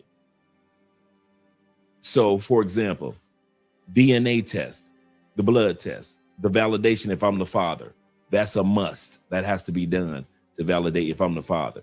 There is no, well, yes, I'm the father of this child. Well, Andre, you have to prove it. Just because you wrote your name on a birth certificate, that does not mean that you that daddy, that you that baby's pappy.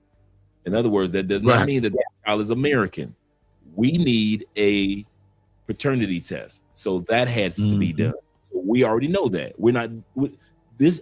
What I'm doing is I'm showing you guys the contrast between the frustration that this brother is having with the banks, and really, in a small sense, he's creating his own frustrations. It's just caught up with him. And it just so happened to happen in the bank. It could have happened when he was trying to enroll her in a school, or it could have happened when he was trying to do something else for the child. And they were asking, who are you? Give us validation. It just so happened with the banking system that is kind of quirky. But the more he talks, the more I'm realizing these are things me and Andrea knew about 2 or 3 years ago, and we ain't even got kids. You got to have the DNA test in order to validate, or the paternity test to validate that that is your child and that child is of a U.S. citizenship. You need to go ahead and get that child's passport early. You do need to get that child's birth certificate and everything else validating to prove that you are of guardianship to that child. That child should not be 8, 9, 10 years old and you have no proof of guardianship of that child. They just got to take your word for it. Now, as I was saying, we understand in foreign countries the bureaucracy system is quirky. Got it. But I'm telling you, the reason why I'm telling his scenario compared to our scenario, for you guys who will be future dads in other countries, and you got current dads like T-Mac in Colombia, these things should be taken care of like immediately when the child is born. It should not be a 5, 6, 7, 10-year waiting period for a person to do this. T-Mac said you can tell which chicks are gringo hunters and which ones aren't. Gringo hunters will always want to go to nice restaurants. Okay, we're talking about something else. I guess I'm dipping in their conversation. He said no chicks are cool with Rappy and that. Okay, I think I'm dipping in their conversation. So let me not dip. Let me not dip. But these are things that I hear his frustration and I understand it. But even though we know the bureaucracy of the countries that we go to might not be as straightforward as the United States at times, we have to make sure that we are taking care of things a lot earlier. Everything that he's mentioning are things that me and Andrea already knew, and we ain't even got no kids yet. So I wonder how the hell he doesn't already have these things implemented in place, and he's scratching his head. He's frustrated. He's upset, as well as he should be. I do not deny that part. And everything he's saying about the banking system, I do not deny that part. But to help alleviate some of that headache, he could have knocked some of that stuff out earlier. Is that the right one? Remitly? That's the right logo? Yep, that's Remitly. Yep, that's the one I use. Okay. That Remitly app. All right. That's the one I've been using. I'm gonna check that out. I'm gonna check that out. Really good. They're really, really We good. need more. PayPal's tripping. I'm like, damn, what is going on? Dude, and I'm Pay talking some about bills. Remitly. I ain't trying to open up. Is Remitly will tell you what the fee is. They'll tell you how much you're going to be sending. They'll tell you what the rate of exchange is against the dollar for that day. Remitly has this is a cool thing about Remitly. I think Remitly is based in Washington State or up in that area. They have a customer service number you can call. That's the other thing I like about Remitly. They have Remitly is great. They have a customer service number that you can use, and it is really good, guys. I kid you not. So if I was doing money transfers, I would do Wise or I would do Remitly. And I kid you not. Let me pull this up on the screen for some of you guys. And this is their website as well. You know me, I like to do an old-fashioned screen share for you guys. Give me a second. Let me remove this and bring this up real quick. This is Remitly right here. As you can see up here, this is the same logo that you're going to see for the app. So when you download the app and go to Google Play, you're going to see that same logo. This is Remitly. Let me see if I can put this in the comment section for you guys. And you guys are getting hooked up tonight. I swear, man, you know what? I'm going to tell y'all something for real. Y'all ready? Here we go. Man, when I started traveling, man, I ain't had nobody sharing none of this information. I did not have one content creator sharing none of this. Life insurance, how to transfer money, how to get you a U.S. address while you out of the country. Man, I ain't had none of this information, man. I'm talking about flying, building. You talking about building the plane after you jump out. I ain't had nothing. Sometimes, dude, I ain't gonna lie. Sometimes my little rants be out of I'm jealous. I ain't gonna even lie. I'm jealous. So much information is in the Patreon. So much information is shared on this channel between brothers, man. Shout out to all you brothers in the comment section. I ain't had no dudes sharing nothing. Where to go for pay for play, they were sharing all that. Where to go for parties, they were sharing all that. These dudes wouldn't tell me how to get an Airbnb, how to get life insurance. They weren't telling me how to even buy a car in another country or rent a car in another country. It was no information except how to get on a plane, how to party, and how to pick up chicks. 90% of the videos by white dudes and black dudes were like the adventure of another country. But nobody was sharing how to relocate to another country and how you have your life established after you relocate to another country. Nobody was talking like this. So I ain't gonna lie. I am jealous. Yes, you damn right I'm jealous. I am jealous, man. Y'all get the hookup, bruh. Y'all get the, man, I had to hunt from, Remitly was not the first money transfer app I was using. Man, I was going through so many bad apps. I ain't had nobody to tell me, hey, you need to go to Remitly or go to this one, like you guys are putting in the comments. Like my brother said, go to DVC, the VC Virtual, or go to Regus. Nobody was telling us that about money transfers. Go to Wise. All we knew was PayPal or Cash App. That was it. Man, I'm so damn pissed. I'm talking myself into anger. Ronin, I'm talking myself into being upset. I'm so jealous, man. No, come on, Ronin. When nobody talking like this, when sharing I just found out about Wise about a year ago before I got on the plane, and I went ahead and set up the account with Wise. But other than that, it was PayPal, and they don't have Cash App in the Philippines, so it's only PayPal. Man, nobody was aside talking from about now these other pieces like Wise and Remitly. I didn't know nothing about no Remitly, so yeah, because just having access and knowing. I just knew about Wise. I give you a perfect example of how I use Remitly, guys. Just y'all getting hooked up. I have my Colombian bank account, right? Remember, I've mentioned to you guys, in Colombia, it's different from the States when how they tax you. In the States, you get taxed on your paycheck, on how much you get paid, right? In Colombia, you get taxed on your bank account.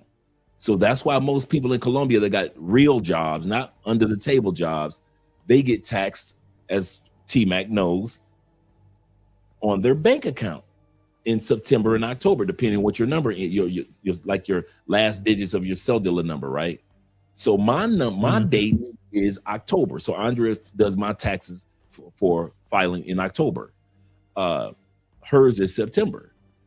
And so I know as long as I don't go over 10 or 11,000 going into my Colombian bank account every year, when Andre does my taxes, I'm basically tax free. So I've only paid, come to think of it, I have never paid taxes, had to pay taxes in Colombia because I don't go over the threshold. And Andrea, being a tax accountant, she knows how to do the bells and whistles of the one time that I did come close to going over. So I was like, it was like instead of 11,000, I think I put into the account like 13,000, but she made all type of tax breaks and all that stuff to make it go to zero, right? Right. So I've got my US bank account, but whenever I don't have all my US money sit directly to my bank account. No, if something I need, I send it through Remitly to my Colombian bank account. So if rent needs to be paid, that money will go into that. For example, you guys know that we pay $650 a month for a 3-bedroom, 2-bathroom in this nice area of Cali. That 600 plus goes into my Colombian bank account to pay towards that the rent. And if I need utility money, that goes. So I try to make sure, and if I need spending money that I have to use spending money, I'll either go to an ATM or I'll use Remitly, and Remitly, the app, delivers cash downstairs. So I'll order like if I order right now on Remitly, I can have 400,000 peso delivered downstairs on a motorcycle, which is $100 USD. Divided by 4. Yeah, man, I do that. Man, I've done that one 100 times. Like you guys come to the city. Hey, Dre, I'm in Cali. Let's go hang out. Let's go get something to eat. Let's go to the club. I'd be like, okay, cool. By the time I get out the shower, by the time I get done with the live stream, I get out the shower, there's $100 waiting for me downstairs, a motorcycle. They give me a 3-digit code to give the guy on the motorcycle. He looks at his 3-digit code to confirm, okay, this is the right dude. He counts out the money. Boom, I go back upstairs. Yeah, I use Rappi for cash all the time. Dude, I've had 3 motorcycles to 4 motorcycles downstairs with cash for me. Because I'm like, I need more than just $100. I need about $400 or $500 of cash. I just want to have some nice chunk of cash around here to, last whatever. Only $400, right? And so I would have, because the most that you can do is 100 at a time. You could do 50 at a time, 25 at a time. Mm-hmm. The most you could do is 100 at a time. So I would have 4 motorcycles bringing me 100. So I'll just be standing there. Thank you, thank you, thank you, thank you. But this is the cool part about Remitly. It don't deliver to the hood. They don't deliver. They don't deliver food, and they don't deliver. Bruh, they are not trying to get got. They are not trying to get got. You are absolutely correct. You are absolutely correct. So I use Remitly I use Rappi. If you're in Colombia and when you're doing a consultation with me, I always say when you come to Colombia, download the Rappi app. Why? They deliver groceries.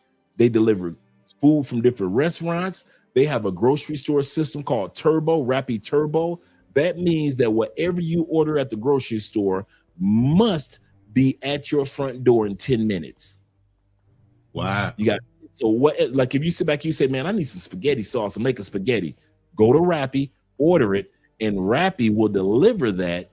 You can't even get that from Instacart in America. Instacart, Oh, you got to schedule like hours in advance to get your order pulled. Walmart, same thing. You do, because I used to grocery shop online. I would just order my stuff from Kroger or whatever and have it delivered. I wouldn't waste my time getting in the car to order groceries. They just deliver them. yes, sir. Yes, sir. And the cool part is I can connect my U.S. Bank card or credit card or my Colombian cards to my Rappi account, and both of them work. So instead of going to the ATM and paying ATM fees, I'm going to Rappi.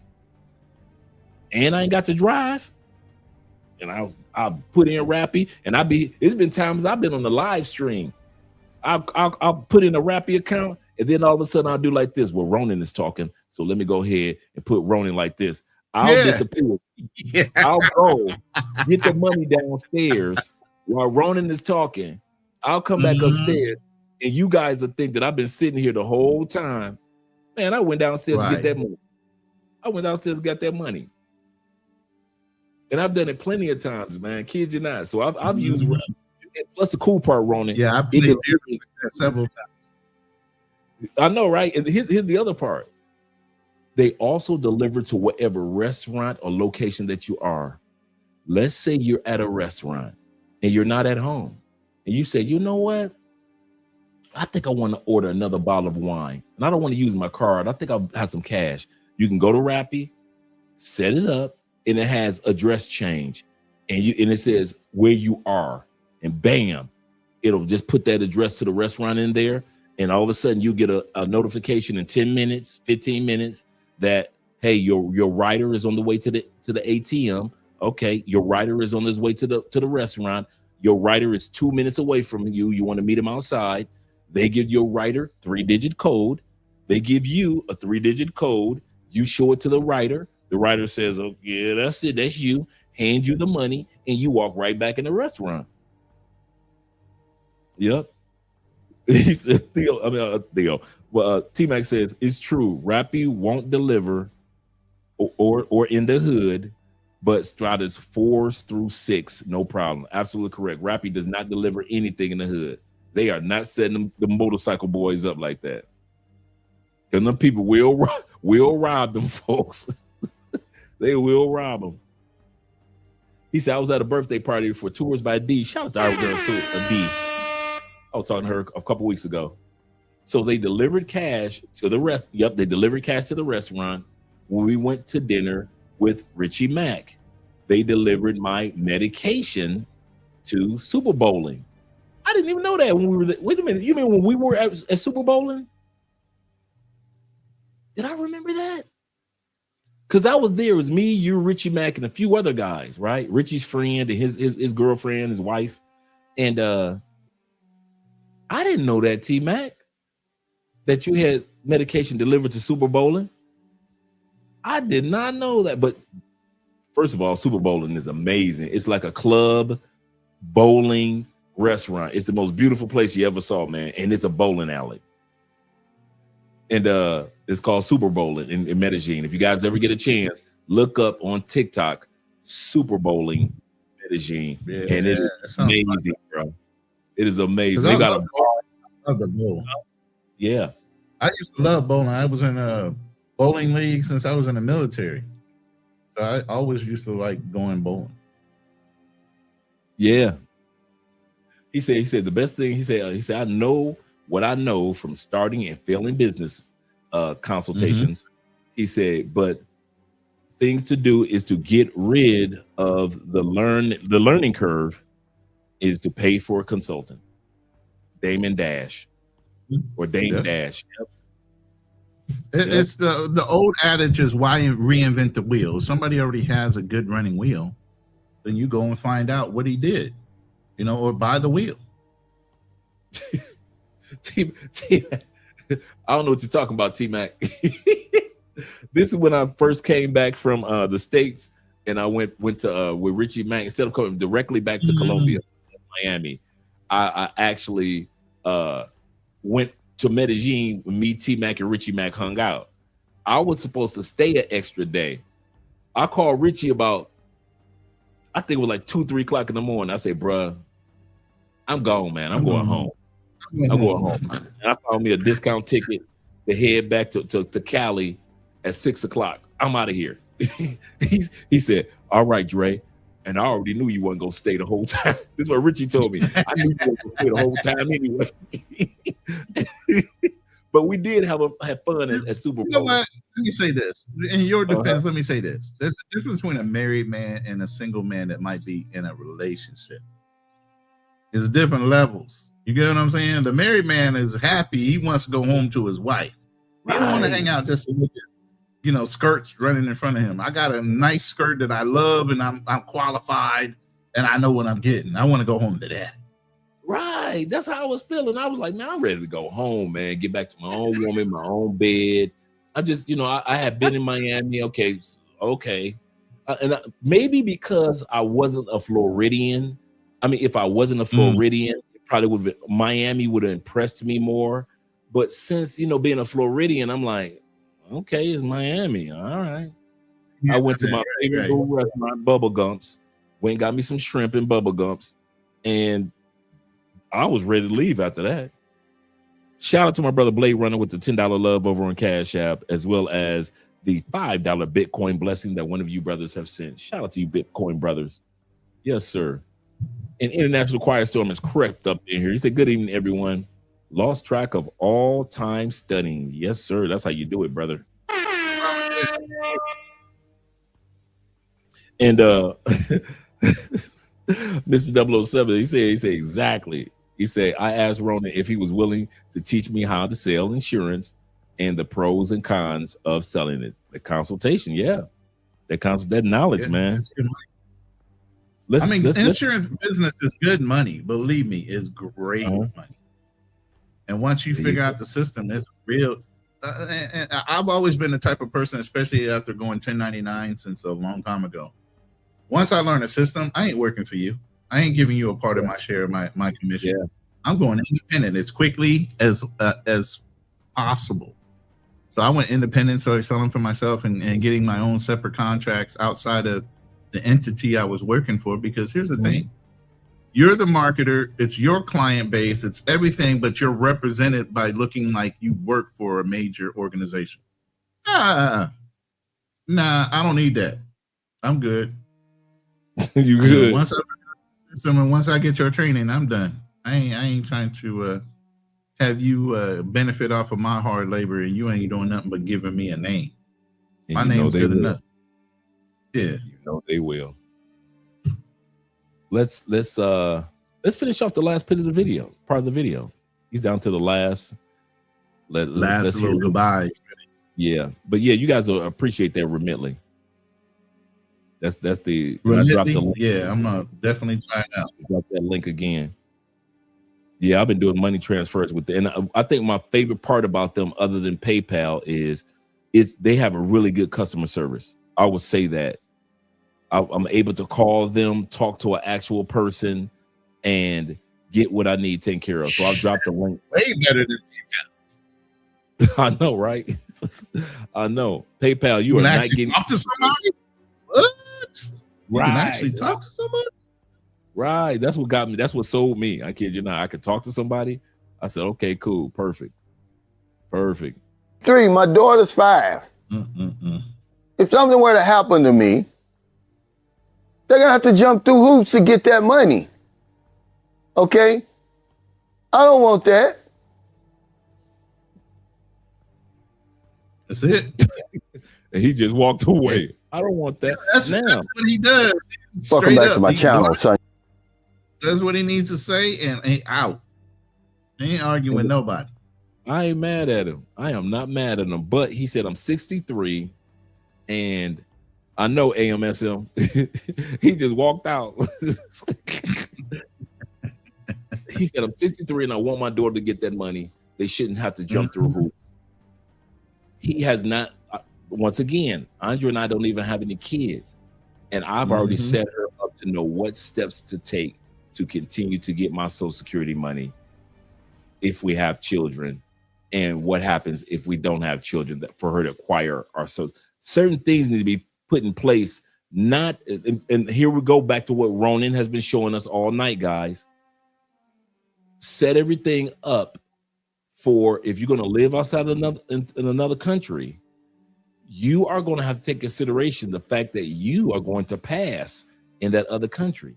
Make sure you have everything set up. Just for all you guys that ask me about the slides that Ronin set up today, I've sent, if any of you guys look in your emails, you have received those slides that Ronin, because I was sending them out to shout to Omar, who responded and said, thanks, Dre. I've sent the slides. So if you're interested in the slides that Ronin was sharing with us, shoot me an email, because all the other guys, I've already sent off their responses and they have those slides already. And we're here to help you guys. You know, go ahead, Ronin. No, I just, go ahead and send them out. Like I said, it's the information that you guys really need. You put in so much hard work, growing your businesses, growing your individual knowledge to get to this level. Now it's time to shore it up. It's time to reinforce it to make sure not only you keep it, but all that hard work goes to your grandchildren, your great-great-grandchildren, because the way you funding these things, and if you do it right, like Dre benefit from it. You know, his great-great-great-grandparents did it. You know, so you have no idea how long this thing will last. You know, and other family members can put into it as well. Yeah, that's true too. That's true too. That's a great way of reminding guys that the trust can be set up to where you're not the only one feeding it. It could be fed like those. Let me put my email up there. They could be fed like those who are mega rich. Their family members constantly feed insurance policies into the one trust. Into the one trust. So you're absolutely correct. Let me share the screen in regards to what tomorrow's episode will be. Some of you guys have been talking about our brother Mediocre Tutorial Review and him being, that's awesome that he's out here in Thailand. So tomorrow's episode will be a reaction episode to some of his videos that he's been putting out over the last few days. He's been so excited. Every video is like a whole new person that we're seeing. Right. Look at the face even on that one, the stress versus the release. Yes, sir. You yes, know, sir. I know it's an AI, but I'm just saying it's truly that way. Yes, sir. And all I did was make a thumbnail of the photos in which he had presented. This was him in the States, and this is actually a photo of him when he was walking through Thailand. And so I just put them together, use AI to put them together. So tomorrow's episode will be a reaction to a few of the latest videos that our brother Mediocre Tutorial and Review, MTR, if you will, has been putting together. I'm gonna reach out to Richie Mack, see if I can catch up with MTR through Richie Mack. Yeah, but I know, right? Could be a collab in the future for real. He right there. Yes, sir. Yes, sir. Shout out to our brother Chaos Rain. Make sure you guys support him tonight. We've been here almost 5 hours, guy. Yeah, he was depressed until he went to Thailand. Yeah, because he said that he really didn't get a chance to mourn the loss of his dad a couple years ago. So yeah, so I'm definitely going to be doing reaction to his videos tomorrow. So guys, be expecting that. Going to be a really good interview. I mean, not interview, really good reaction videos. I'm excited about it. I'm happy for him. I'm happy for when guys come out here into the real world and get a chance to see that there is peace and opportunity to just discover a new thing about themselves. Right. So you the stress. And for him, big thing for him is he didn't have to do. He could still run his business no matter where he was in the world. When he stepped away from corporate America, he could have immediately just jumped on a plane and set up in any part of the world and still been successful, continue to do his thing, still do his reviews and everything else. He's kept himself in that bubble of pressure for wherever he lived at in Atlanta. And now he's kind of realizing, I can actually do this anywhere. I don't work for corporate America. What is actually keeping me there? the loss of his father, and all those things that maybe have been anchors to keeping him in the United States are no longer there.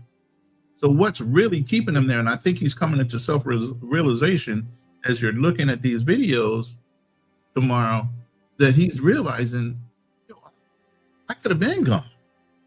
I could have been over in some country like this and been relaxed while I was still progressing in YouTube.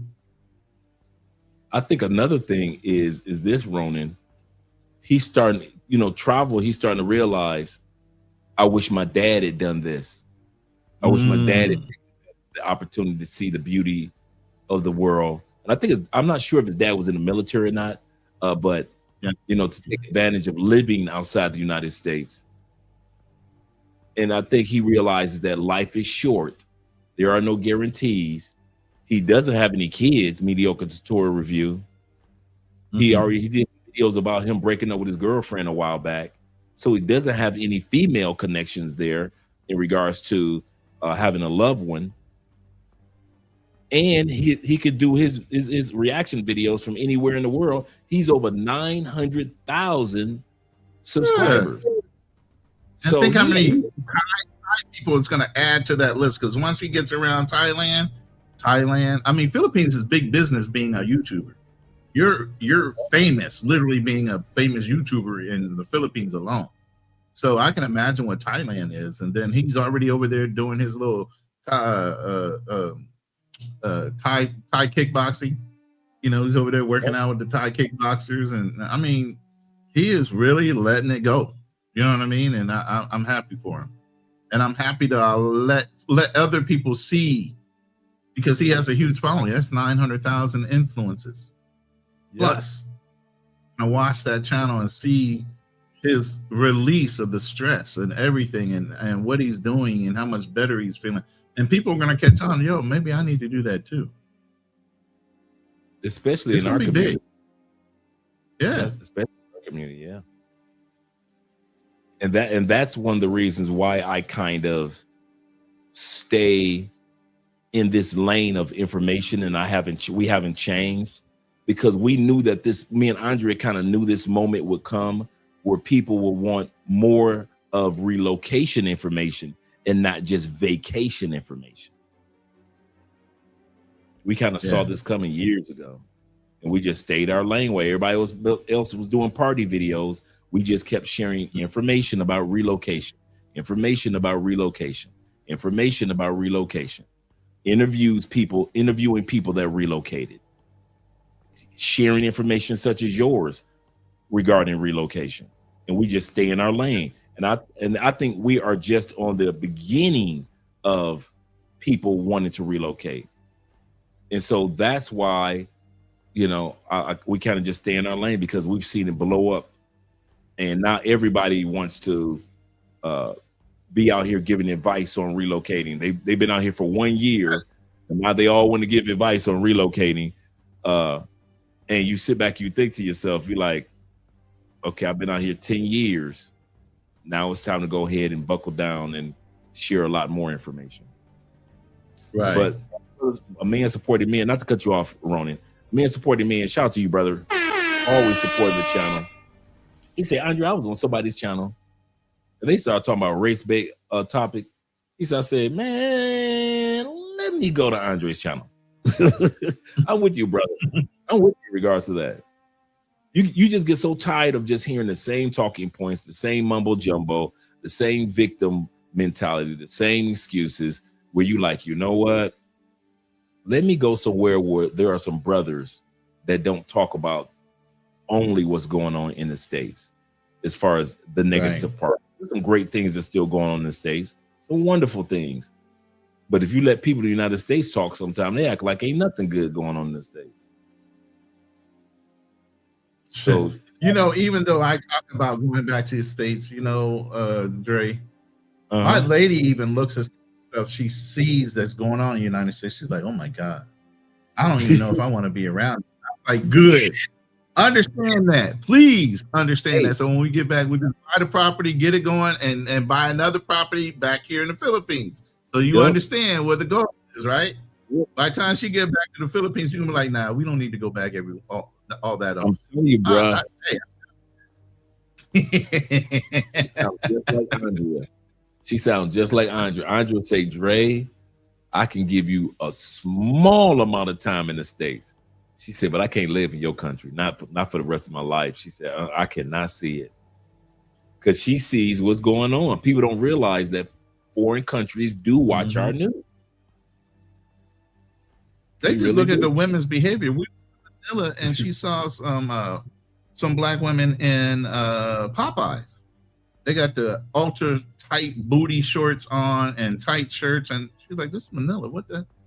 Why are they dressed like that in public? Like not even conservatively dressed, just like butt cheeks damn near out. And these are Filipinos. They don't dress like that, bro. They don't. And just to have two random black girls sitting there sticking out like two sore thumbs, not trying to blend in at all. Hey, just man. ratchet as all. If you only knew how many times Andrea cracked jokes on me every time she see them sisters from the States that dress like that. They go, your sisters? They go, your cousins, Andre. Hey, Andre, baby. Hey, babe. Get your cousins. Go get your cousins. Take care of that. Because you know she hang out with us. She know all the slang now. Go and take care of that, Andre. Go get your cousins over there. Your cousins over there with them bright colors, them neons on, with that weave that y'all love so much. I'd be like, that ain't me. No, that's you. That's your people right there. That's American women. I'm like, she'd be like, just follow the bonnets. Just follow the bonnet. I'm like, she's only 5'2", 5'4", and she looked down like, oh my God, they're just so big. I'm like, yeah, don't worry about it. I said, yeah, go ahead and get all that hate in there right now. So when you get there, you won't be uncomfortable as hell, ready to come back as soon as you get done. No, you just don't know. There's another guy, and I want to promote his channel. He's a YT guy, but he's married to a Filipino. He's an ex-Marine. He did some time in police force in Chicago. Got his money together, retired, and has been in the Philippines for almost 7 years. It's called It's Me. And his wife, he met his wife in America, and they both came back and brought a house and built one, custom built. You know, they're happier here, but his wife also comes from a real good family. You know, her dad owns a business and several vehicles, and so it wasn't about money. It was really about the relationship. But again, another Marine that's come back to the States, and then they turn around and came back to the Philippines, and they have a whole house in a series too.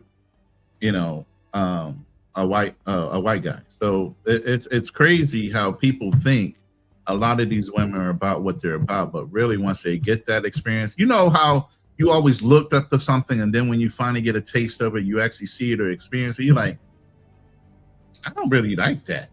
You know, that don't taste right. Something weird, you know, about it. And they're not comfortable. I can see that happening. She's not going to be comfortable. You know what I mean? So that's why I said, I know we ain't going to be long in the States. I just want to come back, get this property situated, start doing some things, get her situation, and we coming back to the Philippines. I already know. And once we get back here, she ain't going to want to leave again. Nope. This is home. Nope. Shout out to Fort Wayne, Indiana. He said, Dre, real bad in Fort. He says, real bad in the Fort now.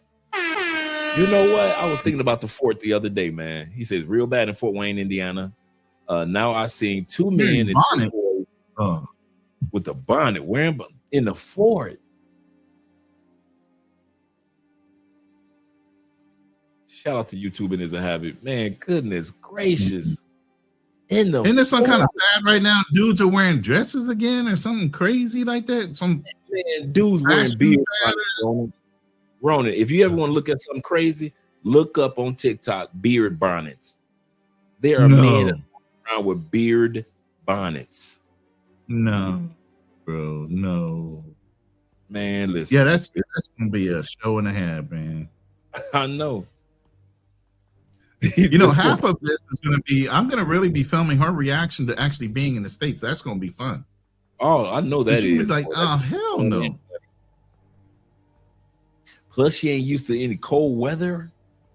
So once she get a taste of it, she's thinking, oh, the snow, I love the snow. I'm like, no, you ain't going to love it, but for 5 seconds. 5 red That's- hot seconds. Once you walk your ass out there, you're gonna run right back in the house. Oh, bruh. I love when I took Andre to Europe in November. I did that on purpose. I was being strategic. I want to live in Europe. You do? Okay, cool. You sure? Yes, it's beautiful. We got family there. And there. I said, okay, cool. Man, I purposely booked the trip in November so it wasn't snowing yet, so she couldn't blame it on the snow. Bruh, that hawk in London, she don't know nothing about that hawk.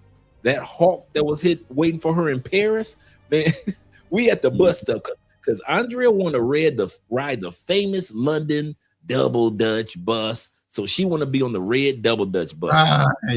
But we got to wait for a specific bus because she don't know nothing about waiting for the bus in London. So we got to wait for a specific number to come around that corner. Man, we must have saw 50 buses coming. She freezing. I know you're getting frustrated and cold. And I'm laughing. I am laughing. You know, I'm from Detroit. I'm used to that cold. I'm laughing. So finally, the bus makes it so she could go to the top and take her little double Dutch bus photos. And bruh, I kid you not, it was the funniest thing because my plan was in the making. Yes, feel the cold and feel the cold. Hey, I'm way ahead of you. We going to Japan during wintertime because she wants to see the snow. I said, oh, really? You want to see the snow? Guess what? It snows in Japan. We're going to take a trip there way before we even look at coming to the United States. Yep. We're going to go to Japan during wintertime so you can see that snow and play in it for a while. And you see how much you're going to like it. That's so true. My brother AMS with the $5 love says this. He said, Andre, how dare you let Mrs. Spence crack black jokes? Man, them sisters was Here's what happened. We are in an Argentina restaurant. Very nice, very quiet. We're sitting up there enjoying sangrias before Andrea's steak come and my seafood comes. Andrea, I'm not facing the door. Andrea is. Andrea, see her look up and I see her eyes. And she said, there go your cousins. I turn around and I see these big walrus looking sisters. Oh, hell no. Into the Argentina restaurant. Neon, one's got bright neon pink on, the other one's got the bright neon green fishnet on. So the outfits are basically see-through. I'm looking at the Colombians, because you know ladies always look at ladies. The ladies look up and they looking like Andrea I'm steady looking back. Andrea just throwing jokes all in my ear. What can I say? What can I say? I'm always crying. Andre came with the big girl jokes. I'm like, come on, Andre, really? You gonna do the big girl? Yo, get your people. Get your cousin, Andre. You always say, because I always do that to her. Anytime a Colombian do something, I'll be like, you better get your cousin. Get your cousin, Andre. Get your cousin. And so now she like, get your sisters. Get your sisters. so man, I was so embarrassed. But I wasn't embarrassed. I tried to pretend like they ain't my people. I'm trying to duck. I'm trying to finish my sangria. Got my wine glass, trying to pretend like I ain't see what I saw. I mean, they wobbled their ass off in there. And then 2 weeks after that, no, a month after that, and this has happened in this restaurant 3 times. You had one situation where a brother wobbled his tail off in there with a big girl. They didn't understand the exchange rate of the Colombian pesos to the dollar. They didn't know it was 4-1. So when the check came, the guy told them it's about 200, just to let them know it's 200,000 because they couldn't understand reading the receipt. He said, about 250,000 pesos. This dude pulled out $250. 250,000 Colombian pesos, like $70, $80. This dude put out $250 cash. Man, how come that Colombian waiter put it right in his pocket? Yeah, okay, dumbass. Right. Go ahead. Right. Put it right in his exactly. That's my tip. for dealing with you. And they walk. And I guess the brother thought he was flexing, the fresh, crisp 250, and they put it right in his pocket. He went. The waiter went ahead and paid the regular price and kept the change in his pocket. And then you had scenarios where not even 3 months after that, you had 2 more sisters wobble off in there, eat half the food in the restaurant, in this Argentinian steak restaurant. And anybody knows about Argentinian steaks, it's considered some of the best beef on the planet. And these sisters ate half the food and then made a ruckus so loud. I'm not paying for that. And the dude was like, you know what? Just get out of my restaurant.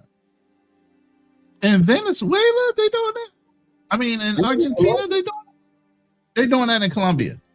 No, Colombia. The meal doesn't cost that much. What are you scamming people for in a whole nother country? You bringing your American scamming ass ways down to Colombia when the meal is not even a quarter of what it costs in America, and you still running games? You cannot. They can't help but scam. Scamming is in their blood, no matter what country they go to. That's why you don't see me always up in sisters' faces from the States.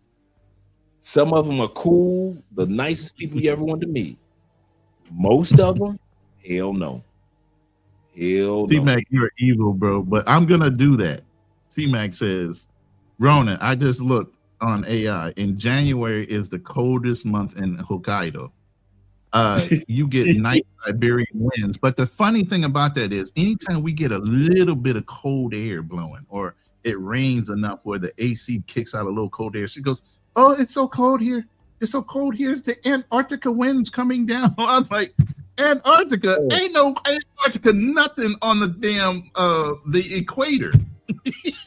What are you talking about, Antarctica? No, it gets cold in Argentina for real. You have no idea what cold is. Wait until we get some snow. You gonna feel cold. Yes, sir. Antarctica feel cold. Yeah. AMSM says this. He said, Andre, how dare you let Mrs. Spence crack black jokes?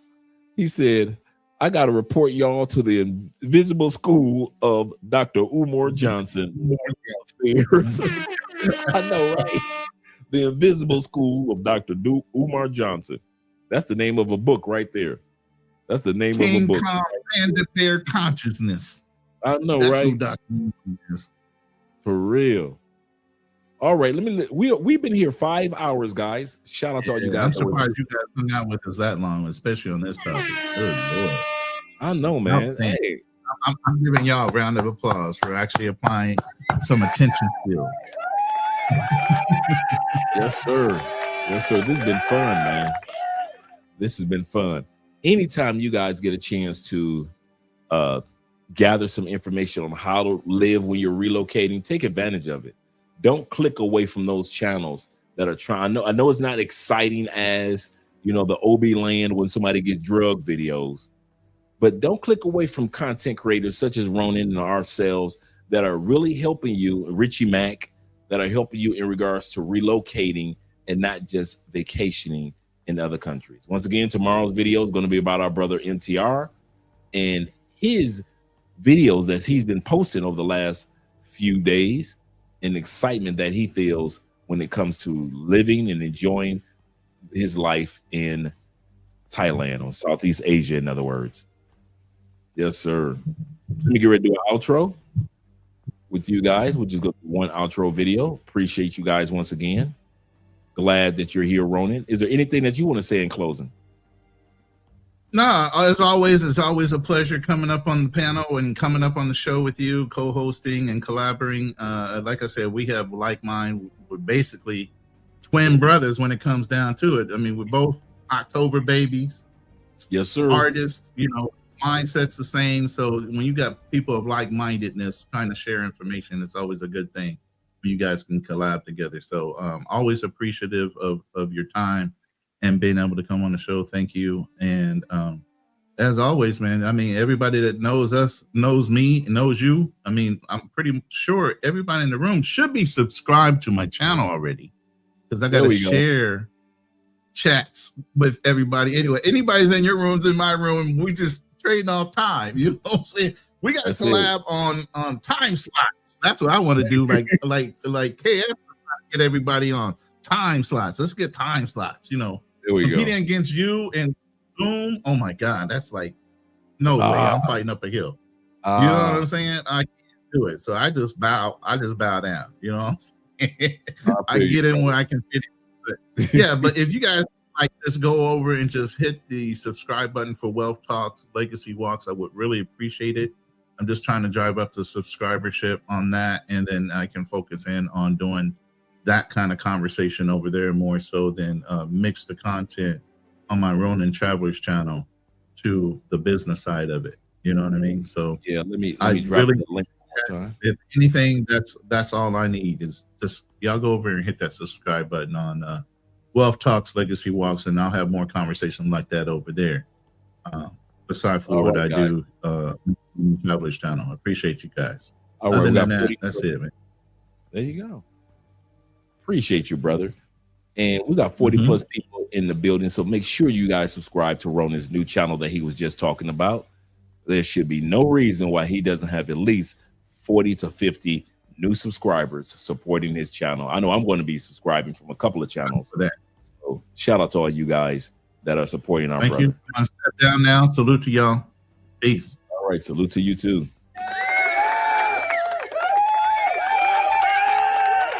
Yes, sir. All right, gentlemen. We had a great evening of information. Once again, shout out to all you guys that are here. He's naming all the cold spots around the world. Yes, sir. Shout out to you, brother. Shout out to you, T-Mac.